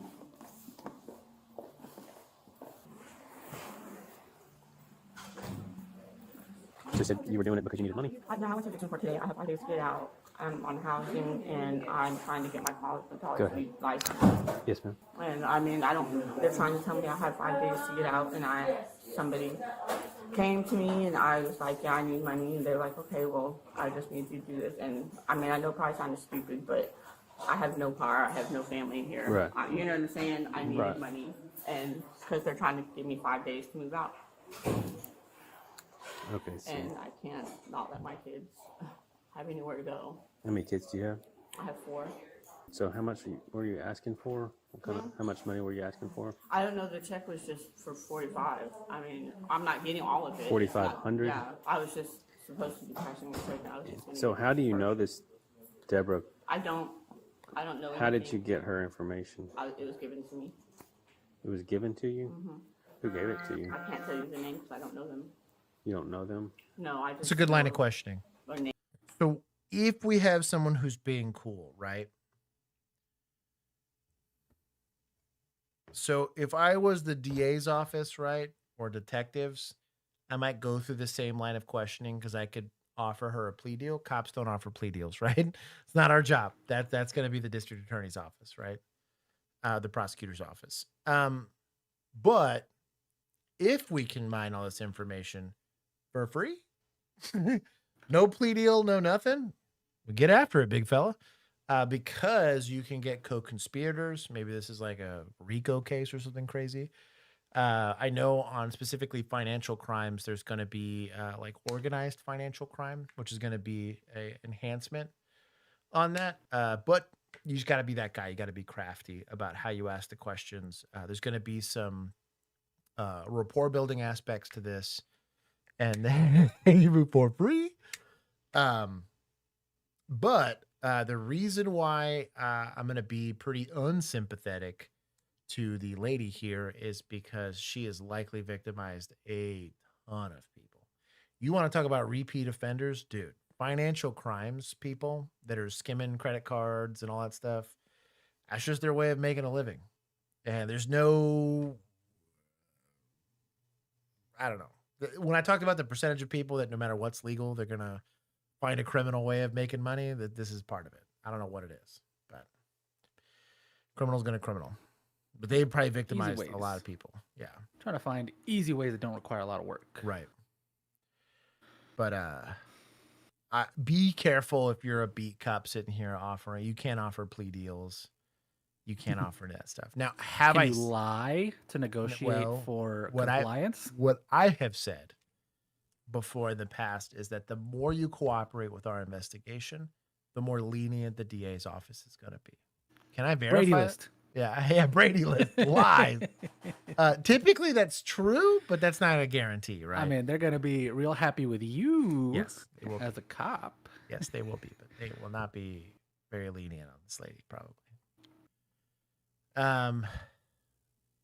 RICO trials, vehicles, bringing a ton of unrelated charges. Hope the jury believes guilt by volume of accusation. On my phone. No. I don't even know what to say. Like, I met them on a dating site, and it just, conversation turned into, because I was going through all of this, and they were just like, well, I mean, we just need you to cash a check. And I was like, okay, I didn't know the extent of it until, you know what I'm saying, today or anything like that. A blue. You knew the check wasn't yours. You knew the check wasn't theirs, and you decided to cash it anyways. These are the things you need to be asking. It wasn't the white one? Yeah. Okay.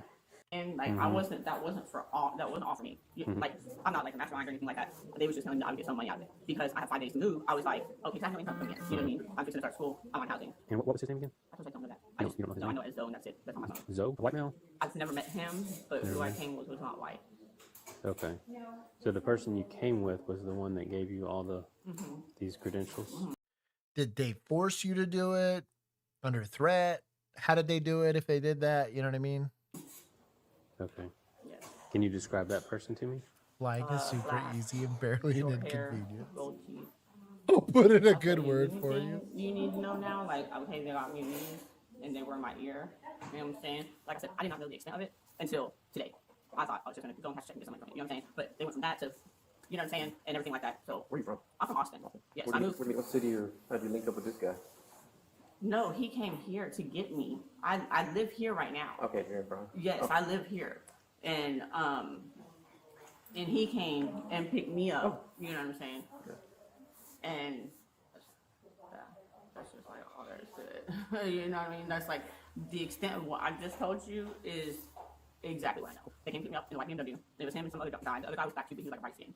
And the driver had told you I don't even know their names. And he gave me the ID, the 2 checks. They were already filled out. They were fine over that. Did I harass them? I most definitely did. I mean, but I tried to go through the courts and stuff. I got income taxes in the month. You know what I mean? Like my kids are my everything. I do everything for my kids. I needed money. Are you willing to talk to one of our detectives? I sure will. If I'm not going to put, I'm not going to go to jail for this. Like at all. It wasn't anything illegal from what they told me. You know what I'm saying? And then when I got in the vehicle, You seem pretty reasonable. Did you think that putting on a wig, using an ID that's not you, no, cashing a check no, that belongs to someone else, that's is what okay? I'm saying. Once all of this, I'm just telling you, like what you did here. Was a better question. Did you think that that was illegal? Yes, yeah. Okay. I did, and but again, it was like. Frank, most criminals, when they see the cops show up to the thing that they're doing that they know is illegal, they typically leave. Crunch time, like, you know what I mean? Like, I just got out of court this morning about that. But it's not a terrible I tried to talk to my landlord, see if, and she was like, I'm sorry, but you have to go 5 days. No. Get that other earbud.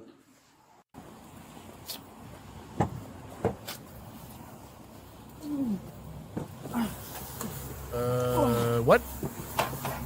Did she say anything? Give y'all details about how her purse was stolen? Or what She said they stole it at a Walmart. She was local here or somewhere else? up there. Oh, That's okay. right there, yeah. And she said that they immediately started buying gift cards. They did eventually put the notes on the account, and that's one of the things that she saw whenever it pulled up. So. And she tried to cash a check way more than what was in the account. So, yeah. The wig, I noticed the wig right away, and then Tell her. The dating website. What dating site? Facebook. Facebook is a dating site? Did not know that. What did the driver look like? He was a black male, short. I thought I seen a text and stuff like that.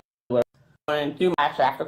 That is one reason why I went ahead and, you know what I mean? Like, I went in. I didn't feel comfortable with it. Yeah. And stupidly. I could be hitting you with a few more felonies. You're getting charged with one charge. Okay. What am I getting charged with? Fraud. It's called forgery. I could be hitting you with a bunch Is it spicy of time? possession of ID info, identifying information. Yeah, I wouldn't. She'd have gone in handcuffs. I'm assuming that they were trying to maintain an illusion that maybe she's not going to jail, right?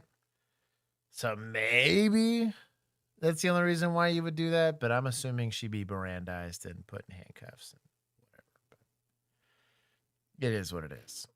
I don't make the rules at their department, but if it was my department, those would be the rules. Okay. Which is higher than what we're going to be charging you with. Okay. But that's what you're going to be charged with because of your cooperation. I can't go to jail. Okay. I don't have the money to bail out. My mom does not have the money to bail me out. Okay. It's okay. Just cash a fake check. If I can't. Exactly. Dummy.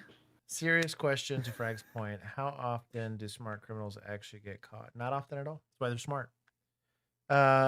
Is the old saying. It truly. Have I caught what I would believe to be a smart criminal? Probably, but it's like 1% of them. Most of the people that we catch are the dumb ones. I always like to say it. Sometimes we get lucky. Every once in a while, they rolled a poor perception check and decided to go do a hand-to-hand while we were there, you know, or didn't see us, or they get rented out by a girlfriend. Like, that's how a lot of the what I would consider smart criminals get got. Bro. Literally cartel dude. Yeah, dude. That was it was his they followed his girlfriend to where he was to get him.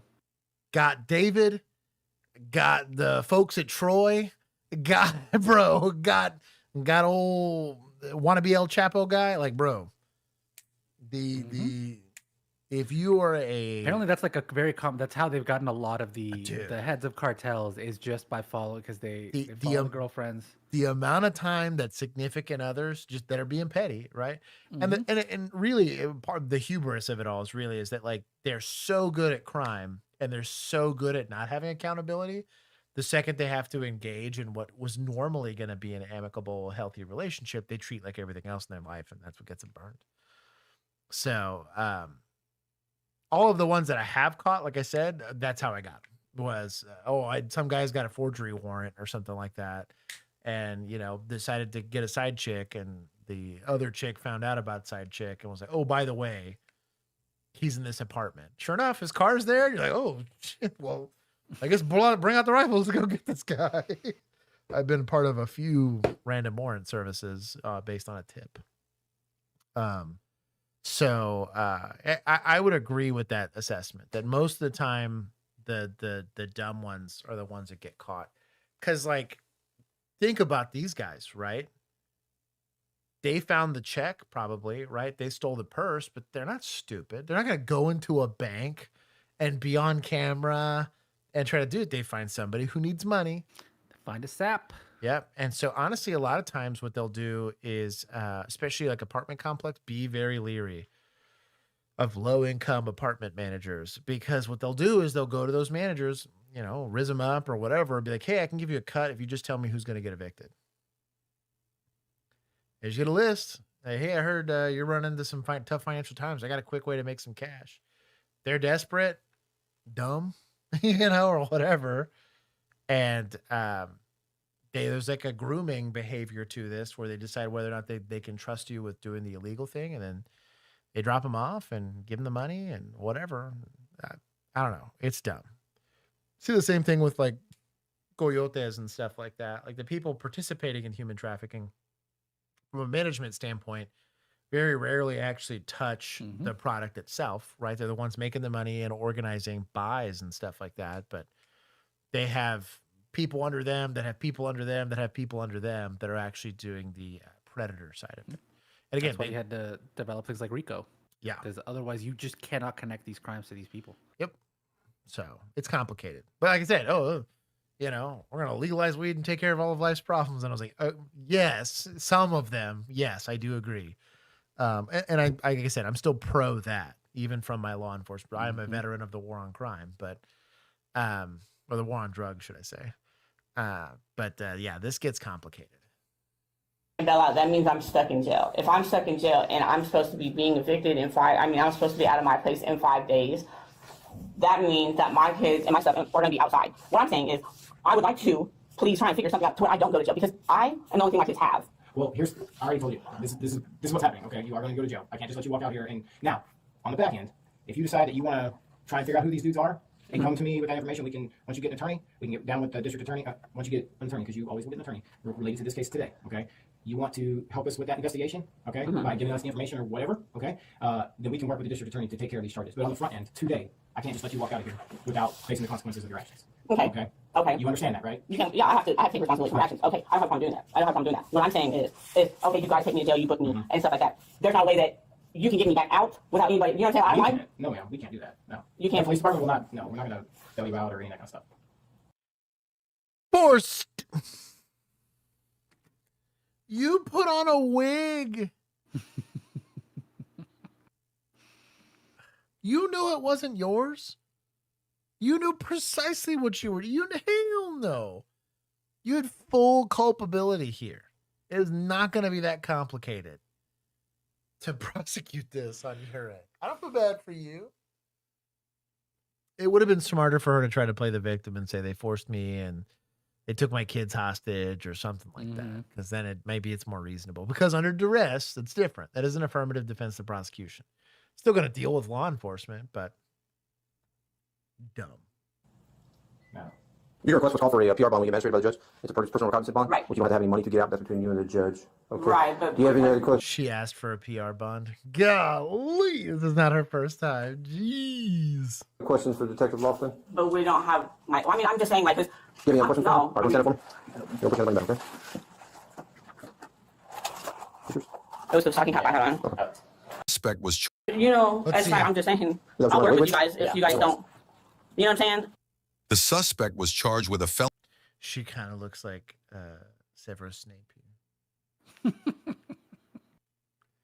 That's kind of wild. I didn't see it before, and I think it's just because it's so desaturated, you know? That's Snape's mom. Bro. That's why he became a jerk. Didn't have a dad. Felony count of forgery. Due to her cooperation with officers, she received a plea deal which allowed her to avoid prison time. She was sentenced to 2 years of community service and was ordered to pay a $1,900 fine. Dang. Thanks for watching the video. Hit the it's all right. I guess that's a pretty good deal for felonies. Yeah, I was about to say she got out of the felony. So, I'll give him some points. I mean, it was an okay investigation. She was pretty cooperative for a suspect. So I don't really see any issue in that. It was a little long-winded. I didn't like transporting without handcuffs or searching or whatever. Maybe they did that off camera, but at the very least, the handcuffs thing stressed me out. Detectives could have done a bit more. I'm going to take some points from suspects because she was terrible. Like, bro, suspect better. At least have like a fun alibi prepared, you know? Make us work for our income today. In Waukegan, Illinois, at a Lululemon store, Lake County officers are dispatched for a possible shoplifting suspect. Little did they know, their investigation would just get weirder and weirder. Can you tell me your name, ma'am? Shakeel, S-H-E-K. Does she look like she believes she's detained? No. So if we believe that we have reasonable, the reason we're making contact with this lady is because we have reasonable suspicion to believe that she's committing shoplifting. Past the last point of sale, we need to effectively detain this lady, right? Ma'am, you're detained. She keeps walking, we're on ask, tell, make, right? Let's not let this lady walk away from us. Hey, what's the problem? All right, I got to see your driver's license. You got keys in the car? Yeah. Don't close the door. Don't close the door. Don't close the door. Okay. Hit me. That's battery of peace off. Look at this guy. Let's stare in amazement at Tactical Timmy here, whose decision to effect the detention was to allow this lady to not just leave the offense location, but walk all the way inside of a car and then decide to stand in front of the car. If she were to be a bit more motivated and this officer failed the dexterity check, so door slams, and she decides to drive off, is this a justified shooting? I would argue no. I don't know. Is she a suspect in an immigration? Oh, man. Was she protesting something in that Lululemon? Because then maybe. No kidding. This is stupid. Big dumb. You have a perfectly usable patrol car here. You got 2 of them. You really want to detain this car? Use your vehicle.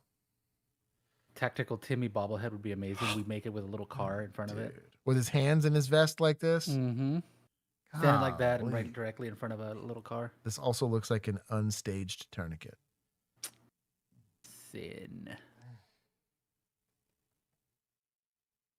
Oh, he's a deputy. It's literally exactly the thought that crossed my mind. Oh, these people kill me, dude. Did we not have a detention before? Did we just magically have a detention now? Oh, she's on a patrol car now, or she's in a car. We can detain her now. Well, yeah, we're going to have battery on a peace officer. So dumb. That gives us PC. Like, Before we had to actually know penal code. Yeah, where's Millennial? Come get your boys. What's going on here, man? Officer, step out. I'm not. Okay, just grab your purse. Step out of the vehicle. Step out of the vehicle, ma'am. I'm not going to ask you again. Okay. Step out. That would be incredible. Be a man. Detain cars with your body. Be a man. Jump in the suspect vehicle before they take off. What are all those core workouts for if you're not going to tank a car? Exactly. Actually, can I check it now? Give me the car keys. Huh? You're going to give me the car keys. You're not getting back in the vehicle. Okay, can you check it on? Just give it to me verbally. There's clothes in here with tag lines. Handicap parking. There you go. Can you tell me your another sin. Hey, she could have an invisible handicap. You never know. Well, I'm full name? Placard. Oh yeah, you're no right. No placard, no license plate. You're right. Like, laws are for the law abiding. Surprise, surprise. The person shoplifting is also parking. They're totally acquired in a perfectly reasonable way Tesla in a handicap spot.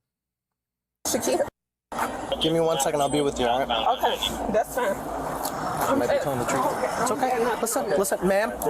I just need you to relax. Okay? I'm just putting on my pants. I understand. Listen. I'm just gonna run this. Okay? We've gotten a lot of complaints from this store about thefts. Okay? The vehicle matches the description of the vehicle that's been constantly robbing this place. Okay? Yes, ma'am. Listen. Shoplifting. If it was robbing, we'd be pointing a gun at this lady. Right? This is a robbery suspect. Robbery would require some level of threat to staff, right? Maybe an assault. Presentation of what would put somebody in reasonable fear of bodily injury, right? And or the actual commission of bodily harming someone, right? Where it cause some bodily injury here. And then taking stuff. Simply taking it from the store is not robbery. What if her grandma comes out of another store in her Sunday's best? Goodness gracious. Yeah, then you free my girl. Go ahead and calm down for me. Bugsome. Bro, this is villain era. I love it. Listen, there's a couple things we have to verify first. You understand? All right, so I just need you to take a deep breath. Calm down. Let me run this. I'll verify that too, and then we'll did say it. Did you say calm down? He did say calm down. He said take a deep breath and calm down. I can't.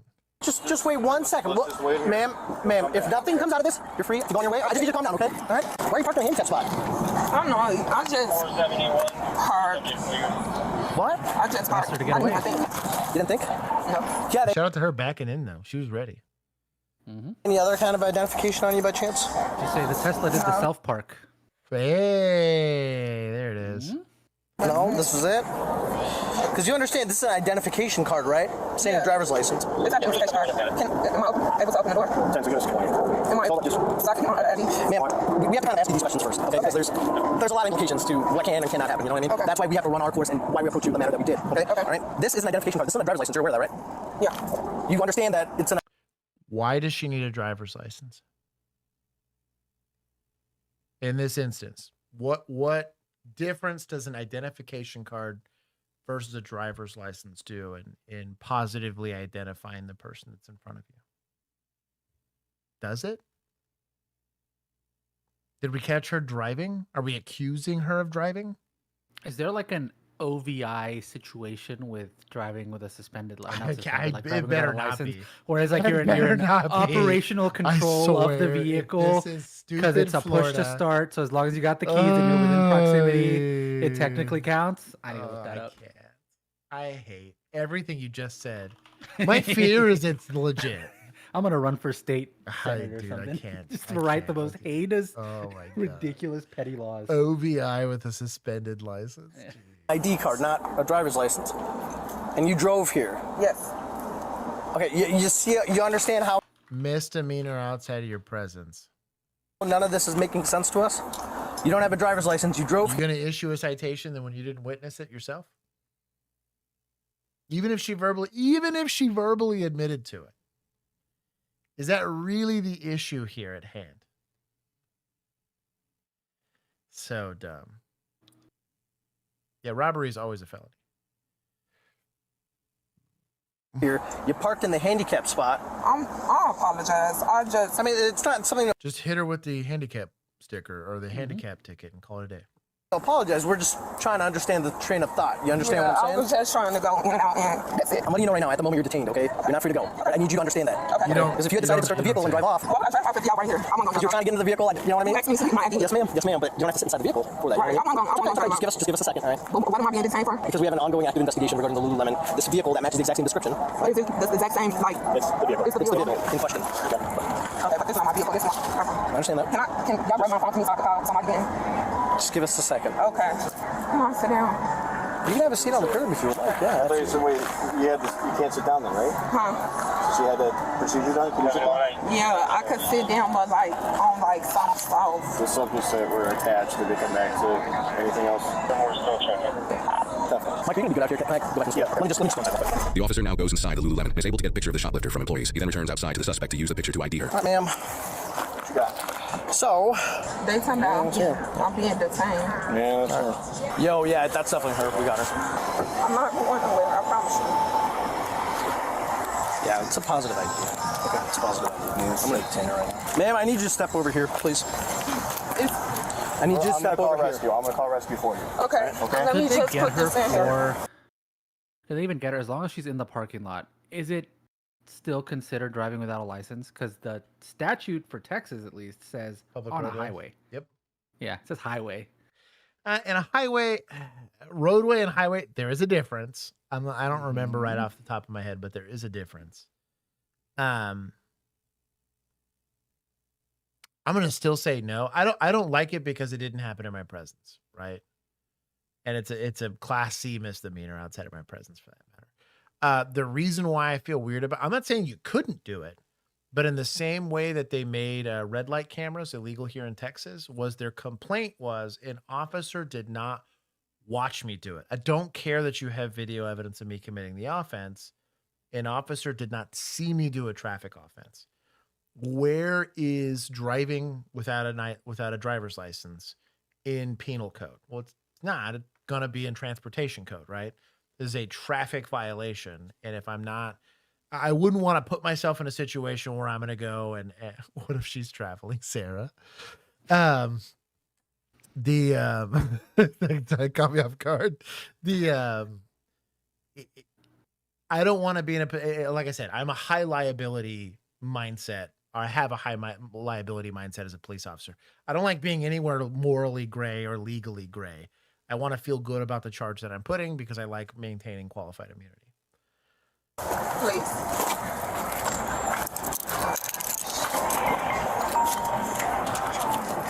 I'm sorry. I'm sorry. What you looking like? You're detained at this moment. I want you to understand that. You already told me that. I was fully aware of that. Well, like handcuff detained. Oh. Stand up. Okay, I'm not going to ask again. Why you Stand stand up. Wait, I'm gonna call rescue. They're gonna figure that out. We're gonna work with you on that. Why don't you stand up?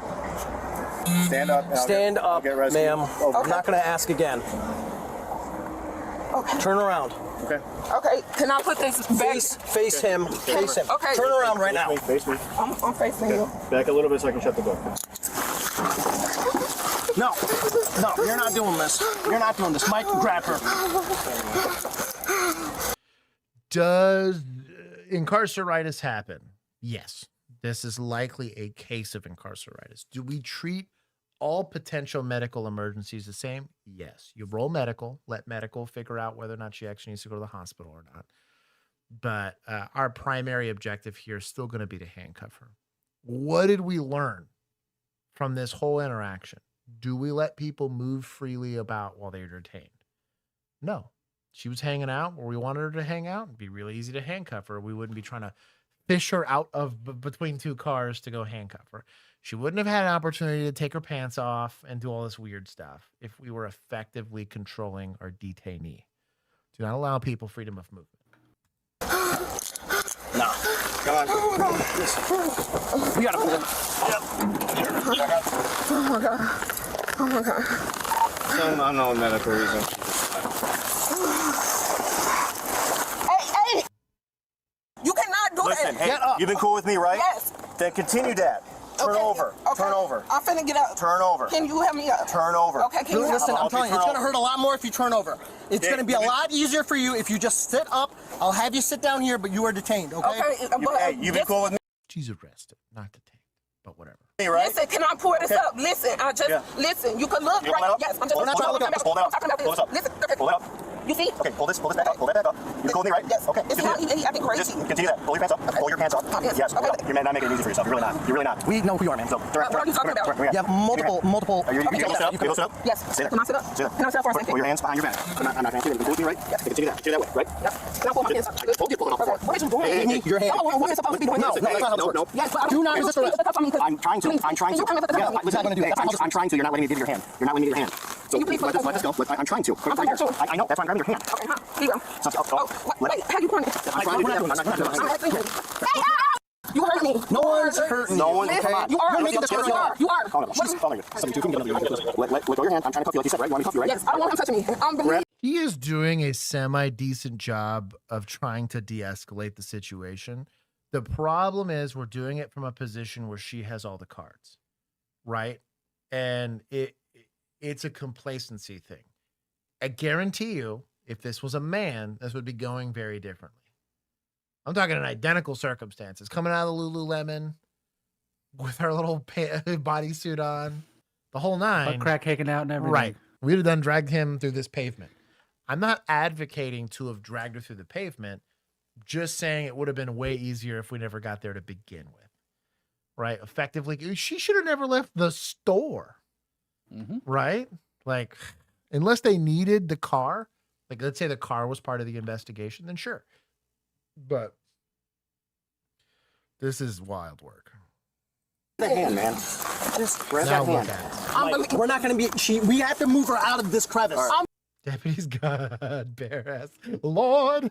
Omni dead. It's not gonna, okay, can I get up? Get up. Okay, listen, I'm finna get up. You ain't gotta pull me. I'm hoping. Okay, listen, can I grab onto your Grab onto me, it's fine.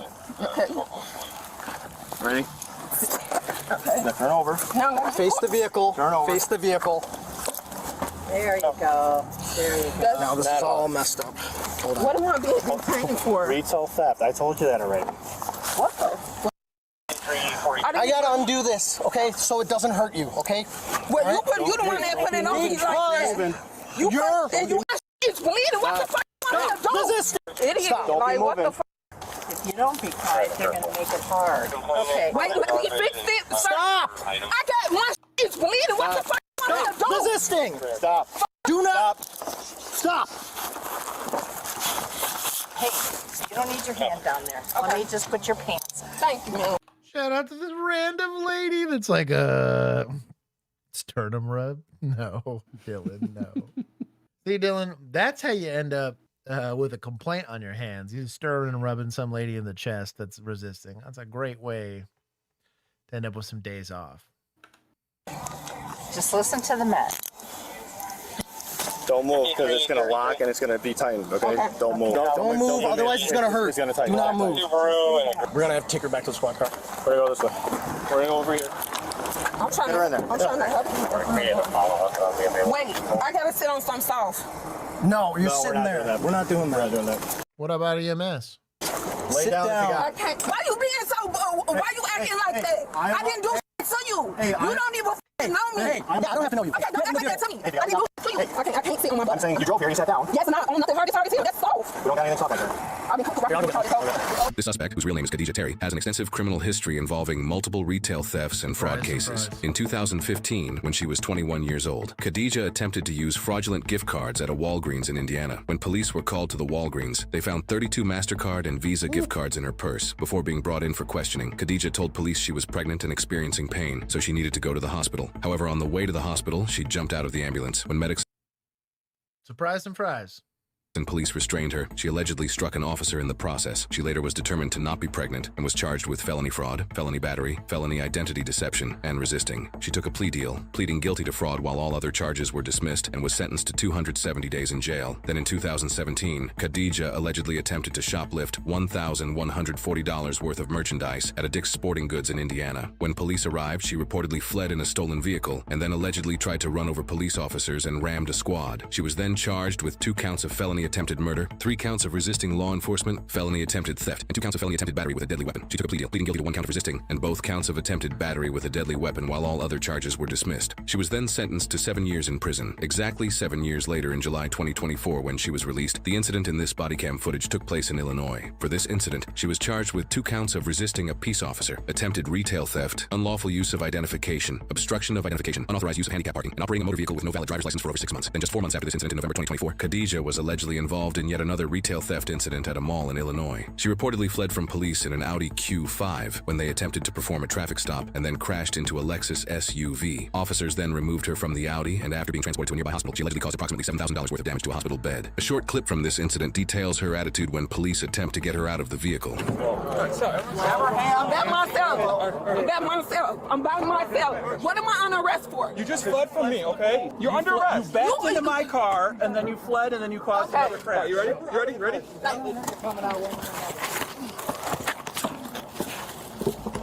So dumb. She was subsequently charged with 2 counts of felony aggravated fleeing and eluding. All other charges were dismissed. I hate it here. Oh my gosh. She was sentenced to 30 months in prison. You notice the way 30 months. She's at least getting time, but we're totally, bro, come on. She could have 3 fake babies in that time. No, oh, thank you. We're taking points from Judge. 3 fake babies. Well,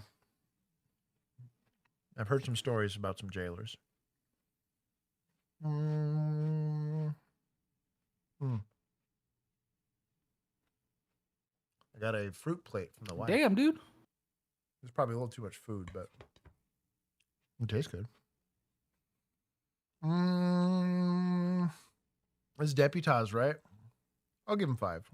They caught her at the end of the day. I didn't like apprehension technique was pretty terrible. Standing in front of the car is a terrible idea. Not giving her freedom of movement is a terrible idea. Why points from prosecutors and judges?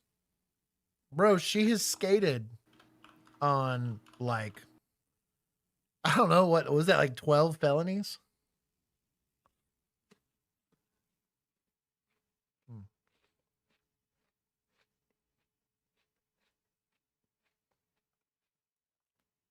Prosecutors did their job. Well, maybe they did, but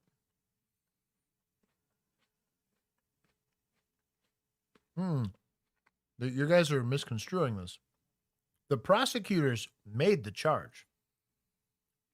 The judge can say, I don't accept your plea, to my understanding. I guess, you know what? We'll give points to lawyers. How about that? We'll give points to lawyers, unless I'm wrong. Oh, I think Virginia wants more points taken.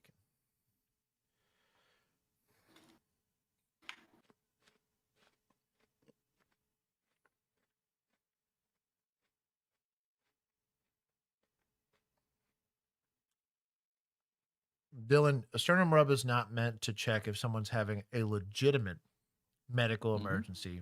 It is simply a way to figure out whether or not that they're actually unconscious, right? If they are unconscious, we have huge issues, right? Potentially medically. Rob B from BP would have done better. I believe it. So she did like 4 years in prison? Or was it like 7? 30 months is like 3 years, right? Ish, not quite 3. Well, no, is it 3? 12, 24. 2.5? 36. Yeah, it's almost 3. Not quite 3.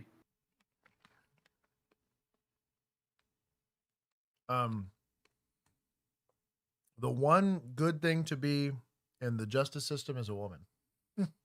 There is a disproportionately, hey, mind you, don't get me wrong, men earn being a bigger part of the justice system. We commit way more crimes. Or maybe we're just more stupid about how we commit our crimes. Wealthy man. But woman. Yeah. Like wealthy men and women, yes. Yeah. Wealthy above all, but yeah. Then like connected, I guess, because you could maybe be you cool could have in friends. high places. Yeah, you could have friends. Just know who's out on these streets. I'm just saying. Like I always like my family in particular. gets real uppity about, well, why are you so worried about it? Like, why do you keep a gun and medical equipment, and why don't you like going to certain places?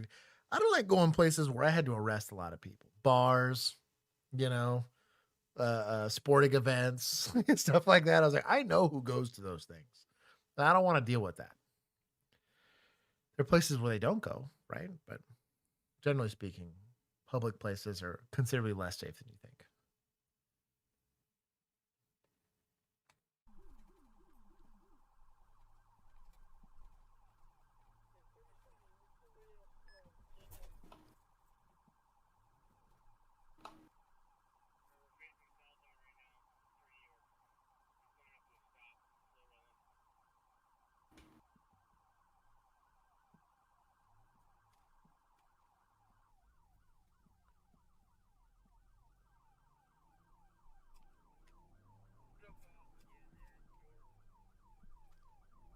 Oh, got him, coach.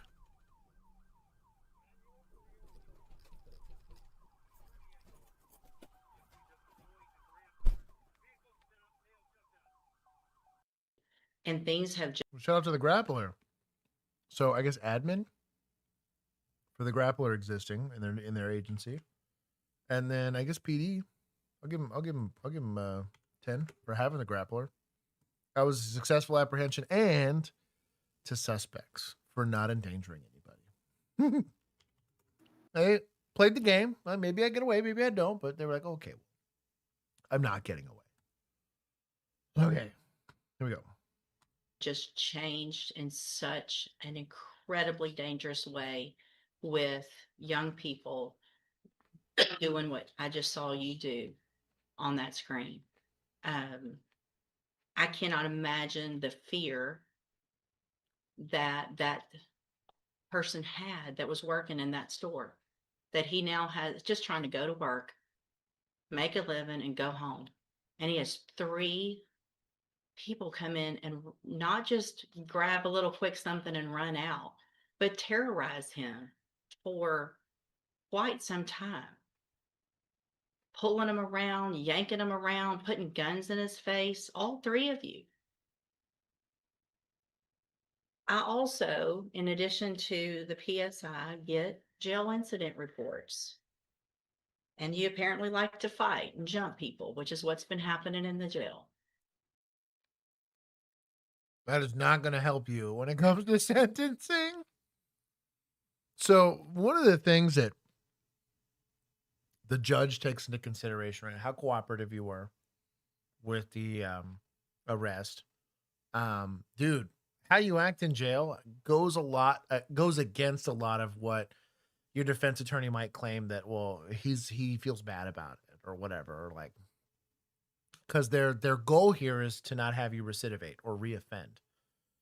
Well, if you did it and I do it again, like, that doesn't give them a lot of incentive to want to release you back out into the public, because they have a liability of you reoffending and creating more victims, right? Magistrates are responsible for keeping the peace. That's why they tend to release people, because they don't like stepping on people's rights. But conversely, they owe it to the public to keep people safe. So it makes it very difficult for me to go, oh, this is somebody that's going to get out and behave, who can follow the rules, because you can't even follow the rules in jail. And the pre-sentence report shows that you're a high risk level, which tells me that after they've looked at everything, that you don't have, unfortunately, a good likelihood of being successful if I were to put you on probation. And Mr. Coleman's right. We're tired of it. And there's got to be something done. So in cause number 25, DCCR 1759, I'm going to find that you entered your plea of guilty freely and voluntarily. I'm going to find sufficient evidence to find you guilty. And at this time, I'm going to find you guilty of aggravated robbery. I'm going to sentence you to a term of 25 years in the institutional division. I'm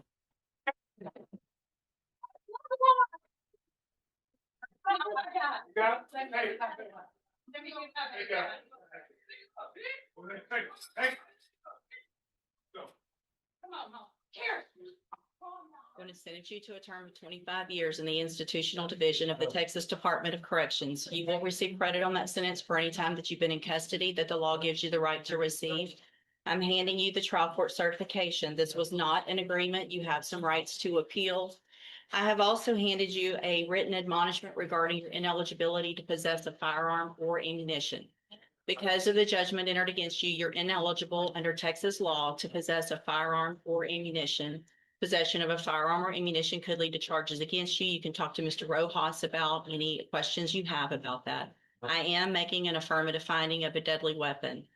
Mr. Fontenette, I understand that this is harsh, and I know you believe this is harsh, but I think this is necessary. I hope that you go and you make things right. You can get out of prison. You're still going to be young, and you can make your life better. That's going to be up to you, okay? You can go back with the bailiff. Rough. Well, City Council. Pretty rare, actually, here in Texas. We don't like holding on to inmates. This is the best way I can describe it. Mostly because we got too many people. Mm-hmm. We got a lot of people to house. And so there's just business decisions that get made in a lot of these situations. That being said, we have a very healthy prison population, but also a big state. A lot of people. We're the second by population largest state in the country.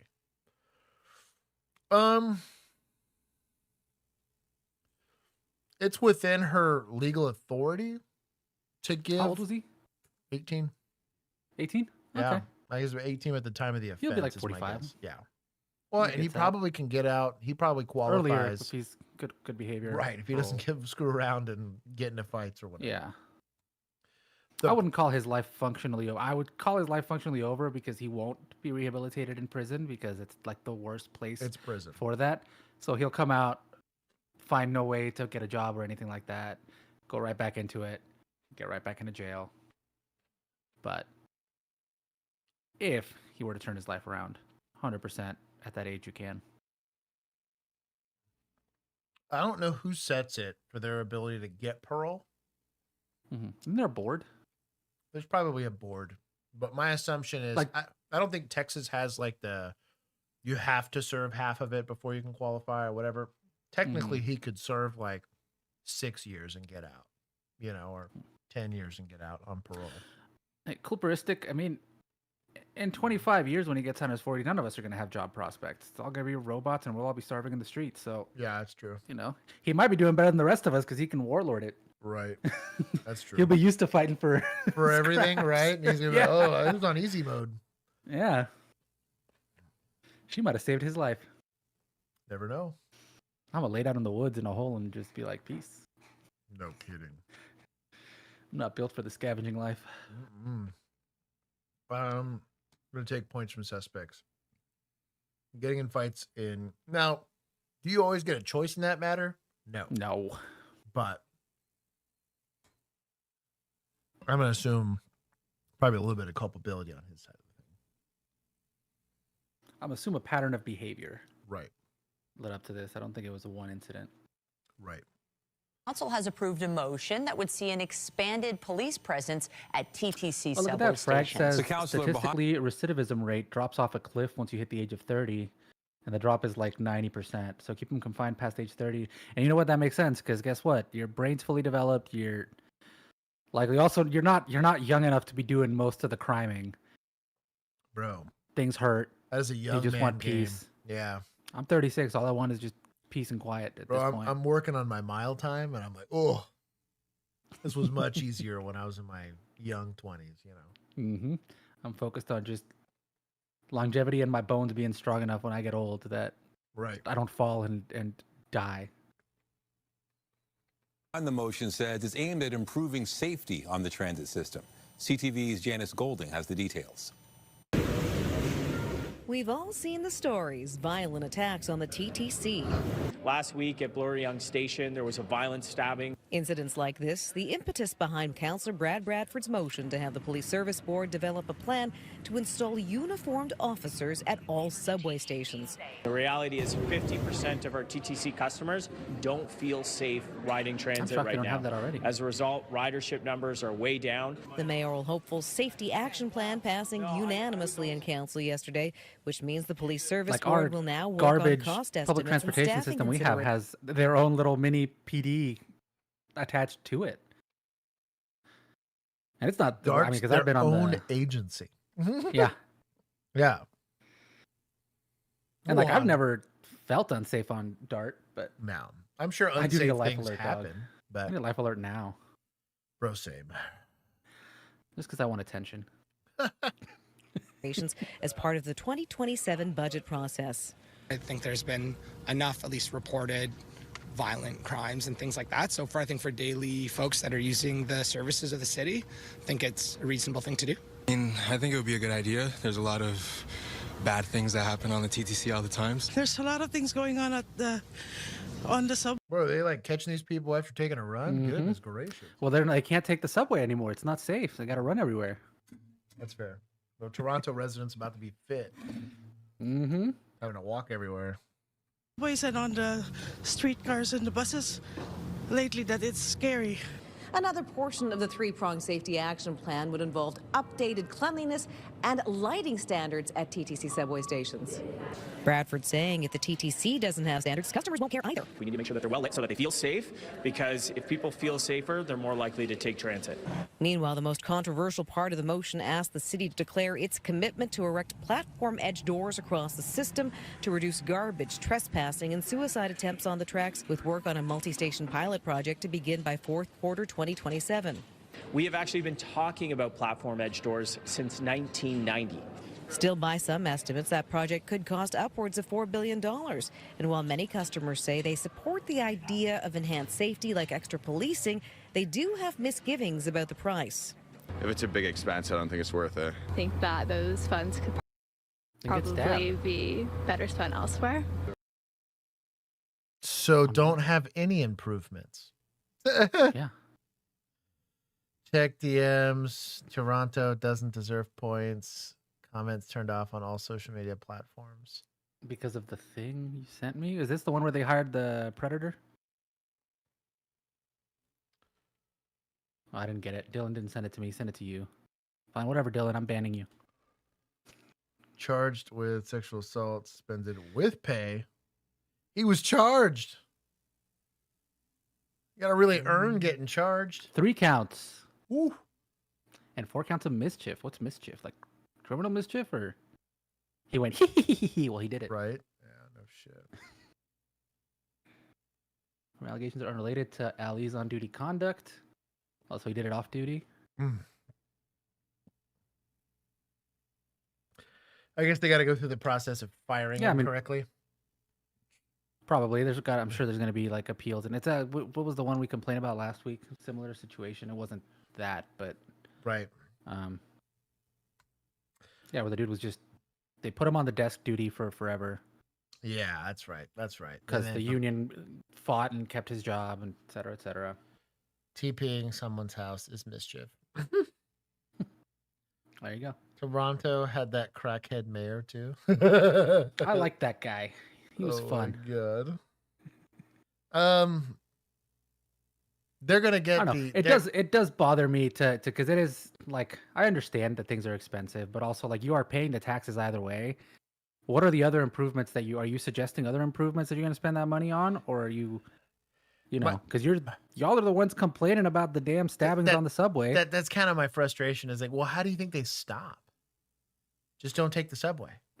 Drive yourself.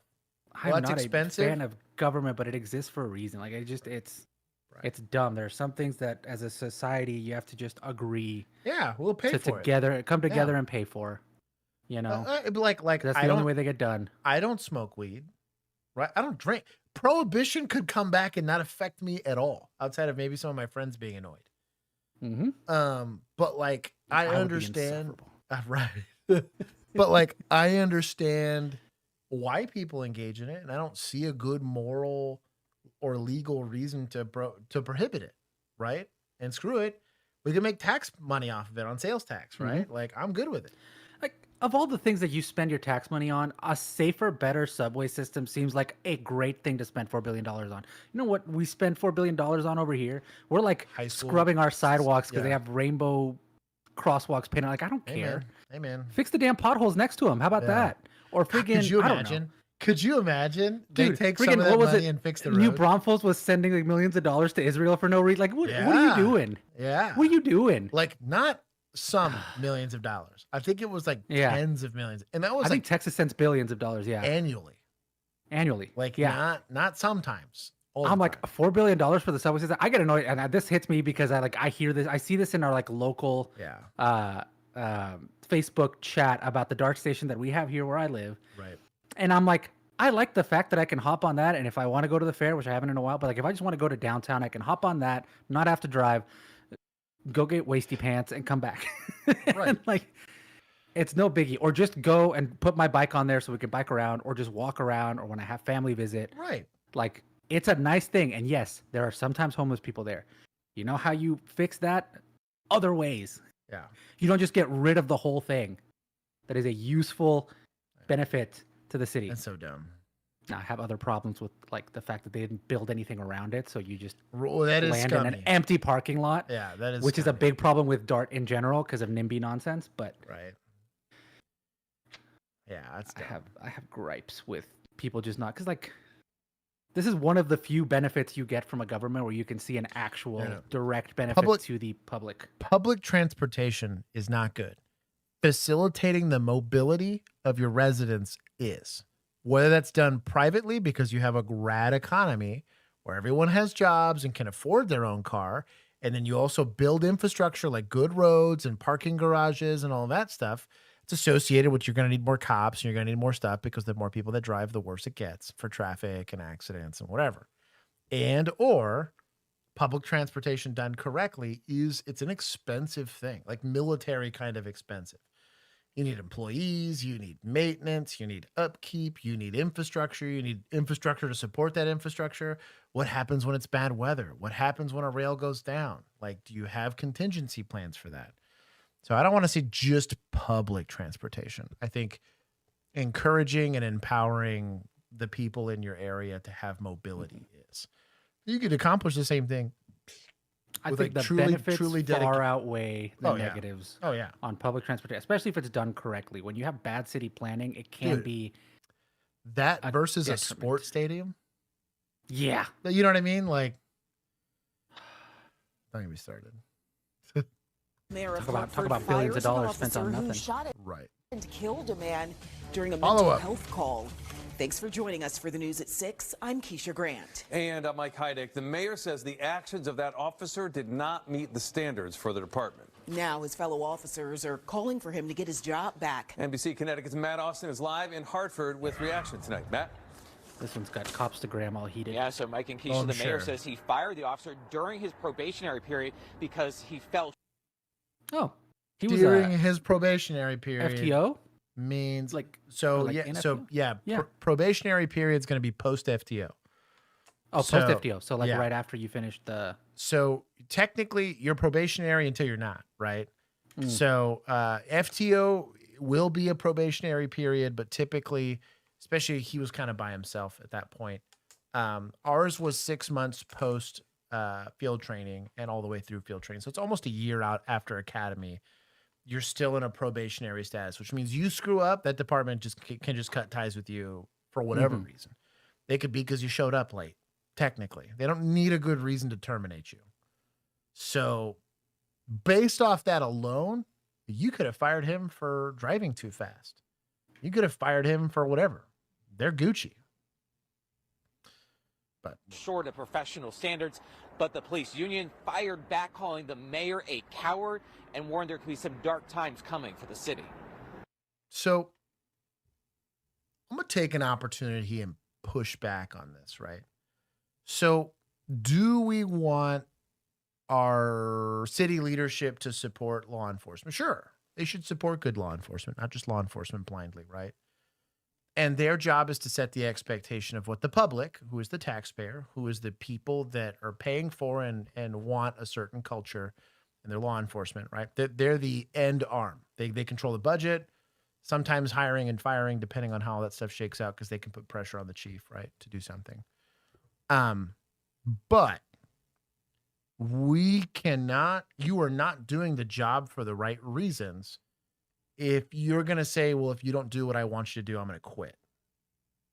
Like, that's a scumbag move. I'm going to make the city unsafe. Then leave. If that's the criteria for you to be a police officer, then leave. And I have no problem with you leaving because you're being honest with yourself. But don't say, well, I'm going to sit and collect my paycheck and not do what I'm supposed to do, like as a police. I have beef with that. That's a scummy. This exact same conversation happened during COVID times. I was a police officer when COVID was going on, right? There was a lot of people during the BLM movement that's like, well, if you don't like the service you're getting, what's it going to be like when we stop doing our job? Right? And I thought that was scummy. I before we even started doing OnlyCops, I used to go out and call people out for that because I was like, that's not why you do this. You don't do this for a pat on the back and an attaboy and for people to like you. You do this because it's the right thing to do. Morally, ethically, and legally. You're compelled to do it. Not for the paycheck, not for anything else, but I have beef with that. More display. Firing one police officer is not justice. We have one more to go. Today, protesters calling for more police accountability following Hartford Mayor Runan Arlampalon firing the police officer who shot and killed a man last month. Several officers had been dealing with a man reportedly holding a knife and dealing with a mental health. 1 second. I need tinkle. Tinkling's happening. Be right back. Juan, plug merch in the Discord. Okay, so merch. Boom. We have so much merch. Y'all, look at this. Look at this freaking Acorn Cop mug. Exclusive. Only from OnlyCops. We're the only ones brave enough to do this. Look at this. Look at that. Look at that. Beautiful. Wow. Got Spirit of the Law. So apparently this is, I think, the reason this is not available on the website right now is because it's in our Halloween collection. So it'll be back in October. I can probably make it available right now, but I'm lazy. We got admin hats. You can get for yourself to make fun of your admin, or you can give to your admin and they won't know that this is for you, Arca. They won't know you're making fun of them, maybe. You know? And then what else do I have around here? Oh, got this one. This is one of our Patreon rewards right here. It's a beautiful 8-bit blue line Punisher sort of skull. And then what else I got? Let me see. Got our Zapper shirt. You can also become a member of the Patreon or the Discord. The Patreon, you can get merch rewards. So they come out quarterly. You get like stickers and mugs and t-shirts depending on where you fall in the tier system.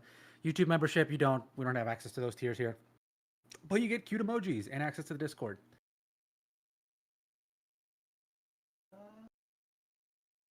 Oh, yeah. This was the one that Bill was wearing, which I finally found after it was lost for a while. Hyrule Sheriff. Dun dun dun. And it's got the side shield here. That. Wow, amazing. So cool. Thank you. Thank you. Look at that. Beautiful. Damn, he's taking forever, huh?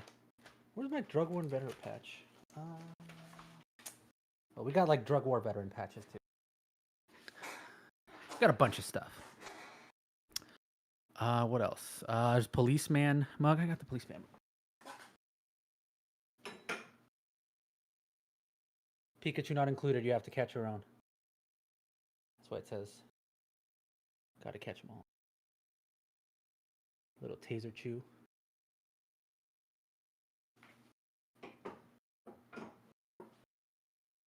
Given a pass by the Pokemon Company. Not quite the same as Blessed, but close enough.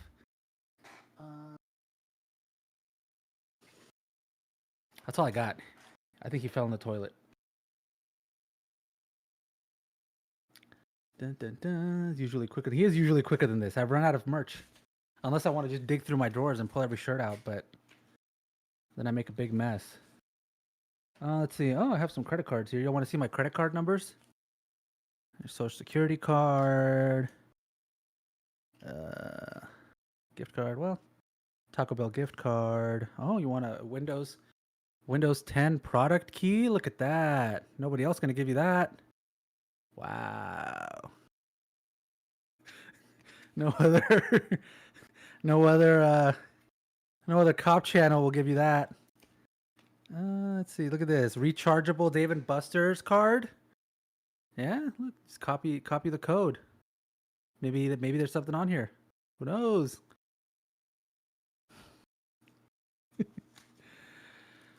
When we talk about the process of video editing, I've been video editing in the background because I got to do stuff for Josh for day job stuff. I'm getting to watch friggin' Minnesota State House rule hearings about HR whatever. Super fun. How many subs can I name? Well, there's like the meatball sub. Do you call like a Philly cheesesteak a sub? Hot dog's kind of like a sub, but with a hot dog. Substitute. Refuse to upgrade my streaming PC to Windows 11. It's old. That 11 will break it. I have that problem. I just had to buy. I actually just bought one of these. So the photo booths that I run for my main job, we got to use these little mini PCs in there. And yeah, same problem. They were all on Windows 10, so I just had to upgrade full PC because the Windows 11 update does not work on the old ones. They don't have enough storage. Juicy stories about Josh. Anything embarrassing? I mean, I got some pics. But y'all have to go to the Discord for that. We did one time. We went through my Facebook one time. I can show you all of like our high school and college pics. Friggin' the facial hair was something else. I'll tell you what. What else I got here? Is this my jury duty? I got called for jury duty. Reporting date April 23rd. It's gonna be super fun. They haven't told me if I'm having to go or not. Yeah, lick the stram. How far are we from like goal? Y'all are like 23 likes away from like goal. That is slacking. That is weak. Come on, lock in. Like in. Let's see what else I got. Oh, here. Anybody want a Taco Bell gift card? Highest super chat gets a Taco Bell gift card. Buy merch for a chance to get Taco Bell gift card. We'll totally honor that, promise. When I said streaming PC, I just meant the TV I use for watching streams. It has 870 Ti in it. Dog, that's still more than this one has. To be honest, this is like integrated graphics with whatever. But that's all I need. The photo booth, that's all they need. Just that it's connected to a camera, it goes flash, takes a pic. Buxom is willing to pay to hear the story. Man, I wish I could pull up stuff on the stream. Let's see. I would be down for some OnlyCops patches. We have OnlyCops patches. Passed by Nintendo is pretty much being ordained as a saint by them. I know, we got canonized, dude. When more Southland? I think... I'm trying to remember. The last time we filmed was like January. And I know we did 2 rookie episodes. I want to say we either did Southland or On Call. I don't remember which one. But that was back first time we had Bill and Josh back together. We did one of those 2. Maybe both. Might have been On Call though. I need to go back and check. But we do have 2 episodes of The Rookie coming up. They are, spoiler alert, it's Day of Death. It's when Lucy gets kidnapped. Oh. New Jack City. I don't know what New Jack City is. I've heard of this. Let's see. Oh, yeah, no, I know New Jack City. Wesley Snipes. Yeah, we do need to do that. Bro, Josh is... What happened to him? He got like a fire hose of tinkling. I think this might be a cheese emergency. Let's play the song.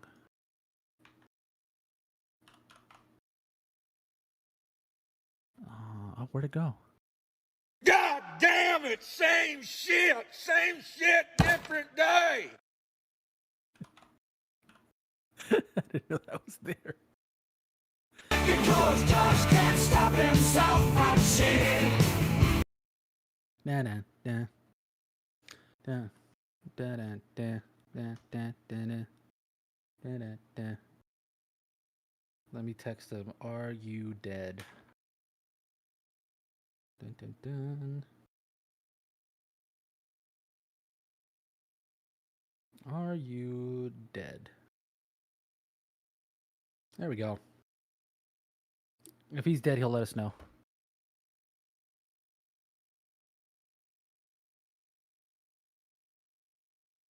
He did just eat a bunch of fruits. I think they went poorly for him. I'm coming back. Oh. I think I'm safe now. There you go. Oh, you good, homie? Man. Was Seed it the oils. fruit? No, it just seed. So I got off my fast. Fruit's got seeds. No, don't be like that. It's those damn Cheez-Its I talked about earlier in stream. Who called it? It's literally seed oils, and I got. Culperistic. You call it? Give points to chat. He said, I knew those gluten-free Cheez-Its would be no good. There it is. You know what? Culperistic does deserve points. You know what? We're going to put special thanks to. Well, Young French Toast. while you were gone, I did my little dance. I offered a free Taco Bell gift card because I found one on my desk. Nice. And I gave them a Windows 10 key. That's also on my desk. Got. What's a POW? Oh, like a prisoner of war? Yeah. Dude, them bells. But it got me. I was like, maybe I should. Nope. Prisoner of worms. Oh, no kidding. Proof gluten doesn't. I think it's the exact opposite. It's really the seed oils. That's what got me. A health crisis on Blue Hills Avenue. Drop the knife! Officer Joseph Magnano arrived later, and as the man approached him, ordered him to drop the knife and then shot 9 times. Officer Magnano came in, sirens blazing. He came in and from the video appears to have re-escalated the situation and made it worse. A funeral was held yesterday for the man who died, Stephen Jones. Among those who attended was the Reverend Al Sharp. Have re-escalated. I think I saw it. It was pizza and a Subway sandwich. Yes. A funeral was held yesterday for the There's man. another sub I can name, Dog Sled. That's wild work. That is crazy. Bro, was it that? I'm gonna maybe assume he was like a chef or a cook or something. Because like, why the plate with the utensils on the left here, and the food so prominently on the right? I disrespectful. I feel like this is weird. Stephen Jones. Among those who attended was the Reverend Al Sharpton, who today. Of course he was there. He's like, oh, whatever. Gotta go do like he is. Speaking of escalating situation, what grosses me out about it is it would have been easy to just make a comment. He's got that kind of platform where he can do it. He can go on any news channel he wants. But he's like, calls them up. They give him a segment. I get some face. I can make this about me. Mm-hmm. They applauded the officer's termination. Previously, Magnano had been on paid administrative leave. On Monday, protesters interrupted the mayor's State of the City address to call for the firing of Officer Magnano and a second officer who shot and killed another man last month. The police union worries about the signal the firing will send to people thinking about becoming officers in the city, and they're also calling for the officer to be reinstated. So this is generally my issue with unions as a whole, right? Is unions treat the job like a what's the word I'm looking for? Yeah, like a right. Or an entitlement, I guess. And that anyone leaving that profession is a bad thing. Because they could just quit too, right? And the reason they feel that way is because what do you pay when you're part of a union? Dues. Right? Why do some politicians support one thing and are really, really championing another? It just depends on who's paying their dues to them, right? So I feel uncomfortable. I'm in a right to work state, so we don't have unions down here. We do have collective bargaining agreements, and we do have like legal representation. So we can, like the teachers of Texas could pay into what would be a law firm that would sue on their behalf, right? And by being a member, you don't have to pay the hundreds of thousands of dollars it might take to go all the way to Supreme Court. You're just, hey, I'm paying my $25 a month or whatever, my dues, right? And that gives me real legal, both on like the civil side of things, and if it really got to criminal law. It shouldn't, but that's because it's a different attorney. But oftentimes you'll have a law firm or a group of law firms that'll pull into something like that. When you have a union, one of the things I find very icky about the union is that membership tends to be almost requisite if you want to exist within this structure, right? So I'm a lateral transfer from out of state. I decided to go work at this police department, and they're like, hey, well, you part of the union? They'll talk about it openly, damn near, And you're like, well, no, I don't feel like I need that, right? I want to be, do you think I'm going to get promoted? Do you think I'm going to have, there are certain issues I have with how much influence they can have on there. That being said, I do believe that a police department's all the time, just like any institution, a railroad staff, all the time. That is the issue generally when you have any type of command structure, or you can look at the corporate world, right? Do CEOs get held accountable, or do line people, right?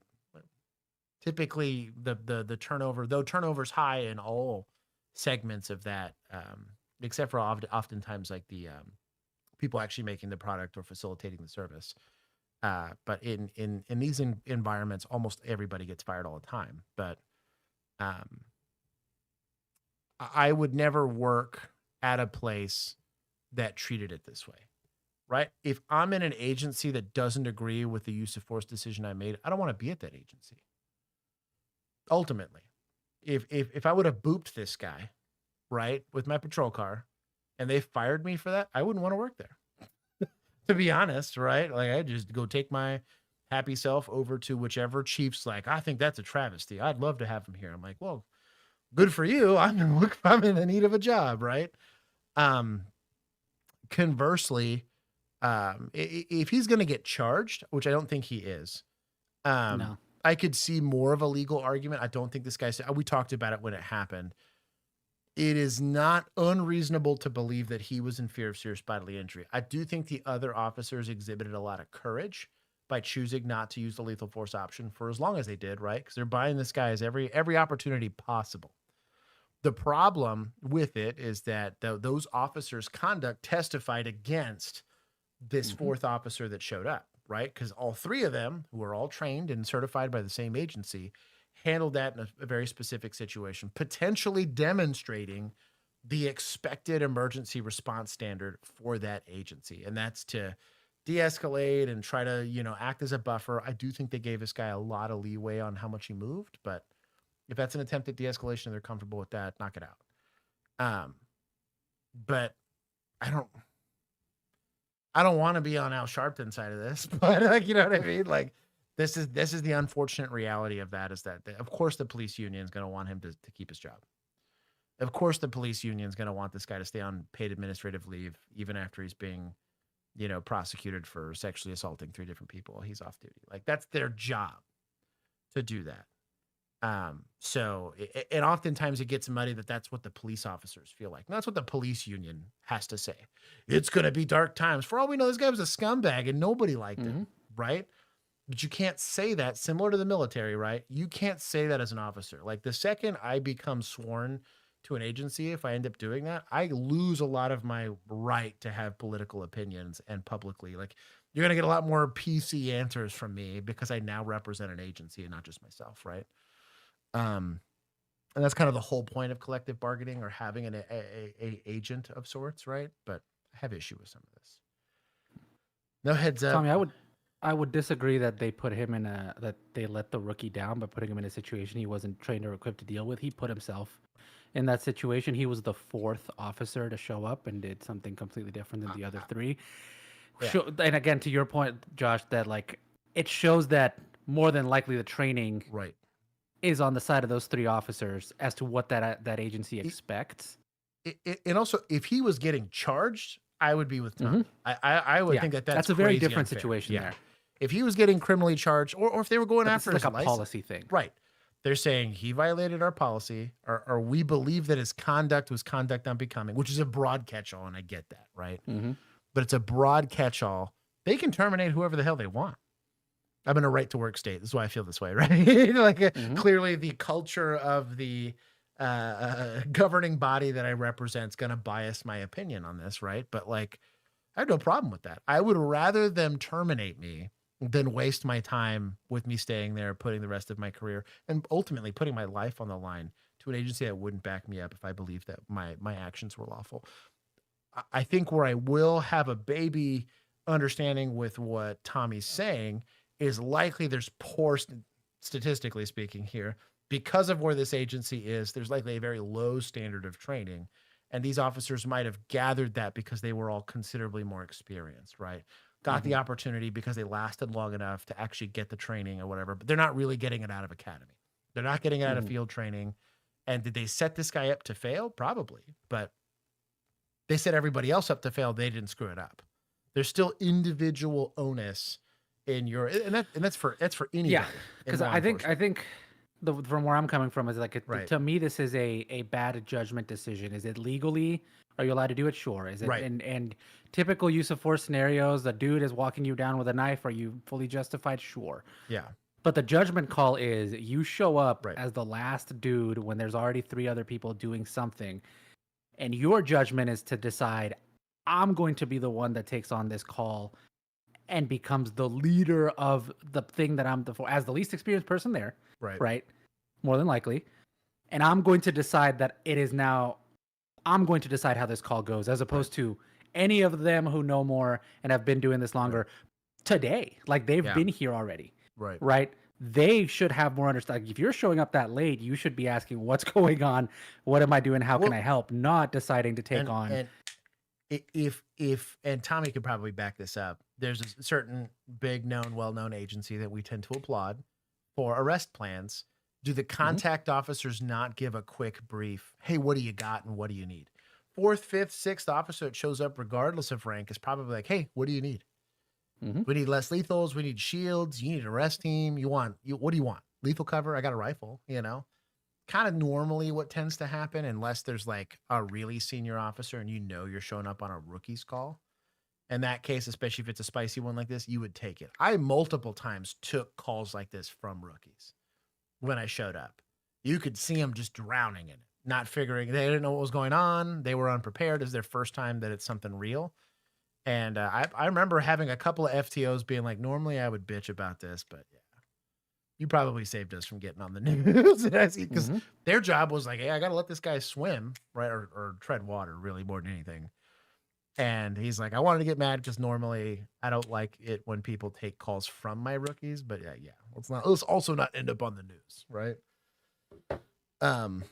It's a hard, it's an unfair situation. I will agree with that. I do think it's an unfair situation because that's the reality for every rookie that becomes a cop. If you don't have any experience, you come out of the academy or you come out of watching OnlyCops for 3 years with nothing but, hot piss. You don't get to work your way up to the spicy calls. It could be your first day. That's what sucks. And that's your first call. Like, and you just get to decide now, well, either I'm going to die or I get to be a hero or I get to be the idiot that goes to prison. Dude, yeah. Yeah. It is such a hard, there's no, because roll the dice. Because even like, a lot of people take this for granted, but like in the military, you got to think about D-Day, right? One of the craziest operations to ever be undertaken by a military. They had months to prepare. And they knew exactly what they were going to do, right? Like, hey, we're going to get on these boats. We're going to go on these things. And we have maps of where we're going. And a lot of people are going to get shot. Like, they knew it was going to be bad.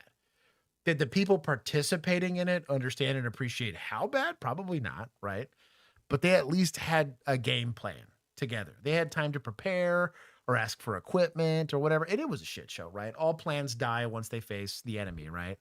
But, dude, policing's not like that at all. It's a total shit show. Like, especially once you're by yourself and there is no safety blanket Is really why I still believe in two-man units a lot. Like, even if someone's not an FTO, like, hey, maybe we insulate that rookie for a little bit while they're getting their feet wet, and stuff like that. We did that without being a two-man unit. I would just hover. If I had somebody that was new and in my sector, I jumped every single one of the calls they had for the first couple of weeks, just to see how are you doing? Are you good? Then eventually I was like, okay, they don't look like they need me. If they need me, they'll call for me, right? Traffic stops. I didn't let them do a single fucking traffic stop without at least scooting by them to see that they're okay. I don't know. I don't feel bad for the officer, because that is what you sign up to show up to do, to have to make that call, right? Ultimately, someone died. There is a dead person. I think a lot of people, because we're so used to seeing these stories, think, well, the guy earned it. And I'm like, yeah, but he still died. The end consequence, the end result, and results matter in this profession, right? Someone lost their life because of what we did. Was there something that could have been done better? We had 3 examples of people that chose not to kill him and one that did. That's really my only takeaway on it. He better not get charged. In that case, I'd be kind of salty, just because I'm like, I don't want to set the precedence that you can run up to cops with a knife in your hand and not get smoked. I think the other 3 officers should be given commendations for bravery. I think they did an incredibly brave thing to not smoke the guy. First dude could have dusted him right there in the side. He had several times we said they're basically this is, you are fully justified here for your safety and the safety of all the people around you. Once you got to, but again, you gave him the chance, right? And then you got yourself to a different situation. Right. You've now changed the formula of what was happening. You went from 1 officer to 3. Right. Location change, backstop change, all of it starts to change. And the reason why I feel okay casting the stone is because I know when I call it like that, I'm watching these calls. I'm like, that's where that guy can die. I have been presented with that many times. IRL, not from an armchair, not from whatever. This is gun in hand. Person's doing something that can earn them a bullet, and have been grateful to have I chose life in that case, right? And I was like, I'm going to give this guy a little bit more leash, because I feel like I have the skill and the equipment to afford him that. Is he presenting a deadly threat to me? Yeah, I'm also presenting a deadly threat to him. And I was like, I'm going to give him an opportunity to not meet Jesus today. And in every single one of those situations, I lucked out.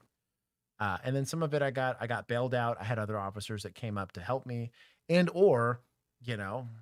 just they decide in that moment, oh, that guy seems really serious about maybe killing me. Maybe I don't fight. It's complicated. It's not easy. And Tommy put it up there. These streets ain't for everybody. And it's true. That's the reality of it. I think you can have all the best training and all the best intentions. There's one of the kids, who's it? I don't know. I feel bad naming him, but Ravi, Marine, explorer, went through the whole FTO. He went through the exact same training I did, right? Same side of town, even.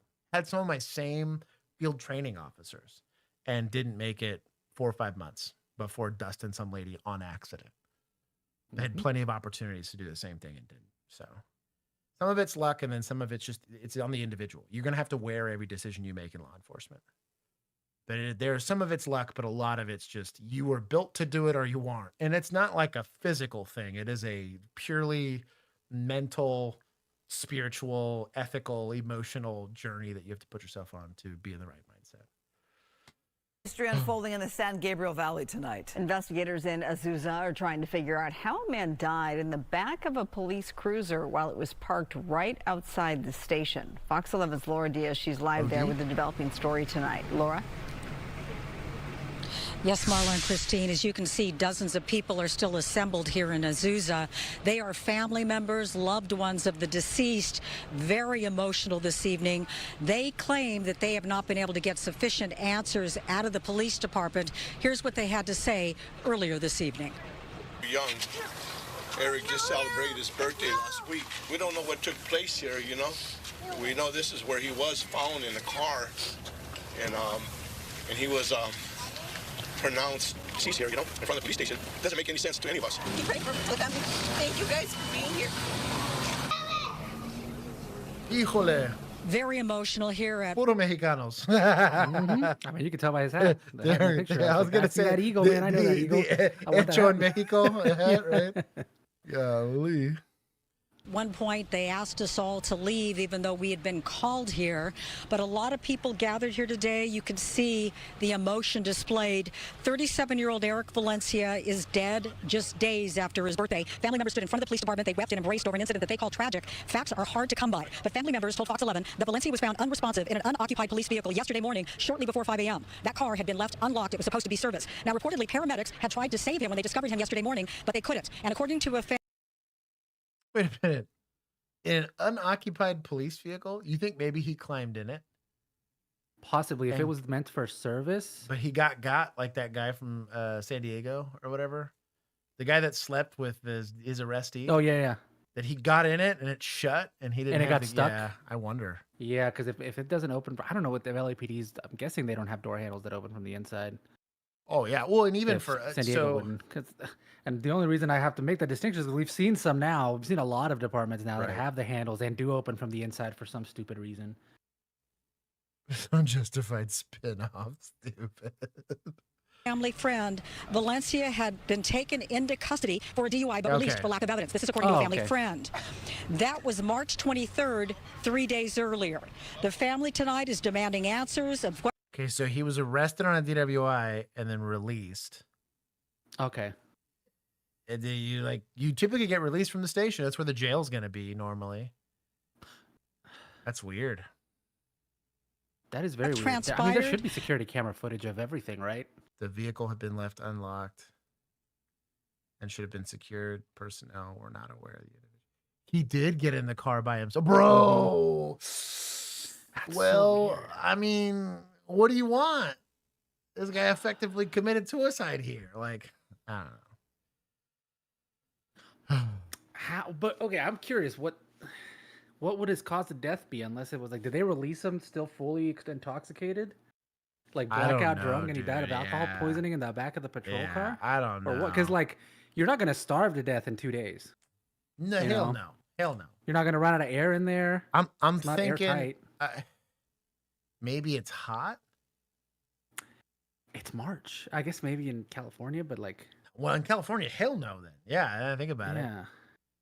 Maybe he was placed in the car. That's not a terrible theory. Yeah, like we if it's- need to know what cause of death is for sure. Yeah, because we have a official statement, but we don't have video of him climbing in the car. We don't have. So Tommy's saying there's a video of the guy getting in the car. Okay. Okay, well there you go. He said it was pretty hot. The 90s. Okay, in a car, that's terrible. Yeah, no. If it was in the 90s, then Yeah. 100% heat stroke. Okay. Because that'll get like to Heat stroke. 130 inside a car. So homie climbed in the He car cooked in that car. and So yeah, climbed in there, got Ooh, stuck, What a bad day. got cooked. Got. During that time, That and of course, we've been trying to reach out to the police department. I asked them on the phone, no one got back to me, but there was this formal statement. The vehicle had been left unlocked and it should have been secured. Azusa police personnel were not aware that the individual had entered the vehicle. He was not in their custody. So that's really all the police department has had to say. I can is tell that a you right lawsuit? now as we come back live that I know. I can't see how you'd prove liability. Of it not being secured. But like they didn't compel him to get in there.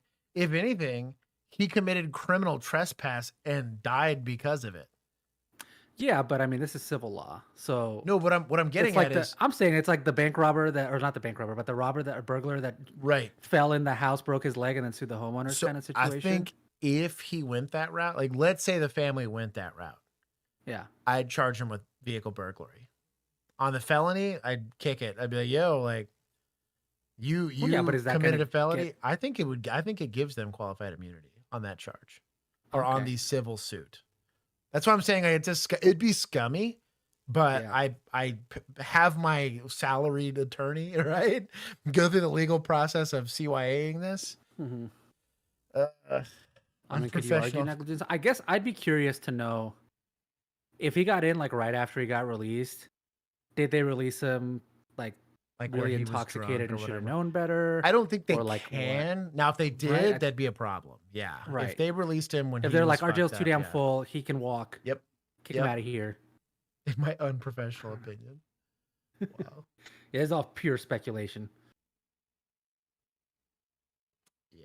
have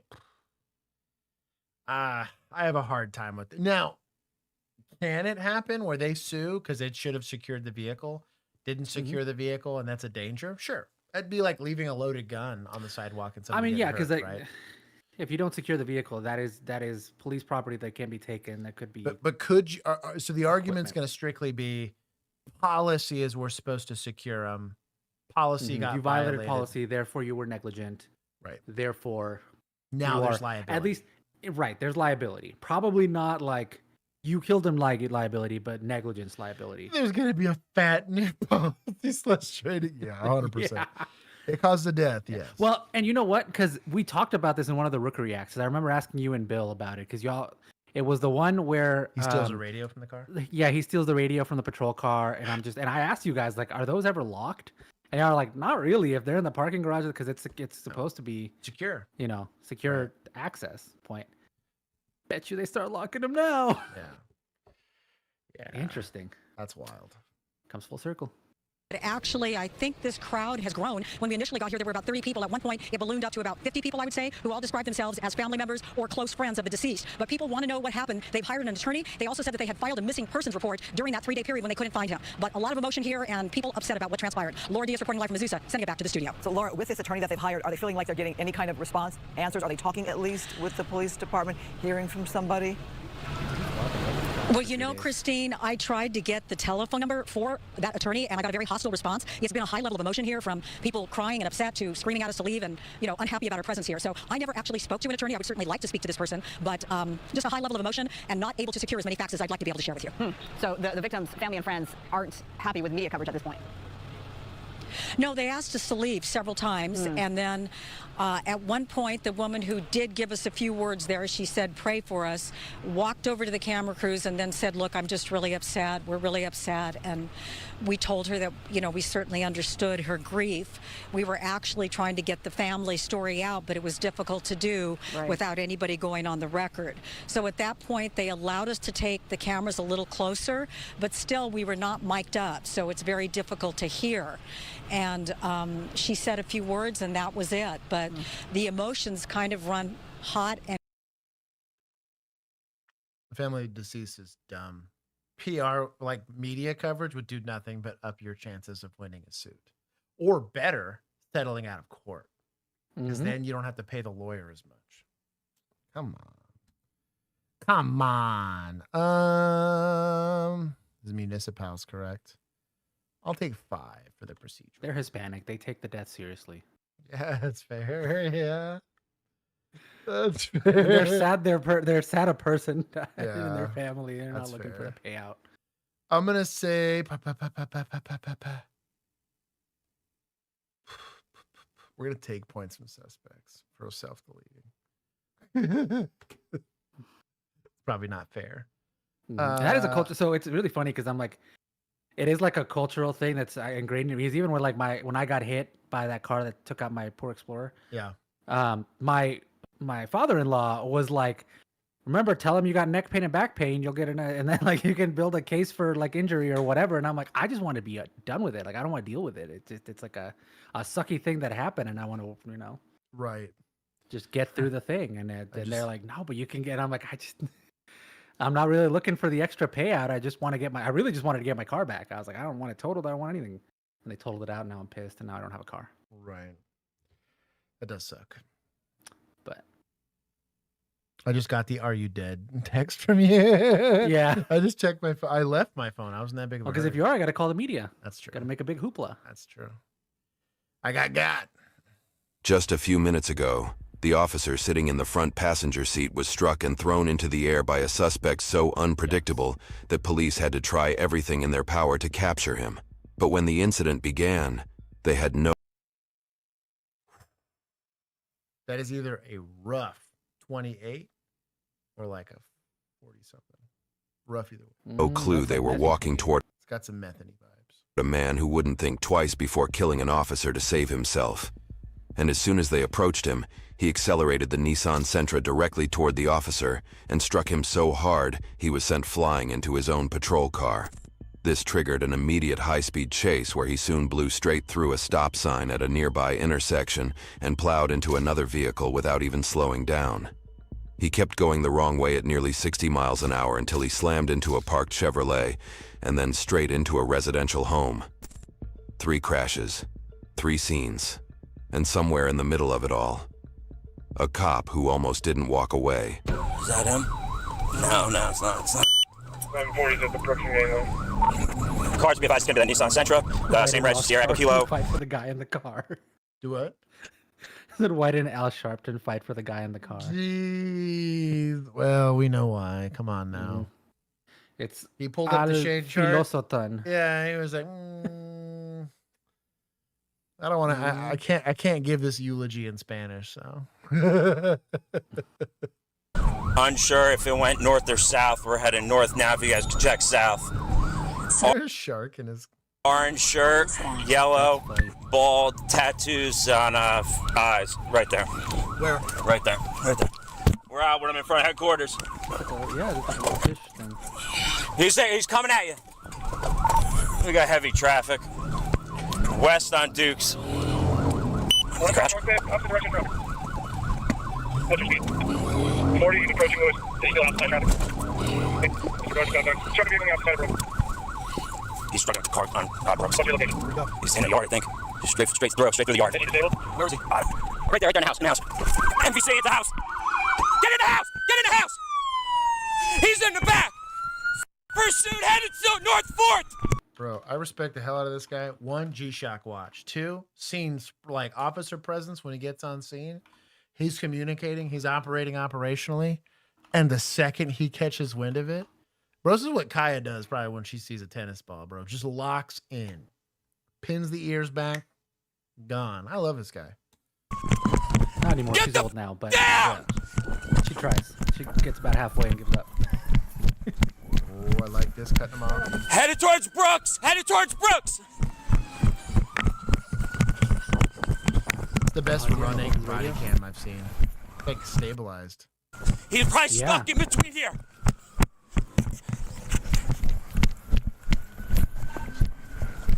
County, we have him between North 5th and North 4th, Brooks and North Street. No, we got pursuit going on. He's back here somewhere. If you didn't see him, he's back here. It's gonna be white male, bald, yellow, orange shirt, face tattoos. Last I saw, he was in these bushes.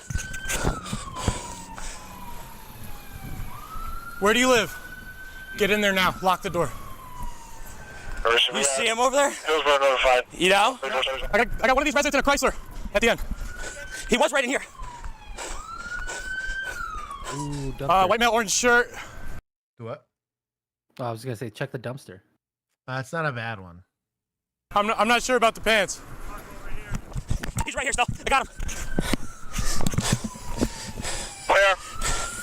We're still between 4th and 5th in the bushes. Everybody said duplex, multifamily. John, where are you? I'm on 5th.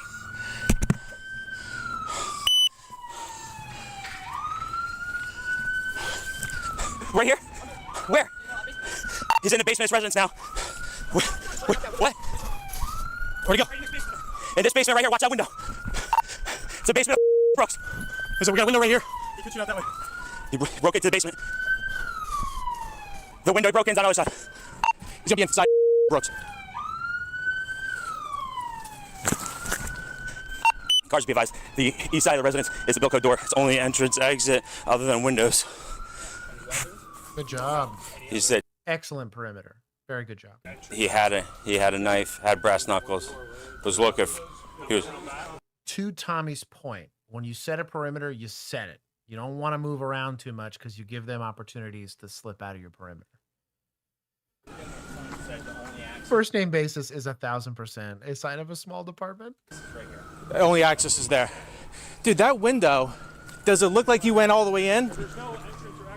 You see, do we definitely know he went in? Completely broken out? Dude, that looks, it looks kicked, but it doesn't look, I don't think, how could he get in? Face in it. Oh, we'd have to go. Said put your face in it.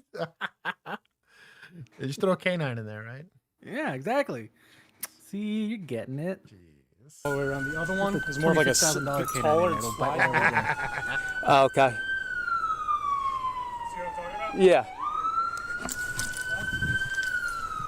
He either went in one of these two basement windows, stole a car window.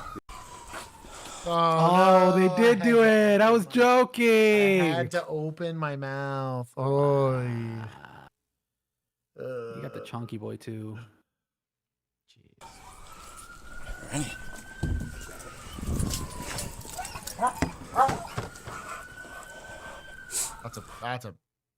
That is a big dog. Golly. He's a thick boy.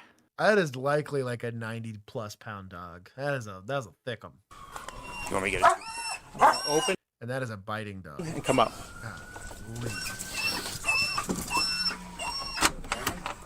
Let me get an announcement. God, such a big dog. Dude, he's huge. Hey, bro, this is a war crime waiting to happen. It's the police under arrest! Try police dog! Make yourself feel if I don't find no police you! One person at a time. Let the dog announce. Yeah, I'm be honest. I don't want to be standing where homie's standing. Like, this perspective here should stress you out. Yeah, look at that dog. He's ready. Yeah. Look at his eyes. This county guy's like, I've watched him eat 3 people this week. Yeah, look. Yeah, he's scared. Yeah. He's scared for you, dog. I didn't feed him today, so he's itching for some food. Guy's a big dog. Homie's back here just. Bro, talk about multi-agency. This is PD, and this is the deputize. Let me see your hands! Big Sarge. Let me see your hands! He's got a bright yellow shirt on. Bright yellow shirt. Why don't you give this guy some lethal, man? Bright yellow shirt, bald. White dude. Got it.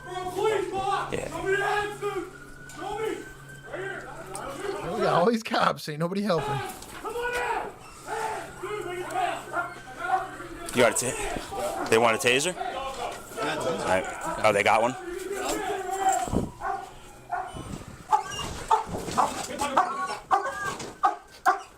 We got one on standby. You want, is he injured or is this greater? County from 1134, sending 2 Ray. Sarge, 100. After what seemed like an eternity of chaos across the streets of Manville, it was over. He was hurt, scraped up, and He got his own face on his shirt. How much of this do you think happened from the Cana? exactly where he didn't want to be. But even as officers were pulling him out of that crawl space, the full picture of what had happened that afternoon was still coming together. Because while he was busy crashing into everything and hiding in basements, he had apparently found time to take care of something else entirely. Hey, look. The police station? Yeah. He got over here and he chucked it. Is that a phone? Yeah. So you watched it? Yeah, I saw him toss that thing. I'll tell you one thing. That was an impressive toss out the passenger side window. Okay. Where were you? On Main Street. I was driving home. Oh, you just saw it. Traffic was stopped, obviously, because of the construction, and I was just like... I want to call him a narc, but... Take points for snitching. Depending on what's on that phone, I'm going to give him some points. Because we would have never found that. Whoa. Yeah. Shout out the gloves. Oh, good. Look at that. Okay. Cool. All right, sir. Thank you very much. You're not going to take his information? Yo! Chunk, what's going on, homie? Joshua Vanderwall, welcome. Matthew, for sure. Agreed. Throwing a phone out of a moving car. Stupid question, but do police dogs have any protective vests or helmets? That's not a stupid question. They do typically have, I think, stab vests. Stab vests. But that's about it. I've seen some on the military side of things have helmets, but yeah, is that by department or is it because we've seen a lot that don't? That's agency. Or is it just like a specific deployment that they put them on for? It's it's kind of like outer vests for some cops versus inner vests. Every agency does equipment. Dude, the spectrum for equipment in law enforcement's all over the place. Like that is crazy work. Car mid-chase isn't something you do unless you have something to hide. And as it turned out, there was a lot more to this man than what happened on those streets that afternoon. To understand what kind of man walked into that basement, you need to hear from someone who knew him personally, and whose car he used to set all of this in motion. We were hanging out yesterday with Tom Short, and we went to stay at a friend's hotel. It's funny that nobody that went in the basement had a body cam. He beat up my friend. Okay. And I'm just saying. Well, who's got a body cam? Okay, you stay out. Mm-hmm. Because I'll come out here all fucked You got up. that hand injury from climbing in the window, right? Right. I ran out of the hotel room because I didn't know what to do. He forced me to get in my car, and I told him, I said, I want to go home, so I made him bring me back here because all my friends are here. And he, no matter where we stopped, anytime I got out of the car, he made me give him the keys so that I couldn't leave without him or anything like that. Okay. He is armed. I like how this guy's just skimming this whole. He's like, none of these details are important. I know he has a knife. He's been trying to find a gun. Okay. For the last 2 days, he was in prison at one point. This is what he's telling me last night, or this morning as we're driving in the car.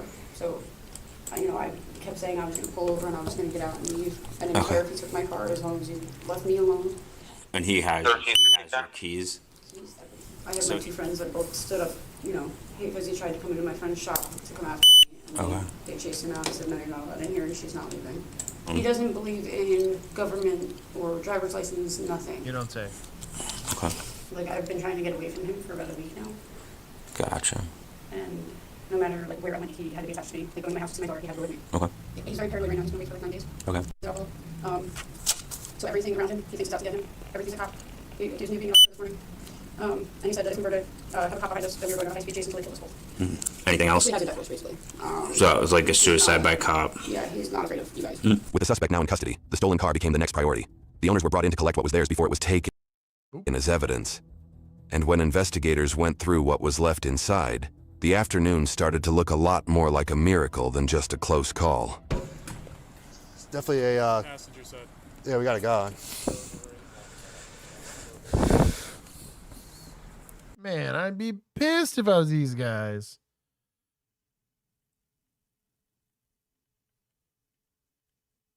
Oh, yeah, man, that thing is FUBAR. Oh, I'd be pissed. At least it's brick. This thing's probably fine, but I have to replace that. Man. Mm-hmm. That was on the seat. Okay. And this is bad. You better check it. I don't think it's this. That's all right. You're the gun guy. The amount of pain I felt listening to that. But you know how many supplements I had to fill out because I was like, yes, I, Officer Josh, showed up to the scene and secured the firearm. Oh, I touched it. It's a chain of custody. So I don't know. I'll do a demo one of these days for just pull out a bunch of I'll go to Mr. Guns. See like a bunch of random guns there. We're just going to talk about how to secure a bunch of guns. No, we'll have you do a blind taste test, Josh. Hey, for mouthfeel. Let's go. Oh, man. That would fly only on Rumble. Oh, dude, for real. Come. Where's Emu? Dude, it's the worst, man. Although we did have some goofy ones from time to time. Like every once in a while you get something like a Derringer and I'm like, just stop messing with it. That thing's loaded, you're screwed. That was under the seat. All right, you got that on body cam, though? Yeah. Okay. Everything. It was in that bag underneath the seat. Okay. What kind of gun is that? Looks like a Mac 10. I don't know if he has mags Shut in there. up. In there. Bro, mad respect. He gets points if it's a Mac 10. That's a real gun, bro. That's real, right? Real gun, bro. Well, yeah, didn't take it with him. Good thing he didn't run in the house with that. Yeah. All right, let's keep going. Show the gun. Stole this car to go pick up that gun.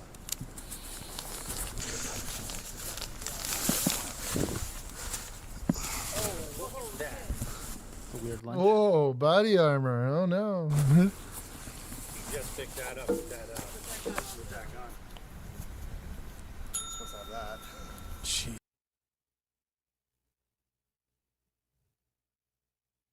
It is prohibited in some states. I just live as a free person. Yeah, like the Soviet ones. Bro, I know, dude. It is hard because I've lived here my whole life, right? And so when your idea of that kind of stuff is shaped by the place you live, it is so weird for me to see cops say, "Oh, you can't have that." Like they found meth on the guy, or oh, it's a real gun. Whoa, Yeah. That's wild. In the courtroom, he did. Could also be that he's Bro, like if they walk into your kitchen, they'd have a heart attack. Dude, oh, I know. Oh my gosh. In certain circumstances, if he's a prohibited person, right? Like he's already gone to prison or whatever, I could see where maybe the joke comes out, but I was like, yo, you need to take a whole chill pill, chill. Didn't exactly help himself. Statements he made to officers after his arrest were read aloud during trial, the kind of words that made the room go quiet, such as, "I hated police. Police need to die. I will kill any cop I see from now on. And every time a cop gets shot in the face, and especially if they die, I throw a party with all my friends. We get drinks, food, smoke. We watch the videos of the cop getting shot, couple times, have a few laughs. Then, mid-trial, he spat on an attorney he mistook for a prosecution witness. A new charge." Whoa. Wow. My boy was wilding out. In Probably case... his, appointed. Oh, 1,000%. Court appointed. In case you have any delusions about law enforcement, all of the things he said are protected under the First Amendment. None of those statements here in America are additional charges. Now, there's other countries where that is not the case, right? But it's really hard to put into words, like, to some people that I was like, and I get where they're coming from, right? Like, we are the bad news for their life in a lot of these situations, right? Like, you know, you're a registered sex offender. How'd you get there? A cop put you there, right? Ultimately. You're like a 15-time felon for robbing banks and, I don't know, beating the hell out of the old lady or whatever. Who put you there?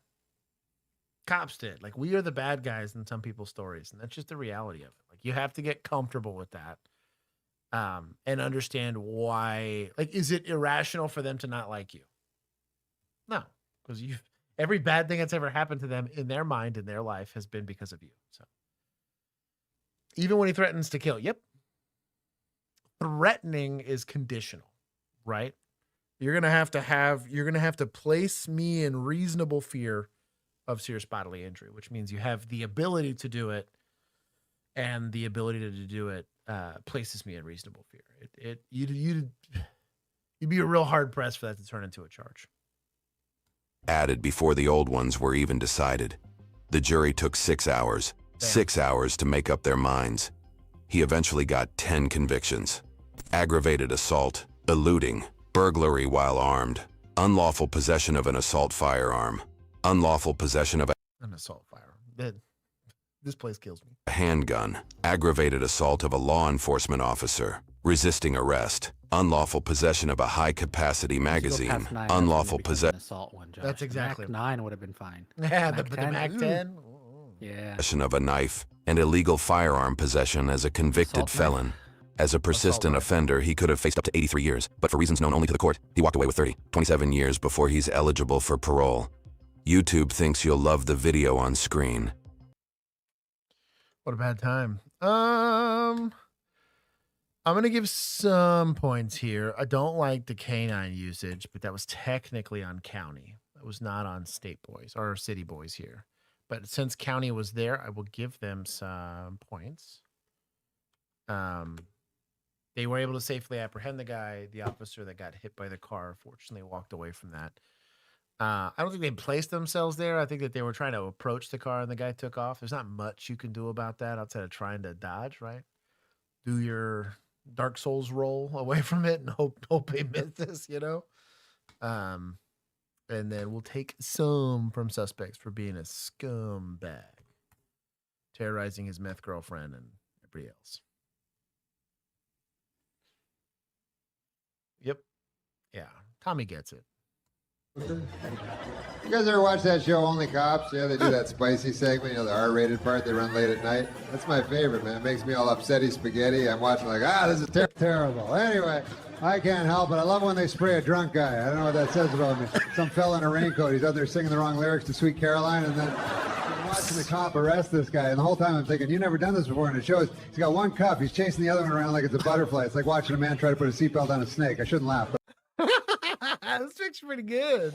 Right there. I'm watching the cop arrest this guy with 3 teeth at the town's finest Waffle House, and they get to the pat down, and I'm screaming, gloves at the television. You don't want to catch crabs from a pat down, trust me. I'm watching the cop lecture this guy for like 45 minutes, and I'm thinking, buddy, shut the door.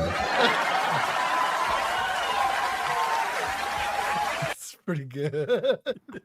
I've been the best one so far. That's been For sure. That's been Rock's. Where's Vigilante? Do more spicy Norm. I like spicy Norm. That was pretty good. I'll give Vigilantes a lot of points for that one. What was this, Poe? Probably the Is this business? real? Yes, Virginia. Norm yes. McDonald back from the grave just for us. Jeez, cops follow Piccolo. Yeah, Piccolo's. That's the Team 4-star or whatever. Dodge. But yeah, the whole immediacy of the threat things, I think.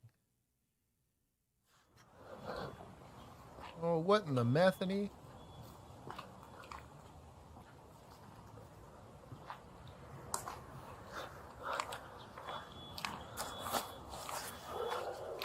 We're walking around.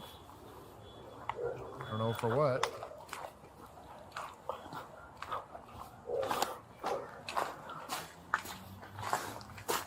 Mr. Otto, he's in the back. Get out! Get! Badly.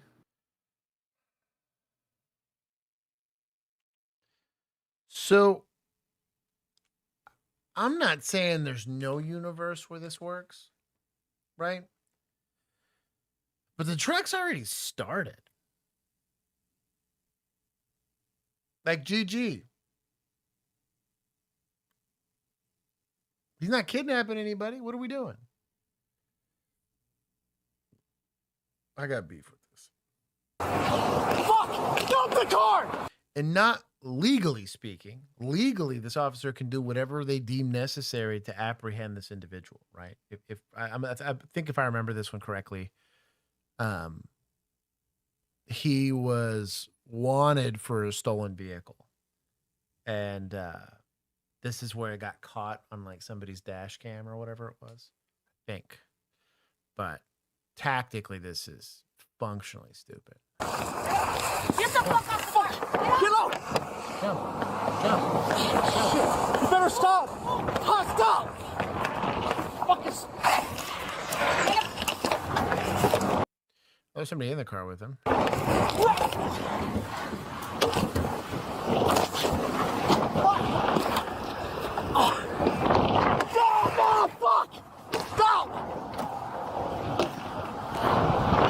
Oh boy, he's driving. Fucking slow down! And now you're not jumping off without getting hurt. Stop the fucking car! Oh, he needs to slow down. Oh, damn it. Stop the fucking car! Stop the fucking car!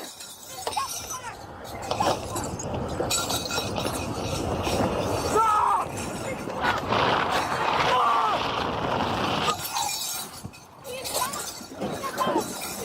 I can't jump off!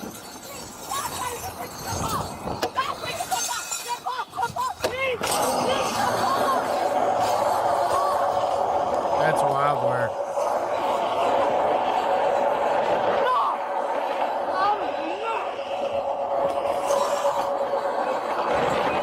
Okay, so a lot of time's elapsed, and I'm not saying that this officer can't jump off without. I mean, he probably goes to the hospital, if not potentially dies jumping off of this thing. Hospital's almost a guarantee unless you roll pretty high on the athletics check. You just got to do the link little roll. Right, And you're fine. right. No health damage. We learned something, right? We don't want to be hooked onto this car, but this guy's had ample opportunity to show intent to not harm this officer, right? This guy's given him way more leash than I would have. Mind you, I wouldn't be attached to this car, but he gave this guy a lot of leash to say, hey, slow down the car so I can get off. Counterpoint. If he tries to draw his gun, he probably falls off that car. That's what I'm saying. I mean, he's kind of in a lose-lose situation, Yeah. to be honest. Like, he can't really do much to try to protect himself here because he's got to stay locked in on his grip. But this is suboptimal, to say the least. I'm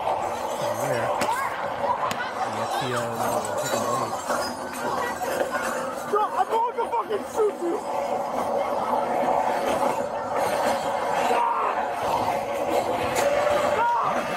you go. Time to scar a girlfriend for life. I tell you what. Stop it! Stop the fucking door! He did it! I don't stop! Stop it now! Oh, stop! No, you don't got a fucking shit! Stop it! Oh, where's Gucci? Stop! Are you done?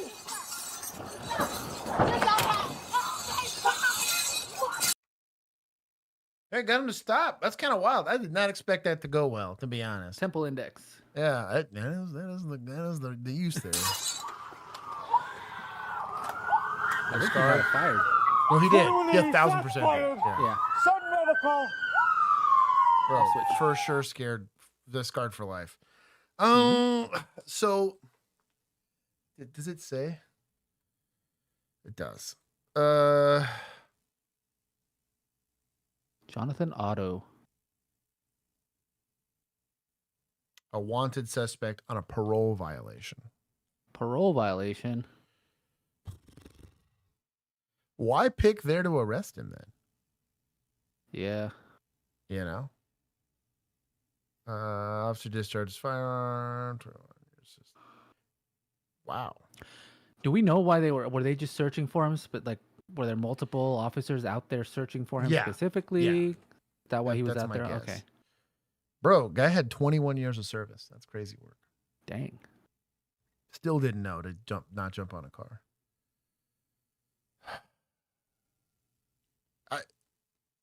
Given what I watched, I do think he gave the guy a lot of time. A lot of time. Right? To slow down and let him off. Mm-hmm. Where you at, Boot? Jeez, Amanda. Terrible tactic. Terrible tactic. But he did attempt de-escalation despite the weird situation. I didn't really leave him much of a choice. I'm only going to give 5 because nobody else got hurt, right? Girlfriend didn't get hurt, which is a crazy backstop for a one-handed contact shot, right, at that distance. But results matter. That guy did flee. He made a business decision that ended poorly for him. I think he knew he was going back to prison and probably not coming out for a long time. And he said, fuck it, I'm just going to roll the dice. Easy the Tired said he was also wanted for a strangulation investigation against old girlfriend who was in the truck.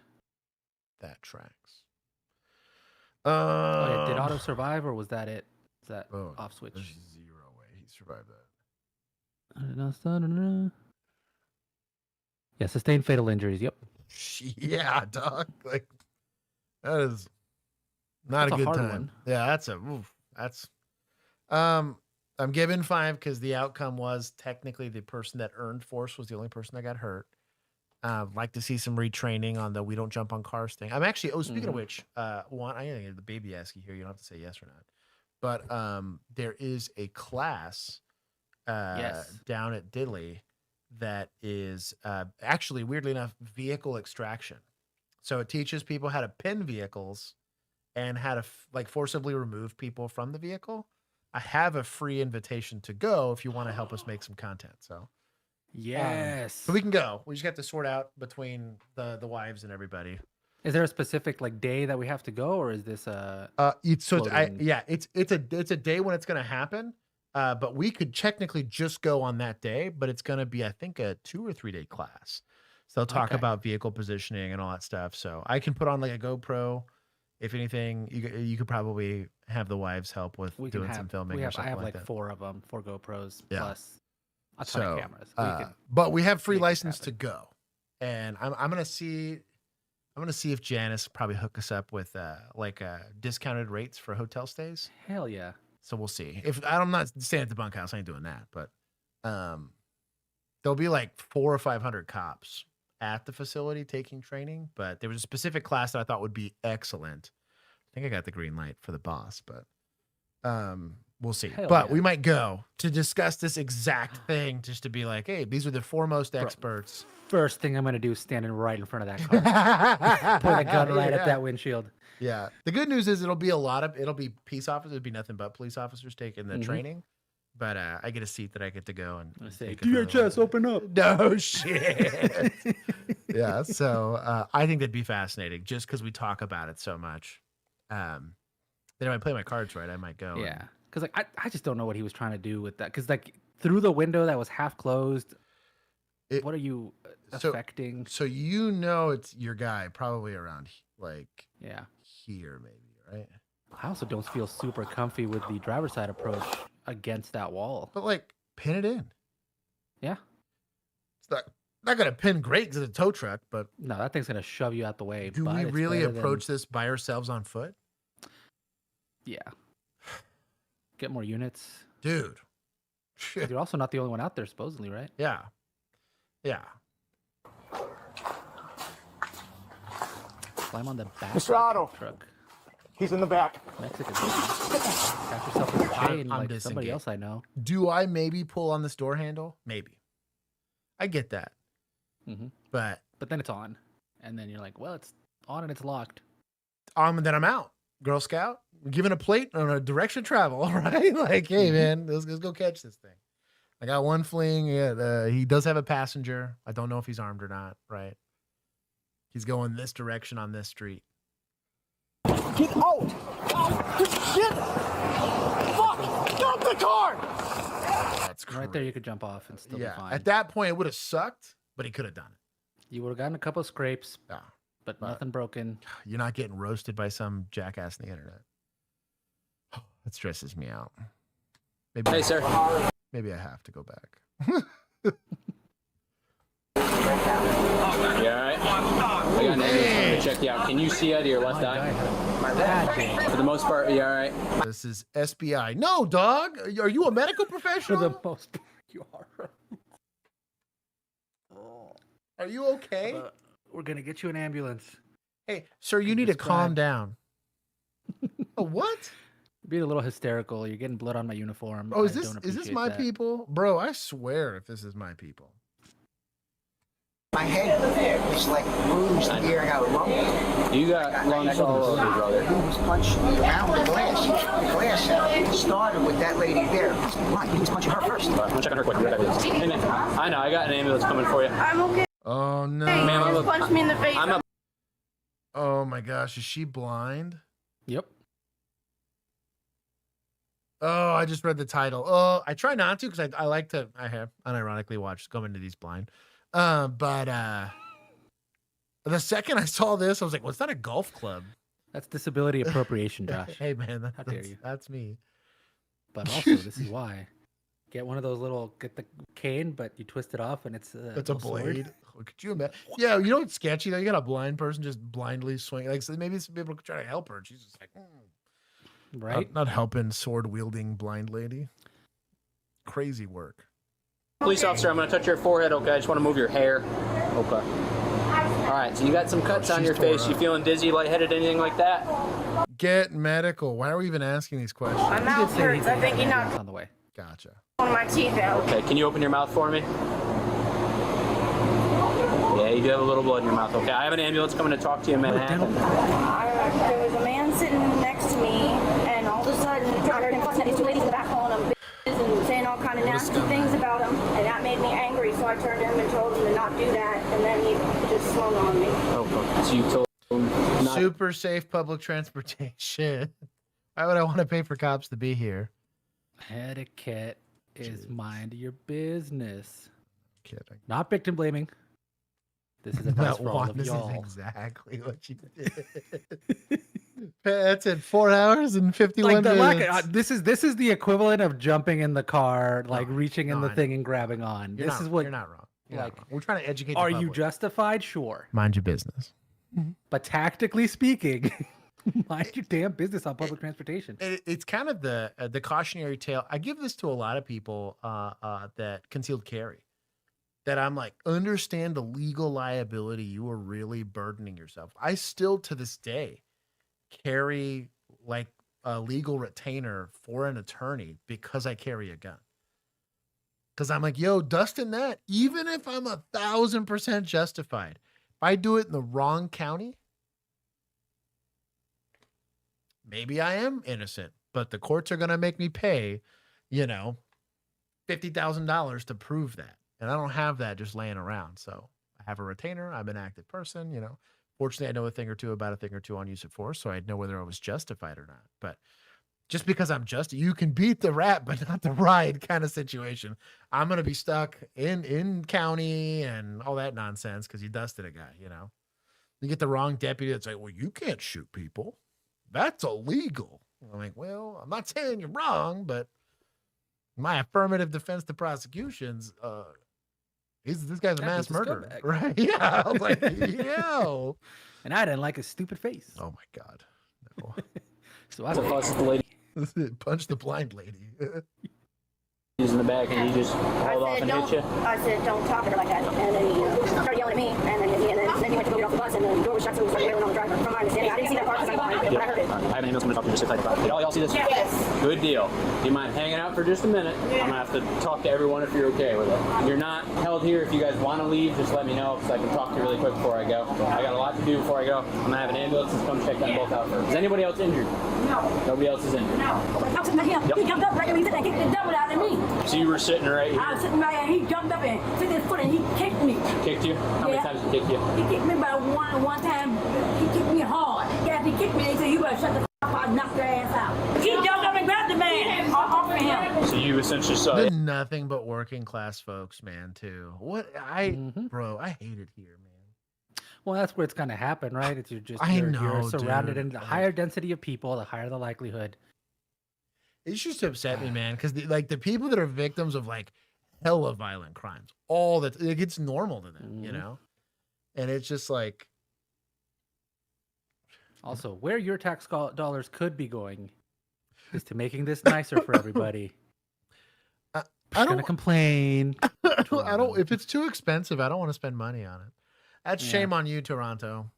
Yeah, like it's an investment. Okay, right. You can send billions of dollars to, I don't know, ChatGPT, get zero revenue back, but no kidding. Can't invest in the damn people that run your city. Ma'am, did you see what happened interviewing blind lady? Jeez. What is it? The guy, it's like the little girl that's doing like karate and she kicks the little like break board. And the guy goes to high five her and it's like she has no arms. She's blind. And then he's like, oh, sorry. And then he goes like, give her knuckles and it's like still though. And then I was gonna say, like, they tell you she's blind, so you start doing like sign language at her. Some rookie's done it more than once. Oh, dude, in critical incidences, like really stressful, like somebody got severely hurt and we're doing the emergency response thing. Like, I know ASL. Are you bleeding anywhere? And we all look at them like, oh, are you looking at the same person I am? Like, where are you not bleeding from? Like, I understand if you're like, where do you feel it? Like, where do you feel hurt? Like, we need to find the worst injury they have and make sure it's not killing them. But like, bro, it would be embarrassing. It would be like clearing the gun after a self-delete. Oh, dude. Yeah, what an idiot. At least I took pictures, man. At least I took bro, I for real was looking at like the fattest write-up of all time. Not to mention like, oh, thank God I was also off probation. I mean, they could have just said like, you ruined a death investigation, bro. Golly, I'll never forget the look the crime tech, because she was the first one to find out. I'm mad though because I had a senior officer there with me. They didn't say a damn thing to me. He probably chuckled. He's like, oh, this is gonna be funny. He could have stopped me. He was talking over here with his chest. Yeah, he's like, oh, this is gonna be hilarious. Oh, let Josh. It was my first one, okay? I'm a little nervous. All right. I was like, whoa, that's weird. He's like, first time, huh? And I'm like, yep. Let me go secure this gun in case this guy's a zombie. Cuff the guy. Bro, I'm lucky I didn't. Hey, let's search incident to arrest, I guess. You know, it's illegal to kill yourself, sir. Yep. Start writing him a ticket for it. Bro, it's like a class B misdemeanor or something like that in Texas to delete yourself, bro. And I didn't think it was stupid until I saw the lady's face. This was like 15 minutes later. We're hanging out. I'm like checking around. We found a suicide note and everything, and crime scene tech They're like lightning fast for a crime scene tech. We were the only like major crime in the city at the time. Yeah, they already told him you were dismantling things. She shows up like camera in hands and she's like, hey, what you guys got? And she's like, looks down at the gun and looks at me and looks at the gun. She's like, what the fuck is that? I was like, oh, I secured the gun. She's like,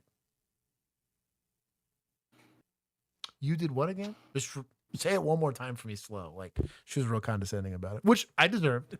In her defense, I deserved. Also, dude, my sergeant when he showed up, it was so funny. His reaction was even better. He would eventually be really cool with me, but I did not start off on a great foot with that sergeant. He's like, well, good job on scene security, but we're going to talk about crime scene investigations. And imagine if you told no one you did that. What this would look like.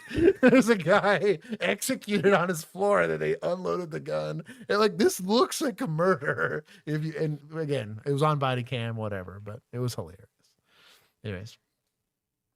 I mean, did you hear anything interviewing Ellen Keller?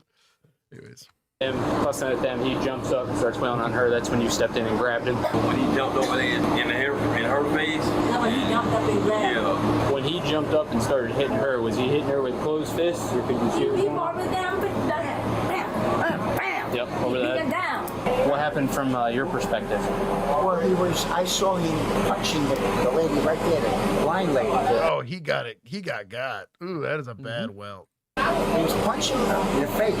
I don't know what's going on, but she said something to him. He came over and started punching her in the face, pushing me. And I'm watching this, so I get on radio. He saw they wouldn't. So, before we do any of this investigation, something you need to consider is what we call a BOLO, or be on the lookout. So I show up, I make sure nobody's like immediately going to die, right? Is the guy here? First question. No, he's gone. Where'd he go? What'd he look like? Did he have any weapons on him? Whatever. I got enough, right? Dispatch, this is so-and-so. Clear the air for a BOLO. You're clear. Got a guy, assaulted 2 people, right? He's on foot in that direction wearing this stuff that had a last known in the direction of travel. End of BOLO. Then do your investigation. Because we could be catching this guy before he goes and assaults somebody else, right? It's not the end of the world that he didn't do that. It's not incorrect, like from a legal perspective, but you are being a homie and letting other patrol units potentially start to scan and canvass the area to catch your suspect. It's an important thing to do. Would open the door. She wanted me to open the door. Trying to keep the rest. So that was separating you from the passenger, right? And he pulled it and just started attacking you? Yeah. Basically? Was he, I know it sounds like a dumb question, was he hitting you with closed fists? Punching you? And he just wanted to be let off essentially? That's why he went to attacking you? Yeah. I was almost like, yeah, absolutely. Anyway, we can start working on getting these cameras up. What does this guy look like?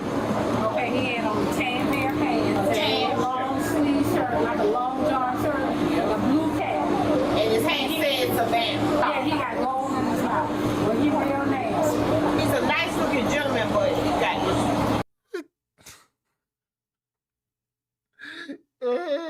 These streets are wild.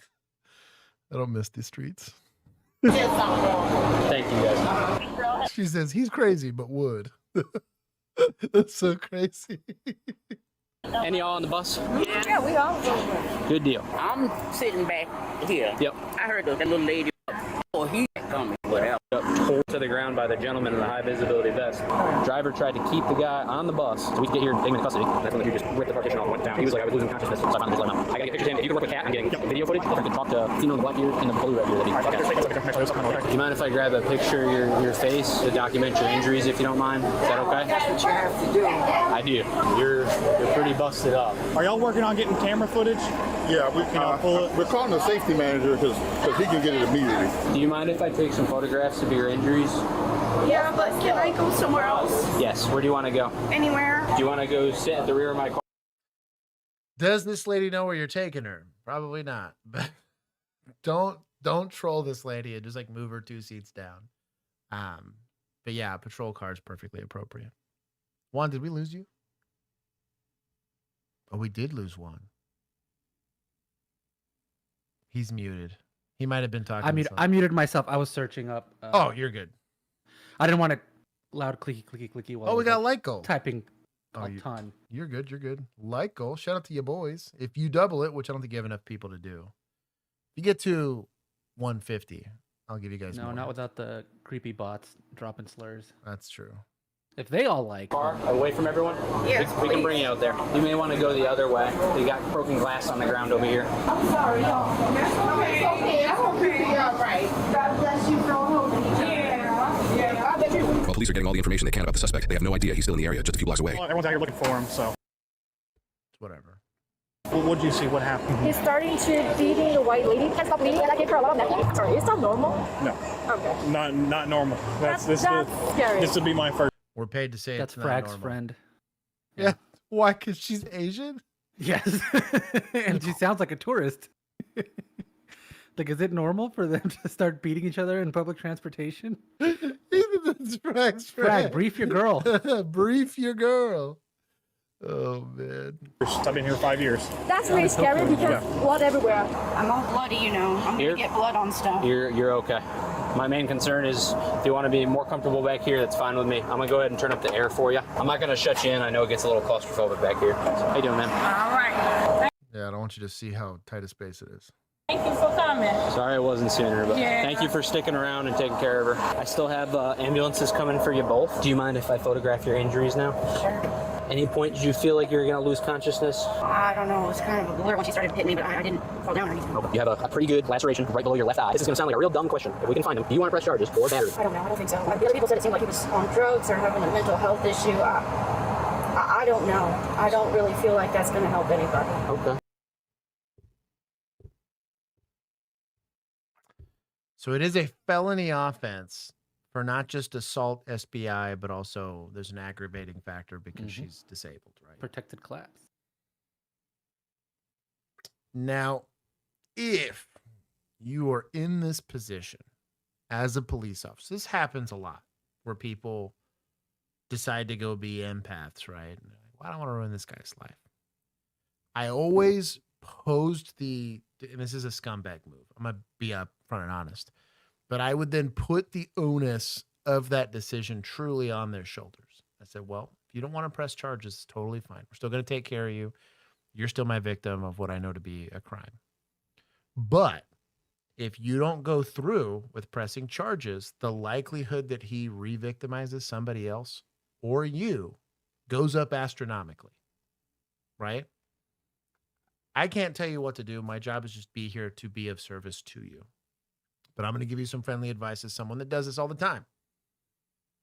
Even if we press the charges, sometimes they still do it again, depending on what the judge does. But you represent an opportunity to, one, hold this guy accountable for what he did, but two, prevent him from hurting somebody else. Always have that in your back pocket, especially when you have people not wanting to prosecute.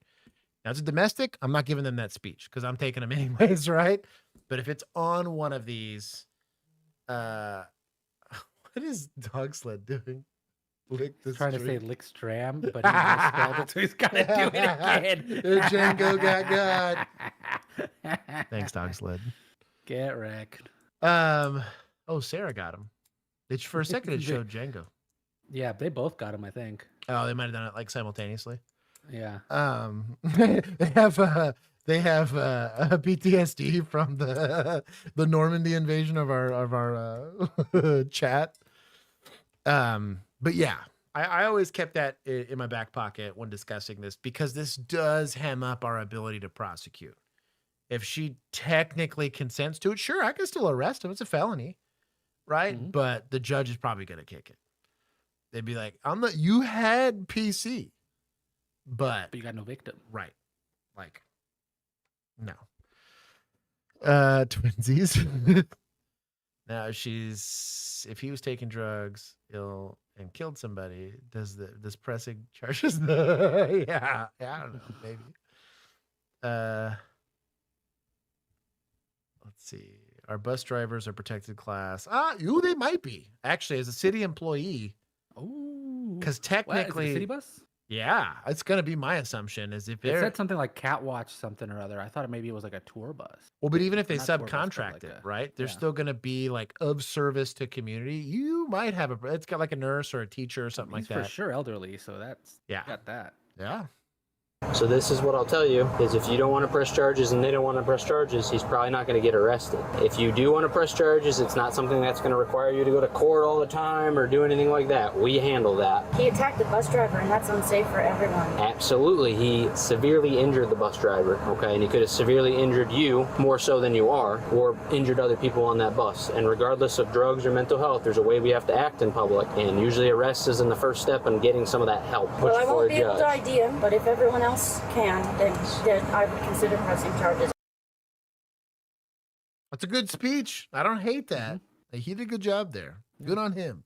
Remember, consider mental health like regular health. Same way you don't go when you get sick, you stay home and you sweat it out, and then you go back to work instead of going to work, coughing all over everybody, getting everybody sick. Yeah. But he also did it in a way that wasn't confrontational. I think a lot of times you'll see officers get frustrated and tell him, "Oh, that's stupid. You should not." Like, well, that's not a great way to build rapport, right? But he did a very, very good job. Also, Tommy brings up a good point about resources. I can force them to get treatment while they're in custody, or leverage the charge to force them to take a treatment plan as part of probation or parole, right? Yeah. I don't really know how any of this works. There's no pressure at all. Right now, main concerns, I want to get you medically cared for. Again, you're free to leave at any point. If you say, bring me home, I don't want to talk to you guys anymore, I'll do that. Okay? We're probably going to have a detective come out and investigate this one because the bus driver's pretty injured. I like him. I know him. He drives me home every day. Seems like a very nice guy. Seems like he was looking out for you, and everyone on the bus was trying to look out for each other. Are you okay with waiting back here for just a minute? I'll come back and check on you, okay? Yeah, I'm good. You've been very kind. Just so you guys know, I can't see a daggone thing. I know, you're good. Hang tight. I'll leave this door open for you. Police are now able to obtain the surveillance footage of the attack. The suspect is seen yelling at the elderly woman and getting in her face before the blind woman says something to him. He then gets in her face very quickly as if he's going to assault her, then stands up to defend herself, and the suspect begins hitting her repeatedly. The man with the high visibility vest then tackled Shout out to the high vis vest guy. Dude stepped up like immediately. the suspect, bringing him to the front near the bus driver. The suspect then notices the bus driver calling for police using his radio and tries to force him to open the door so he can leave. When the bus driver refuses, the suspect begins yanking on and reaching around the glass partition to force the driver to open the door. The suspect then completely destroys the glass partition and begins beating the bus driver, punching him 10 times before the driver has to oblige him, due to him later saying he was about to lose consciousness. The suspect then leaves the scene. An officer now locates the suspect a couple blocks away from the crime scene and attempts to detain him. Listen, I've been cool with you, man. I'm gonna ask you to stand up, though. Turn around, put your hands behind your back real quick. We gotta figure some things out, okay? We got a call that came down. Just good clue. So we got the Savannah hat, right? We also have the T-shirt. Generally fits the right build, right? Check his hands. If he did all that work on punching people, he is going to have injuries on his hands. I have gotten multiple assault suspects that way. Huge crowd of people, and I'm just like, shut that door. Everybody put your hands out. Like, this guy was involved. You're going to jail. You're going to jail. You're going to jail. Like, it is right. Dude, especially close-fisted punching people, like, you destroy. This is such thin skin here on that part of your palm or that part of the back of your hand. It gets cut for nothing. So description very well matches you. It probably isn't you, but we have to figure some stuff out. So, man, listen, I just walked up here. I didn't do shit. Up from where? I just walked up from this way. I got you. I've seen like about 4 other guys wearing beige. So we're gonna be a quick 1, 2, figure it out, and then we'll be done, man. Figure it out, man. I mean, I just had to stand up on my hand. I didn't do nothing. I got you, but that's why we gotta figure it out. So it's just gonna be a brief detention, all right, man? I didn't do nothing. So why you put your hand up, man? Listen, I didn't do nothing, man. We're not doing this by ourselves. I was gonna say you're apprehending someone who violently assaulted 2 people. We also he's got a friend. I was gonna say we also have no idea how friendly this guy is, and not to be the bearer of bad news, but that's a weird looking waistline. That's all I'm saying. This is a really sus waistline. Could just be that it's a little dirty, but I just walked up here. Here's how it's gonna happen. I'm asking you. I didn't do nothing. What you asking me? Can I say something? Sure. So how can, if you say y'all seen other guys with bad description? They're being stopped as well. He ain't the only one. I ain't seen nobody stop me. That's not gonna happen. I understand, but dude, we have a job we have to do. Okay? You have a job, but I didn't do nothing, man. So what you mean I got to put my hand behind my... So when people confront you with this, because there's a very real possibility, let's say you're the cop here. You haven't seen the security cam footage, right? You might not have been the officer that was on scene getting the description. They could have gotten a terrible description, right? I have the obligation to be an advocate for the victim. A crime did occur. I was given a description. I have reasonable to suspect that you're potentially involved in this crime. I can alleviate that reasonable suspicion by detaining you and figuring out if we do a field show up that you actually match the description based on the victims. That's all I'm going to do. They say that's not the guy, you walk. They say that is the guy, I'm going to dig into this a little deeper, right? But I have, was it Terry v. Ohio, right? Within a reasonable distance of a crime, right? Immediately after the crime occurred, if you match the description, I can theoretically detain you here, right? You have to articulate the piss out of it, right? But we're less than a block away from the offense location. You exactly match the description of the suspect with a reasonable amount of time that that crime occurred. Back until you figure something out. Go ahead. That's how this works. It's not how it works. We got I just walked up. proper description. How you know it's me? Well, I didn't say it was you. So what the f*** you talking about putting my hand on my back for? Listen, brother. Yeah, just calm down. I am calm. But you Okay, can't I got you. So I didn't do nothing. I just walked up here. I just walked up here. I got you. Like I said, I'm asking you nicely to help us out to make the situation work. So again, do what? I wish they would stop like super zooming in so you can see his hands, right? What happens when I ask and it doesn't happen? Like you don't help us out here, right? We're gonna have to use force. Use force? You mean you gonna use force? Like I'm saying, we're trying to figure out an incident. And you gonna have to figure it out. But you ain't got nothing to do with me. So you have to figure it out. Like I'm saying, we're going to briefly detain you. You ain't about to briefly detain shit, because I didn't do shit. So that's not about to happen. You're not about to briefly detain nothing, man. But I didn't do nothing. I just walked up here. Man, I'm giving you a lot of chances. You ain't giving me no chances, man. How you give me some chances? I just walked up here, you would tell me to put my hands behind my back for nothing. That's you. You put my hands behind my back for nothing. I ain't do shit. What? I ain't do shit. What the hell are you talking about? I don't want to do this. But now I'm not putting my hands behind my back on shit. I didn't. A lot of them here. So I also kind of, just for people that are interested in what law enforcement is like, there are times where you're wrong in these, right? And there are times that this behavior is 100% merited, right? There's also a lot of times where you're totally dead on, right? And the guy's going to act like you're a scumbag. How dare you accuse him of being involved in this heinous crime that I totally did? How dare you hold me accountable? But I would... That was past me. Present me has nothing to do with that. Exactly. But I would definitely have at least... I'm a different person. I'm a changed man. Yeah, 2. It'd be nice to have a 3rd officer here. I'm a changed man. I rehabilitated in the last 10 minutes, okay? Do shit, nigga. The f*** you talking about, nigga? We are the title. What y'all gonna do? You ain't about to that. Nah, ain't no. He ain't got to stand nothing. I'm trying to figure it out, but you ain't got to be talking nothing. Hey man, don't run up on man. Do shit. Oh, we got Chelsea energy. 36 and 33 is out with that subject. Oh, the clip. Right hand. 36 Alpha 1. Look at how calm she was. I got right hand. Hell yeah. Start me another unit down here and possibly a supervisor for each Man, force. yeah, see a supervisor. Cause I ain't even. I'll be in route. I just walked up here. He's over here. He's over here just contemplating life back here. You gonna grab me and tell me I'm under arrest for nothing? He's good. He's good. Hey man, you gonna get just let off me, man? I got this. Switch. I'm gonna ask you one more time to get off me. Good job. Okay. Lift your leg. This is exactly what hidden arm technique looks like, right? We got elbow separation from the body. We're gonna double C clamp this hand and rip it right out.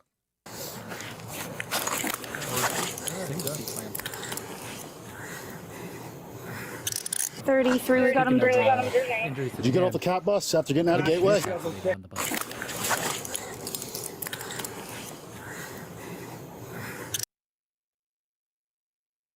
You can kind of see like a little cut here. Yeah. I saw a little bit of something earlier, but it's just very minor. That's what it's going to look like. So every once in a while, you'll get like some decent injuries. I couldn't quite tell if it was pixelation because, you know, when you move. But especially if you punch somebody in the mouth, like, dude, you dick your hand up. 33. We got him detained. Did you get off the cat bus after getting out of Gateway? Chelsea, my girl, stepped up. I respect the game. Okay. Well, like I said, we're trying to figure it out, and you being aggressive with us. When I'm asking you simple things, you just walked up here from where? From the damn, I don't know. How'd your hands all torn up? I just came up. You just brought it up. Why are your hands all tore up? Good. I ain't do nothing. Just walked up here. So, if you haven't mentioned his hands before. Now, obviously, it'll show up. Well, maybe not because the body cam's kind of crap. Right. So, him falling on his hands onto concrete. Could you say those wounds are from that versus attack wounds from? I'd argue bus? that. Yeah. If I was a defense attorney, I'd try at least. The good news is Chelsea's got a bunch of them on her from the same thing. Right. The good news is that scrapes from concrete are going to create scrape injuries, right? So I punch somebody in the mouth injuries are going to create I punch somebody in the mouth injuries. They're going to be different. Impact injuries are going to we have experts that can attest to all that stuff, right? Part of it's like the ME's office has experts specifically on injuries, right? That's part of their kind of field. You also have other people that can do it. It's not a perfect science because, I mean, in a perfect world, it is what it is. But I would have liked to have seen him mention it before, for sure. Maybe even get some evidence of it before. They pull up saying, I think description or something. I just walked up. You want to set him up?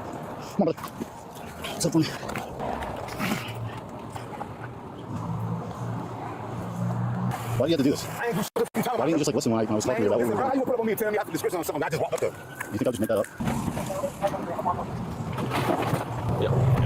The suspect is now transported to the hospital for the use of force, where he still isn't cooperative. Let's go. I'm ready to go. Jump in, broken, get knocked out. I never get knocked out. Never. Sit down. Never. In the car. Is he medically cleared? Then I'll take him to the car. Don't take him to the car if he hasn't been medically cleared. It's called liability. Well, you doing all that with that bag, you put the cuffs on me. You won't never do this cuffs on me. I promise you that way. I put your ass, though. Y'all never get knocked out. Never. This incident took place in Chatham County, Georgia in June 2025 on a Chatham area transit bus, also known as a cat bus. The arrested suspect, 4-year-old Brandon Collier, has a lengthy criminal history involving 43 prior arrests in Chatham County dating all the way back to 2002 for crimes such as aggravated battery, aggravated assault, drug possession, obstruction, resisting, terroristic threats, and cruelty to children. Nice guy. He's going for the bingo card. Did I know, man? Jeez. Is typically what we're going to call a pattern of behavior. This honestly manifests itself. We're not to be a scumbag, but there are times, especially like in a domestic, where we're looking for the instigator, if you want to call it that. You can ask questions in ways that would probe an individual to escalate things unnecessarily. I'm not recommending you do that, but there are ways to do it. It's old boy that had a protective order out on his girlfriend, who I just decided to call because we were waiting and making sure he wasn't going to show up at the house. Did I know that if I called him that he might take offense to it and show up and decide to try to fight me? I didn't know that, but I had a good idea.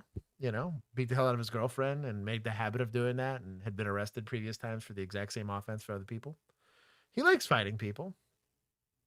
You know, threatened to shoot me and kill me when he showed up, but ran like a coward, and then I didn't get to arrest him.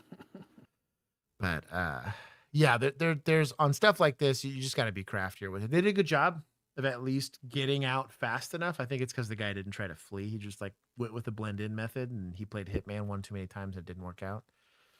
But yeah, it's a pattern of behavior. In fact, just months prior to the bus attack, Brandon was arrested for threatening victims while holding an upside-down liquor bottle as a weapon in public, which led to him fighting Savannah police officers when they confronted him. For that incident, he was charged with 2 counts of felony willful obstruction by threats or violence, simple battery, terroristic threats, possession of drug-related objects, and probation violation. He was able to bond out of jail and was released back into the public. Due to this incident, along with his many prior arrests, the bus attack sparked public outrage in the area as local officials, including the mayor of Savannah, condemned the attack. Officials from CAD also released statements saying they were deeply disturbed by the attack and that safety protocols would be reviewed and improved following the attack. They have since ordered new safety shields for the CAD buses and are in the beginning stages of upgrading their training for bus drivers. They also announced that this kind of behavior will not be tolerated and have terminated Brandon's rider privileges indefinitely. Following the bus attack, Brandon was charged with... They kicked him off the bus indefinitely. How would you enforce that?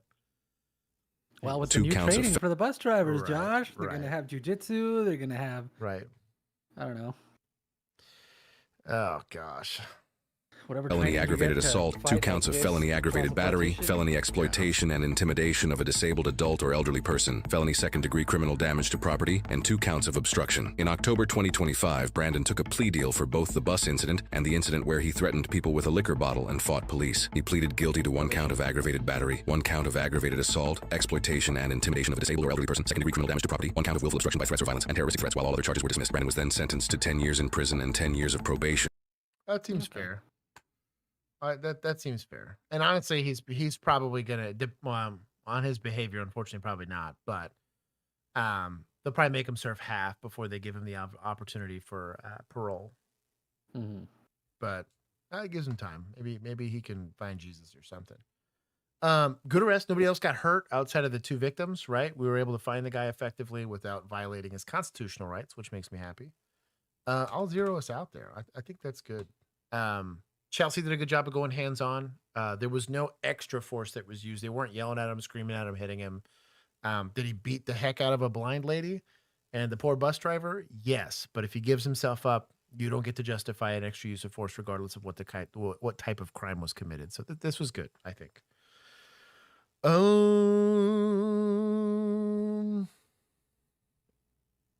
Society. Points to Chelsea for the pavement. Oh, you know what? Yeah. Good job. I'll give her 15. I will give society because reflective jacket guy stepped up, which is that's pretty cool of him. Mm-hmm.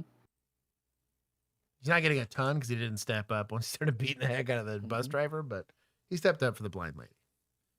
Fair respect. In Grayson County, Kentucky, officers respond to a murder scene defined by the severe dismemberment of multiple victims. So we're just going to secure the scene called KSP. Killed one. He cut one's arm, and this one here is about to die, and then cut this one all to pieces. He's probably getting flown out. The first one. Got one dead one in the yard. What? And I'm going to need a detective. I guess he used a samurai sword or something to kill his girlfriend or something. So we're going to have 110-7 and 2 other stabbing victims. The suspect has not been located. Been here before. Yeah, man. Dude. Ugh. These scenes are gnarly. Like, it is, if you were not... I got eased into most of the violent crime in my area. Like, I got to work a couple of just, like, finding old dead people, calls before I started having to see some, like, relatively heinous acts of violence. But, like, your first couple, it is such a weird... It's like the first funeral you go to feels kind of weird, and the rest of them kind of get a little bit easier because you understand what to expect. Effectively the same thing. It's called desensitization, right? Same thing will happen for serious crimes like this, where you're getting shootings, stabbings, people are dead. It's not common. It was a lot more common where I worked. That was the unfortunate reality of where I worked. I picked it, but it is what it is. We had a recent beheading in Dallas and did it in the freaking garage of a Motel Suites. Yeah. Used to work in the machete capital of a big city. Yeah, Tommy gets it. These are gnarly, though. I would work a shooting before a stabbing any day, dude. The amount of blood that you deal with on a stabbing is a bad time. We got a vehicle description on him. We got it on active. It's a blue van with the back glass knocked out of it. He may have went that way in towards Brett County. What'd you say? Don't yell, you need a small cooler. Because it's not for beverages. What are you doing, dog? Probably EMS. Wife ran downstairs, and she said, someone's outside, and you heard her dad. Someone's attacking somebody, someone's bleeding, so I mug him. And I walked out the front door, he seen me, he ran back up the hill. And she came run towards... Mega based. Random redneck guy's like, so I got my gun and I got out, and he ran. He got his gloves on and his gun. Hell yeah. Like, I respect the game. Ain't nobody gonna know I was here. We're society. He says, about to call 711 or whatever it is. Yep. Me, she victim, she was, so he helped her, and he came back out of... Guy's a coal miner? Oh my God. What in the Midwest is going on? He's got a place to put him. Dude, what an animal. House with a samurai sword. And he was completely naked and was holding the sword. He was yelling and pointing at her, not chasing her, but manhandling her, pushing her, and threatening. Y'all were there. Bro, try that in Houston. That's all I'm saying. What are you doing? And I came out, I saw her face, and everything was completely covered in blood. Ben propped up on my car. I had my 223 and I had my 20 gauge shotgun. And he was on drugs. I told him not to come over here or we're going to shoot you. He didn't. He comprehended that pretty well. Went the road. We got in the truck first. Already, right? Yeah, man. I mean, I guess maybe if you're too far away and you just don't trust yourself to make the shot. That's fair. That's fair. But like, dude, defense for third person, because it delays care to victims, right? Like you can articulate. Now, I'm saying this from a place of privilege and that I've gotten to be part of emergency response a handful of times, and part of the licensing and the training and all that stuff is to learn where that threshold is and to be able to recognize it. But like, I feel like you should get a booklet when you buy a gun that outlines your local laws, like on when you can and cannot use the thing. I feel like that would make both sides of the fence happy, you know. Now it is different from state to state. You have castle doctrine states, you have stand your ground law states, you have duty to retreat states, you have duty to kind of retreat states, right? Castle doctrine isn't universally applied in all the same ways in all the same states, so it gets complicated. But truck guns for the win. Yeah. Realized the truck wasn't going to work. Got in the car, back down the hill as fast as he could. Like he's going to hit us. I fired one shot. Evan fired one shot, and then that's when he slams on the brakes and then takes off that way. And I shot out his tire. That's that way. So when then he left? Yeah, he never came back. Did she say who it was? What's his name, Greg? George. The victim that's dead? Greg? No, George. Eyewitnesses. It killed me. I think the coal miner counts as a vigilante. You know what? I'm only going to give them 5 because they didn't put it. They had the tools prepared, but we're not ready to put in the work. I gave this guy effectively some warning shots. This guy butchered people with a samurai sword. You got to step up. Come on. Dude. Teresa, the old woman, that's his wife. Joe and Teresa live in the house. The daughter. Past tense. Joe. Been there. Joe. Joe still in the house. Still in the house. They're getting ready to transport. What's her relationship to Joe? I think it's daughter, stepdaughter or something like that. Okay. Her and the boy. Is this guy one of those 13 percenters or whatever it is? Or was it 3 percenters? I'm trying to remember what that is. Cringe if so. Friend about 3 weeks ago. Yeah, it's been a month. So the boyfriend is the one that had sword. Did he take the sword of somebody in that house? Yeah, I'm assuming that's what happened to Joe. That guy right there. That's the guy. Could be George T. Greer. Can you make sure you document who's in the house right now for me? You don't have roll tape? Let me go check. Sonny, can you see what you got on him? One hand cut off, one hand almost cut off, sliced across the neck. Yes. Could end up with 2-10-7. We got one with missing limbs. That is one, bro. He back his cars up. Anybody else in that house? Should be it. I doubt this is what it is, but the first hit I got was a 13 patch in biker culture commonly signifies M, the 13th letter of the alphabet representing marijuana or methamphetamine use. Maybe. So yeah, it is cold country. That lady's. Hey, let's check me out real quick. Okay. During the incident, the now deceased victim, Teresa, ran across a neighbor's yard seeking safety. Inside the neighbor's home, 2 uninvolved young adults were with a child. After experiencing a delayed 911 response, the young male, who appears to know this officer, called them directly. That officer is now checking on their status. Are you okay? When you called me, I didn't know you called 911. I did. I called you because it's kind of taking a minute. We've got everybody looking for him. He probably went towards Brett County. We don't think he came towards us. If you don't mind just staying here for a little bit. We need to probably have dispatch. I called you because it was kind of taking. This is the face of the girlfriend or wife that's like, well, you don't need a gun. And now she's like, you better put that thing on the front door. I genuinely hope most people don't ever experience that in their lives, because I think it's really traumatic. And I genuinely feel like it's a success in first world countries where people don't feel the need to be armed, right? But the reality sets in, because victimization happens every single day, that you'll be weird like the rest of us that carry guns every day eventually. Even if it's just in your home and your car, I mean, that's better than nothing. At least those 2 places where you can't be a victim, right? Or you're less likely to be a victim, and or you have recourse if someone decides to victimize you. That's where I spend all of my time. So yeah. That's kind of what I'm getting at. Is like, that's not a terrible plan, because it's like legally I'm 100% safe in these 2 places. And if I use it in these 2 places, the law, especially here in Texas, Castro doctrine applies. This is the safest place to use this thing if I had to use it, versus when you're out and about, that is a very gray area. Like that is and skill based too, at that matter. You know what I mean? Because you're potentially not doing this at. I don't have to be that good in my house. Right. Exactly. Yeah, man, I don't know where you guys live. Yeah, we've got everybody looking for him. He probably went towards Brett County. We don't think he came towards us. If you don't mind just staying here for a little bit. We probably have dispatch called surrounding county. Put out a tip. Okay. Yeah. Got it. What's your name, sweetie? Not yet. What's her injuries? We're going to say laceration to the head, possible roll. We're taking her to Twin Lakes. We got 3 victims total. 3 victims total. Is anybody My boy. Is he gloving up his nubbin?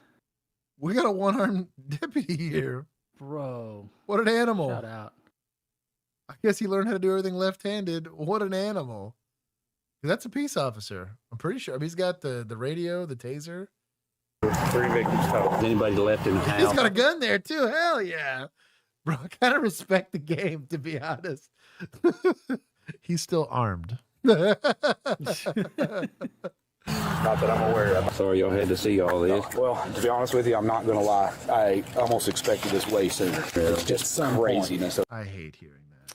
Well, good on you for doing nothing. Can't stand society sometimes.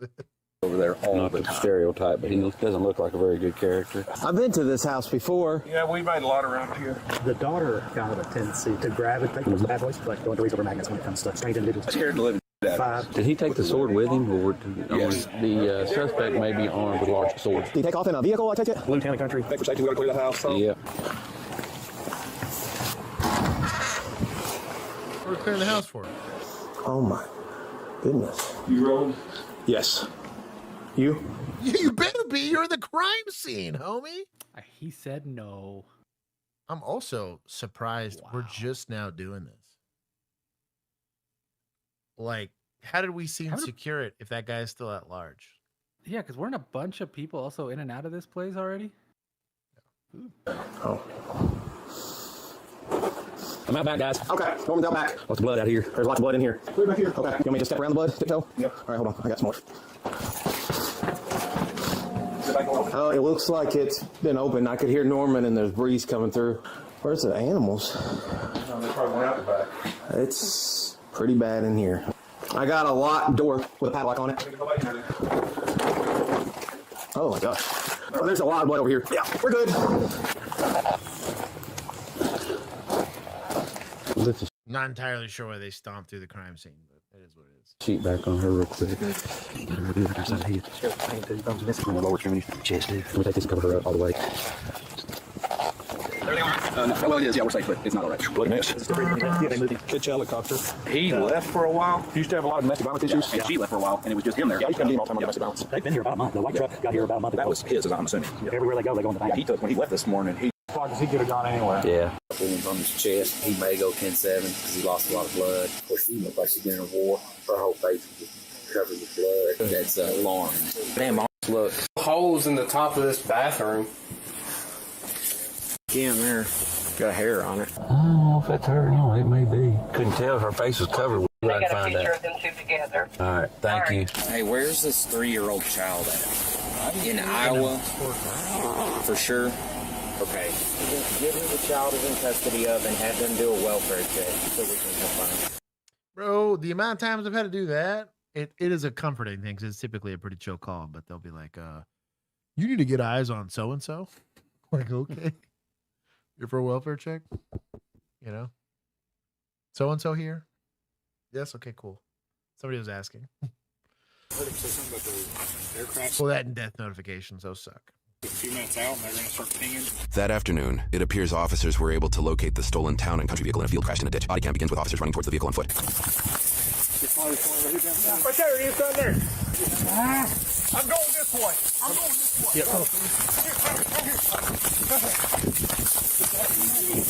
Who's got the rifle? I got it. Come on, let's go. Watch that house right there in front of it. Hey, post up on that tree. Yeah, I see it, bro. Approach slow. So, just from a tactics discussion, right? Let's assume this guy's armed. He's at least got a sword, right? But if we're going to approach this, and in law enforcement, there's just times where it's just a sucky situation. You're going to have to approach it without cover or concealment, right? We're going to bluff the car. But something else we're going to do is spread out. You know, fan out, make a nice little like a wedge shape, if you want to call it that, and approach it that way. He can only shoot so many people so fast, right? Fully encircle the car. No, don't do that. You don't want to become. Way you don't get want to from every become. angle. Yeah, backstops for each other. But generally speaking, like this guy's a pretty good distance. This guy's a pretty good distance, but we're kind of close to this guy. So if I'm looming in wait here, I'm lying in wait, waiting for you guys to get closer, pulling the hole. I'm going to wait till I see the whites of their eyes kind of situation. This is a pretty fast transition, right? But that's going to take a second. Food for thought. You got to do it. I don't like staying stacked up on each other if we don't have to be, just to at least buy ourselves a chance to return fire if it comes down to that. Lutavian? Lutavian? Welcome. Also, ouch my back. You got the outbuilding. Step out. Show your hand. Show your hand. I'm gonna poke. Here. I'm gonna come this way, Brad. I'm behind you. I'm behind you right here. We're good. Clear. Vehicle's clear. Get that helicopter out here, Brad. He's gonna be in that shed. Hey, stay back. Oh, we probably need to cover this house. Copy, you're out with the vehicle and he's on foot. What about the helicopter? Send it. All dispatchers. I guess he's out there and maybe he's on foot. We need to figure out if there's registered vehicles. What do you want me to do about that helicopter? I don't know. The shed is a possibility. That house is obviously a possibility. We also want to know if there's registered vehicles to these locations potentially. If that's a thing you can find, depending on how your database works. He said he popped a few rounds at him. Yeah, he's been shot. Hey, there's blood on the back of the van, but that could be the. That's from earlier. He can't be far. He's in this shed, boys. Yep. LT, I'm gonna flank one side of it. You're good. Let me know when y'all are over. I'll come. I got you. Come on. Somebody's got to cover the other one.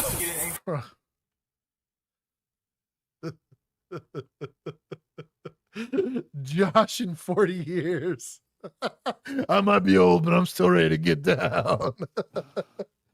Let you youngins get the hell out the way. I'm ready.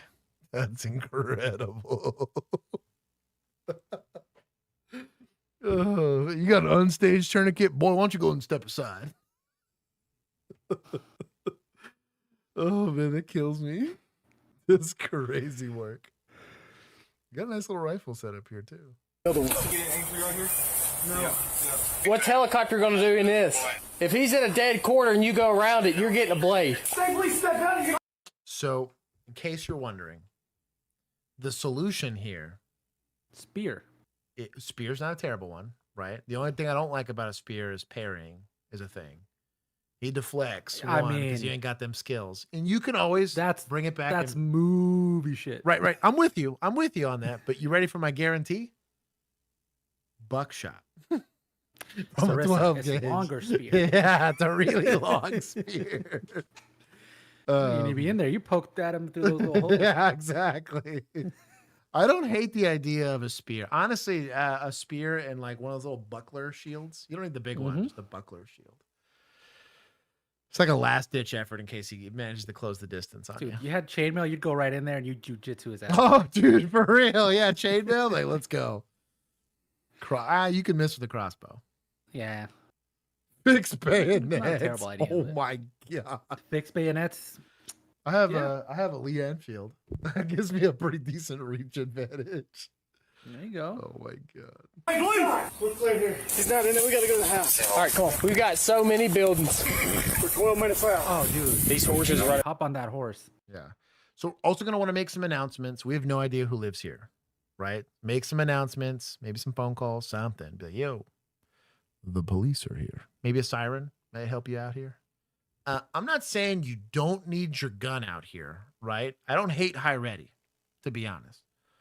I prefer low ready because at least it goes into the dirt. It's not going to ricochet off the dirt. But if for some odd reason we're carrying SIG P320s and this thing cooks off, this is potentially going to give you some level of injury when the thing comes back down versus the doors or the dirt's just fine. Tweaky. As he said, skill issue. Get good with medieval weapons. Get what is it? What's the axe and a spear in one? What is that? It's like an axe head. Halberd? A halberd. That's what I would rock. Because then it's a stab and a swipe. You know what I mean? That's what I would do. Wild too. Be careful. Stay police, step out! Check under the van. Aim point? Okay. I'm tracking here. This looks okay. I'm not mad about Is this. there a spot for him to get under it? I did not. I don't think it's in the front. He's going to be laid up and tall shit. We're in the house. He's going to be Put a canine into the samurai sword guy. I say let's keep easing. It's the worst thing that's going to do. It's going to push him out in the woods. Helicopter will be able to get him in. You think this is the house? He's in one of these. I don't think this is the house. He's got a sword, not a gun, boys. Yeah. Just don't let him reach out and touch it. So, we don't know that. But that's not a terrible thought process. I would always assume that it's an unknown threat. All we know is he's injured people, and he at minimum has the sword, right? Because let's say he did get into a barn or into somebody's house or into somebody's car. Out in the country, what's the likelihood that he could have armed himself with a gun, right? Maybe it's a skill issue, and we get to the less medieval weapons, and it's a gunfight, but spiky mace. I'm between you in the house. Hey, police, I see your hands. He's in these damn woods. Ooh, look at them good boys. They're like, hello. This horse is like, yo, are you feeding me? Are you the feeding kind of people, or are you just here to watch? You know? Easy, girl. I got first slide if you want to pull it. State police, show me your hands. Stables. Easy, girl. Hey, police! Show me your hands! Yeah, if there's some pretty chill horses, I bet they probably annoyed that he's there. But you could also have some. He picks like the one stall that has the horse that doesn't play. Mm-hmm. You know. Yep. I also wouldn't mind the owners here. Like I have like what 7 whole hours worth of horse experience in my life. I would feel better. Also, just in the case this guy's got cameras, like the homeowner's got cameras, that I've made some attempt to try to notify the owners of this that I'm walking around on their property, right? I'd just be really sketched out in case they catch me out there and 6-foot bayonet. A spear. Stables, just clear one at a time. You better not miss. If you miss, that's an arm that we lose. Clear. We're out. If you miss, it's an arm, and you're gonna be like old Stubby back there on the crime scene. Well, you're gonna die because nobody staged their tourniquets. No kidding. He's in this house or he's in this big ditch line. Somebody get right corner. I'll cover corner. I got left window. Lock on the door. Watch your hands. Lock. Say police! Good. Locked is a potentially good thing. Lights on. This is probably where you're trying to get to. We served a bunch of warrants here in the past. Helicopter should be soon. Hey, who's that out there in the field? Hey, it's us. Okay. There's one house here. It appears no one's home. We have no reason to believe he ran in there, but all other dwellings have been cleared. I say we stand by, let them do their search. He's laid up in a ditch. He'll find him here in a second. That's what I'm saying. Crossface. There's boots here too. What's that? Is that Lieutenant? Who is that? Mennonites, my guys. Not a license plate on that, sir. I need you to step over. Have that horse pull over. Pretty heavy tint. Heavy tint. Suspect had on a gray sweatshirt. Helicopters above. That's LT. Signal A, the suspect, unknown shirt description. It's our unit that's wearing the gray sweatshirt. We're westbound 54, subject stolen a red Chevy Impala. Is it confirmed? He's in a red car headed west. Wasted our time. Sometimes it be like that, yo. Play Amish Paradise. Be an appropriate time. We're westbound on 54, but I'm not sure if we went a little bit too far, so we're pushing out. Then we'll look at the next one. Helicopter's not a trip on the red car. Oh, they turned on Edward Cemetery Road. They were given information, he turned on Edward Cemetery Road. 104 dispatch, I'm 97 Edward Cemetery Road. Holler at KSB, they had a couple units pass it. He's on if they turn on Edward Cemetery Road, tell them to the right. 104, 105 right into him. Ooh, Barrick. Oh. Detail looks like they have vehicles out in the field. Units, vehicles out in the field.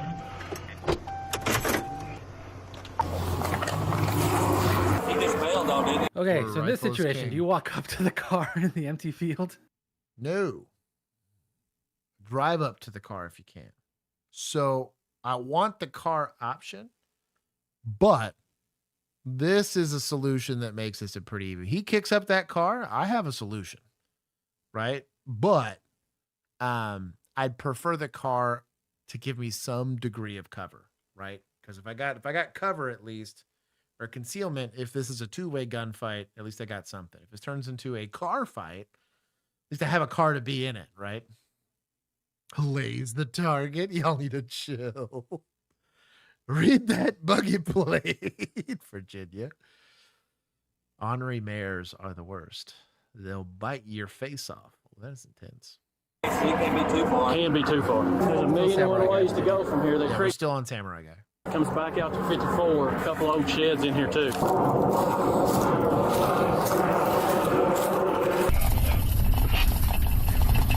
He got to go like all the way around. You can see where he came from. Let's go over here and see. All units, Brown County on scene. He's got a drone. Both helicopters are overhead. He doesn't need to deploy his drone. He's got to be in there. He crossed over the grass. Vehicles in. How far out's the train? Yes, what a chode. He put on his ballistic vest.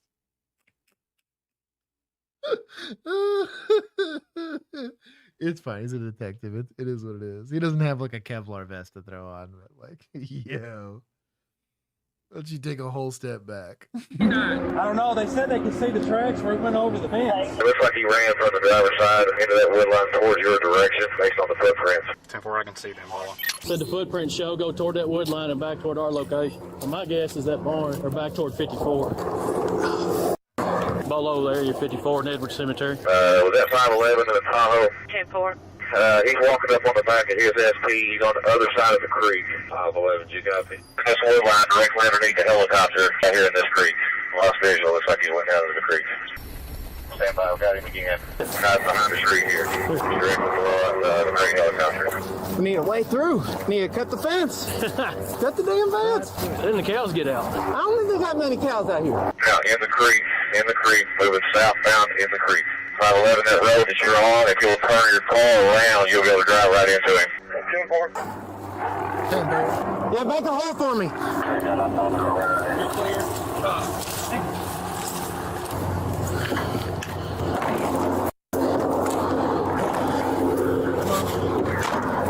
He saw your car, he turned around going the other way. You don't run on foot.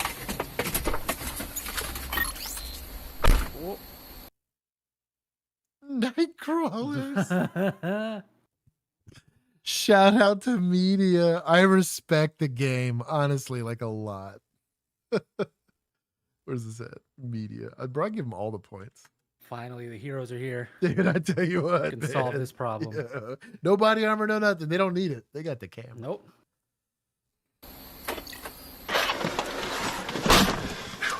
You can just maintain visual. He's across the creek. He's in a little ravine moving. 410-4. We're 10-4. We got a lot of people out here looking. Got him on foot. We'll get back to 54, see if they flush him toward 54. If he'll run right to the edge of the creek, he's in that little crevice right across the creek. Whoa!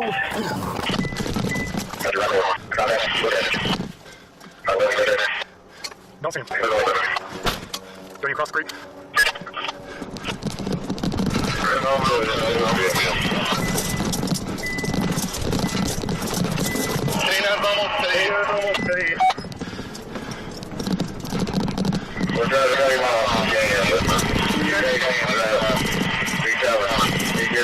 Do we boop this guy? Yes. 100%.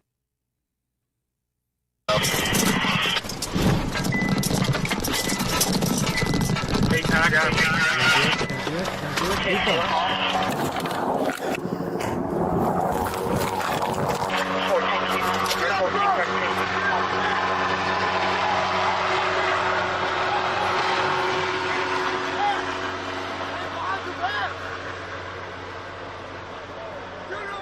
I'm going to stay with you. Just hold him there and we'll get you some help.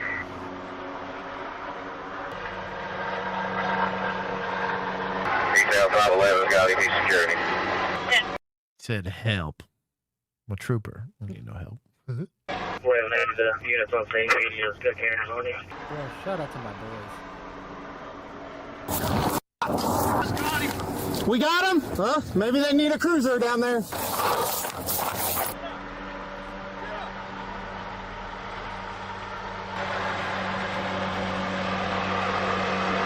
like a nice guy. He's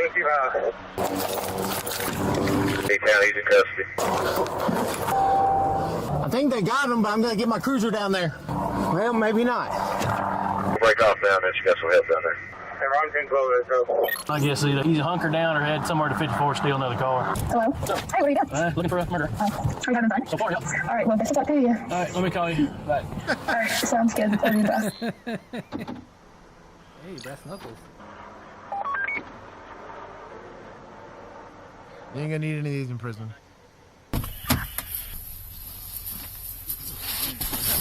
Bro, Gloves, why are we raw dogging this guy? Bro, chill. Where's he at? On the other side, KSP's got him. Good deal. Camera off. Hello? You got eyes on him? They're 10:15. They are? Yes. KSP's gonna be 10-15. All right, good deal. Got the bad guy, that's on there.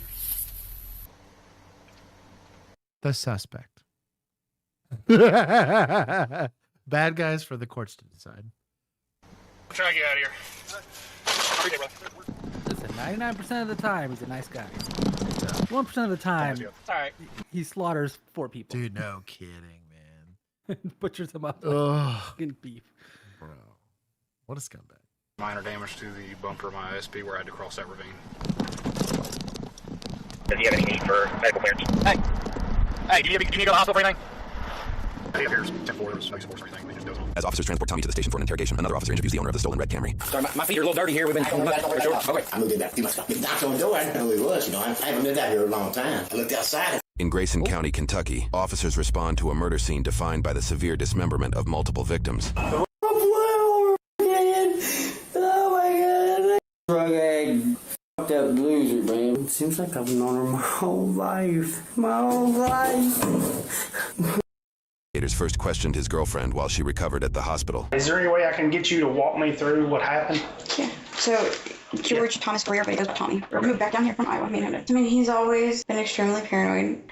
So we've been kind of like on again, off again, on whenever he's out of jail or prison. He taught me how to love and to be loved. Laura goes on to say that Tommy gave her black eyes multiple times in the past, and although they tried to gain custody of their kids years prior, they were denied due to failed drug.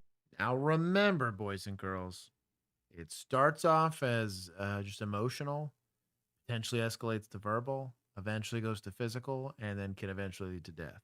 That is the pattern of behavior generally when it comes to abuse. It's okay to have consequences, right? Tests. They're blessed enough to be able to be with a foster mom. She then discusses Tommy, claiming that he has untreated schizoaffective disorder, has experienced a manic episode lasting 2 weeks, and frequently injects methamphetamine to the extent that it has caused abscesses. She also claims he took meth within a couple hours of the incident. Lauren prefixes the next moments by admitting her and her mother were also under the influence of meth. So what led up to today? It's going to sound insane, but all of it is literally over sex and me not wanting it. And him and my mom had just gotten into a really bad argument. What did they argue about? He has jealousy problems. He had an issue with me spending time with my mom. So after arguing, I'd say it's probably closer to like 2:30. I finally decided just to give in and give him what he wanted. After 4 hours had passed, I was like, yeah, I'm tired. I'm ready to go. He didn't like the facial expression. It's pretty much snapped. She then details Tommy attacked her with a metal pole believed to be with a bladed end, causing her to scream. And then I can hear someone going through the door. And it's my mom. And he looks back at me and he said, I'm killing her too. And I see him open the door and then I just see him swinging at a new. And I grabbed something off the floor and hit him with it because I had to get him off my mom. And then my dad came out of his room. So then him and Tommy were like struggling right there in the kitchen. I went over to the sliding door. I got me mom out. And he came out and he was following us. And he said, yeah, well, I just killed Joe too. You could hear the sadistic, like, just pride. He kept holding that sword up, telling me he was going to freaking kill me if I didn't get the Sounds like a nice guy. Tom. So it's like a movie? As investigators question Tommy, he frequently goes off on tangents that are unrelated to the incident. The most prominent involves his time in Iowa with Lauren, where they sought custody of their children but were denied after failing drug tests. He also shares several other tangents about his alleged past, offering claims that suggest how he became who he is. For this video, we will focus primarily on statements related to the incident. For the full interview, interrogation files on YouTube provide complete coverage. So what happened out there at the house today? I was having sex with my young, beautiful girl. I've been with her for 7 years. Then what happened? So let me see. So you and Teresa and Joe stay in the same house? Yeah. With Lauren too, your girlfriend, your queen? Yep. Started doing some methamphetamine? Started to do some more. What happened after you started doing meth?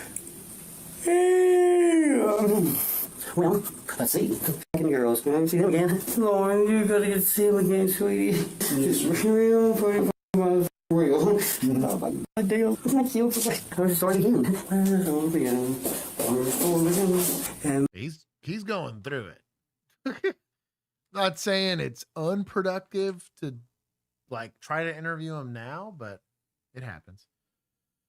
If you thought you wanted to be a police officer, even in a small town, this is your potential reality here. not hard. I hit it. It's okay. That ain't no big deal. I will suck a fucking dick. Well, he's right there. That's true. I'm so sorry. Why didn't I pay attention? No, it's old. We can't mess with that. Well, I mean, I can. It ain't gonna hurt me now. What are you gonna tell me? Think about what's going on to the house. I used to listen to everything's going on. That doesn't tell me why you listen, though. You're walking away. You're not listening. You're telling the story, just another story. They were prostituting her out. Okay, thanks. It needs to be on trial because if so, I will gladly. Well, that could happen later. I mean, that's down the road, so I'm going to give you time to heal up. But know you're safe. He's behind bars, okay? According to news reports, both Lauren and her stepfather Joe survived their injuries. Teresa was the sole individual who was killed in the incident. 49-year-old George Thomas Greer was booked into the Grayson County Detention Center and was charged with 1 count of murder, 2 counts of attempted murder, 1 count of first-degree burglary, 1 count of fleeing or evading police with a motor vehicle, 1 count of fleeing or evading police on foot, and 1 count of theft by unlawful taking of a motor vehicle. His court case is still in process, with pretrial scheduled to start on June 2nd, 2026. He is considered innocent unless proven guilty in a court of law. Crazy work. So State Boys get some points for apprehending. I guess I'll give some to Deputas for their participation, and I will give a little less to PD because they didn't do much. Society, we're gonna take some points from. Again, because they're like, oh, this is going to happen no matter what, eventually. Oh, and they took a shot at this guy and missed. That's it. Okay. Last actual video. It's in short.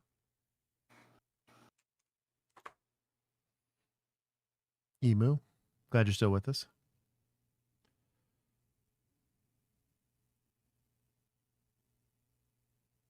Oh, this video. Sus.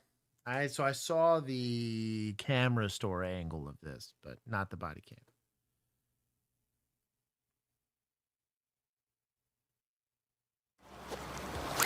Oh, shit. Oh, fuck. I'm shot. I'm shot. I'm shot. Fuck. Help. Oh. Hold the air. Where's that? I'm finding out right now. Driving Park Lake Ave. Good job getting the location out. So, did the suspect run? This guy got lucky he did, because this guy ran you down to come kill you. Now, did this officer maybe have his head swiveled over looking at the guy to see that he ran away and he felt that it was safe enough for him to tourniquet himself? Yeah, I could see that. But generally speaking, one of the things that you probably should want to rep as a police officer is, I got shot, I need to kill this guy. Because if he doesn't, and we saw this happen with old girl, it was a female officer. This was a few months back. They were approaching a guy in a car. He was doing like a hand-to-hand in a parking lot. Shot partner shot her. She ran. He ran her down and shot at her again because she was kind of limping off, trying to get away from the crime scene. So it's my only thing is you should still feel, and I'm not saying that that's not the case. He is treating the thing that'll kill him the fastest, which is bleeding. But you want to be real cognizant of this guy maybe coming back around to come finish you off. God. Guy was cool with shooting you. Other thing you might want to also consider here is on a tourniquet, getting it through here. I can show this actually. So getting it through. Let me see if I can zoom in here. Get this. This is not going to focus. I'm just going to hold this closer. That's in focus. There it is. So getting it back in through this loop is going to be hard, especially if you're stressed out and bloody. That's why I keep it in a big loop already. So I just kind of put the thing on the ground and go. Imagine you have injured yourself, right? And you are trying to do this. right? In the middle of a stressful situation. Typically not what you want to be doing. I would get it big enough to fit around your leg, right? And stop it there and leave it staged in that position. You don't really, this is actually demonstrating, because really what you just do is drop it on the floor, step through it, pull it up your leg, and then just tighten it.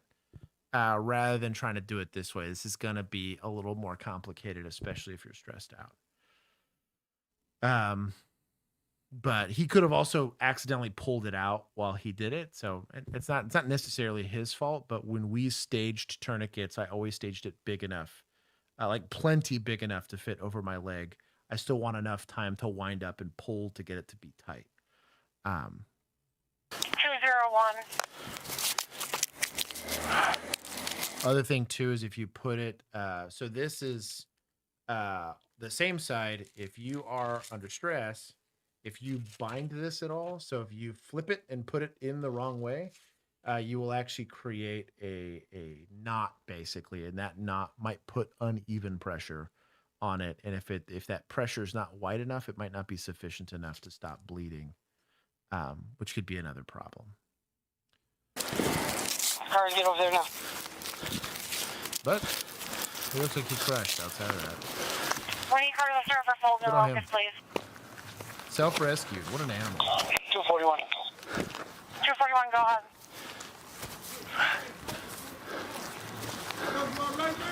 No, I'm Can shot. I you a driving park and Thorn?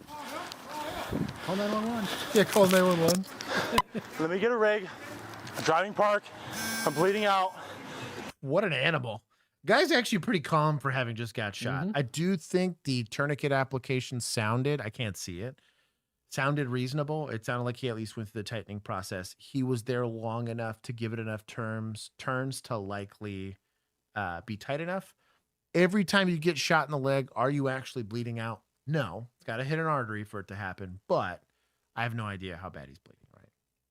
A male went south on Lake Ave. He's on foot. Gave direction Beanie, of travel. heavier What an build. He's got black jacket, all black. Driving park and Thorn? He's going south, driving park from. He's going south on What a Lake Ave Chad. from driving park. I'm bleeding out good right now. Everyone's on the way. Just one. This is the last one. The wife's checking on me. You're in trouble. No, I'm not in trouble. 121. Hold here for him. We are. No, taking the channel. Getting it out. If I'm the first officer on scene responding to this, there is an interesting conversation to be had. So I have this officer that I know was shot and bleeding out, right? And I have a suspect that large. Do I scoop up this officer and take him straight to the hospital? I'm going to vote yes. Especially if I know I got other officers that are here and going to be able to handle up this call and create a perimeter or whatever. Theoretically, if I am looking at this tactically, I'm just going to hope this guy put that tourniquet on well enough and get after it and try to find this guy before he hurts somebody else. But I don't think it's unreasonable for you to think, well, we know for sure we have one victim, and that's this officer, right? Technically, the officer was the targeted victim in this instance when he approached this guy. I can secure that victim and get him out of that situation. We can handle it later. But we don't know if this is a random shooting, if this is meant to be a mass shooting, if we got any other situations going on. So it's complicated. I don't think you're right or wrong in either direction, but I would not wait for EMS. One, EMS is not going to make scene with a suspect that large, right? And two, especially when it's a bleeding injury like that, you can, hopefully, if you're calm, go over there, check him real quick to see, like, hey, I just need to toss you in a car and go, or can I, like, put you in an ambulance and then get you to a higher level care?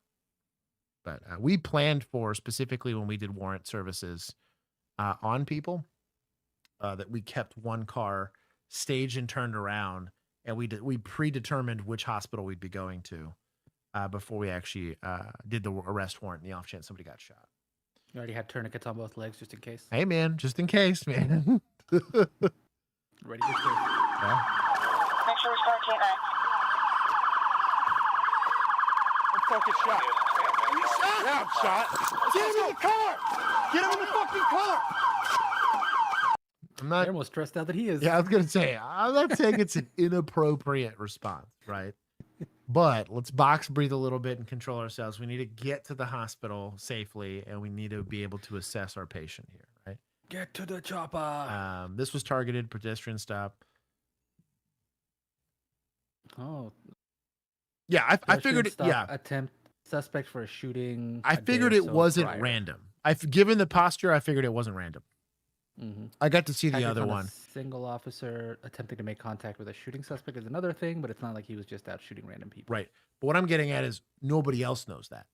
If all you hear on the radio is I've been shot, right? Like we have no idea. Like the officers responding have no idea what's going on. Maybe they did know, but Which one? Where?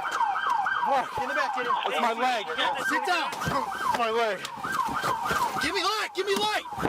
no, get in the car and drive. You have a fucking flashlight. Why don't you calm down and let the guy drive? Sorry. I've done this more than once. I get frustrated when I see it. I was like, yo, like, let's act like we've been here before. Is this stressful? I'm going to give them a little bit of levity. This is a stressful situation, right?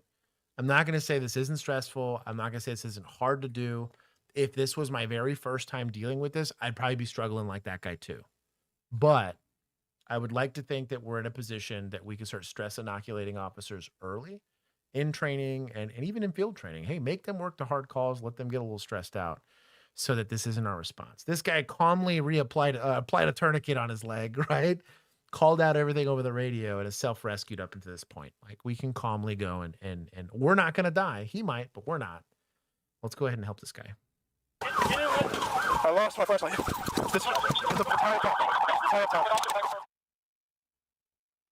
My boy. Not Bronco.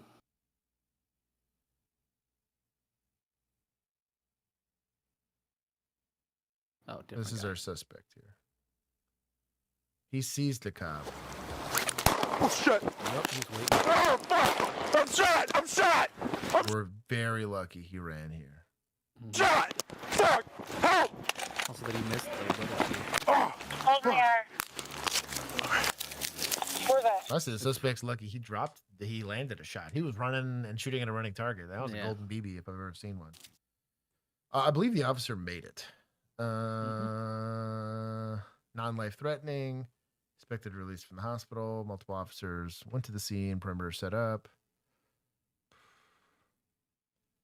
Heat signature of a male in a bush. Oh damn, he took himself out. Oh once man, they shone the Shout out to spotlight on him. Hey man, he saved the taxpayer some money there. Mm-hmm. Well, there you go. Shout out to him.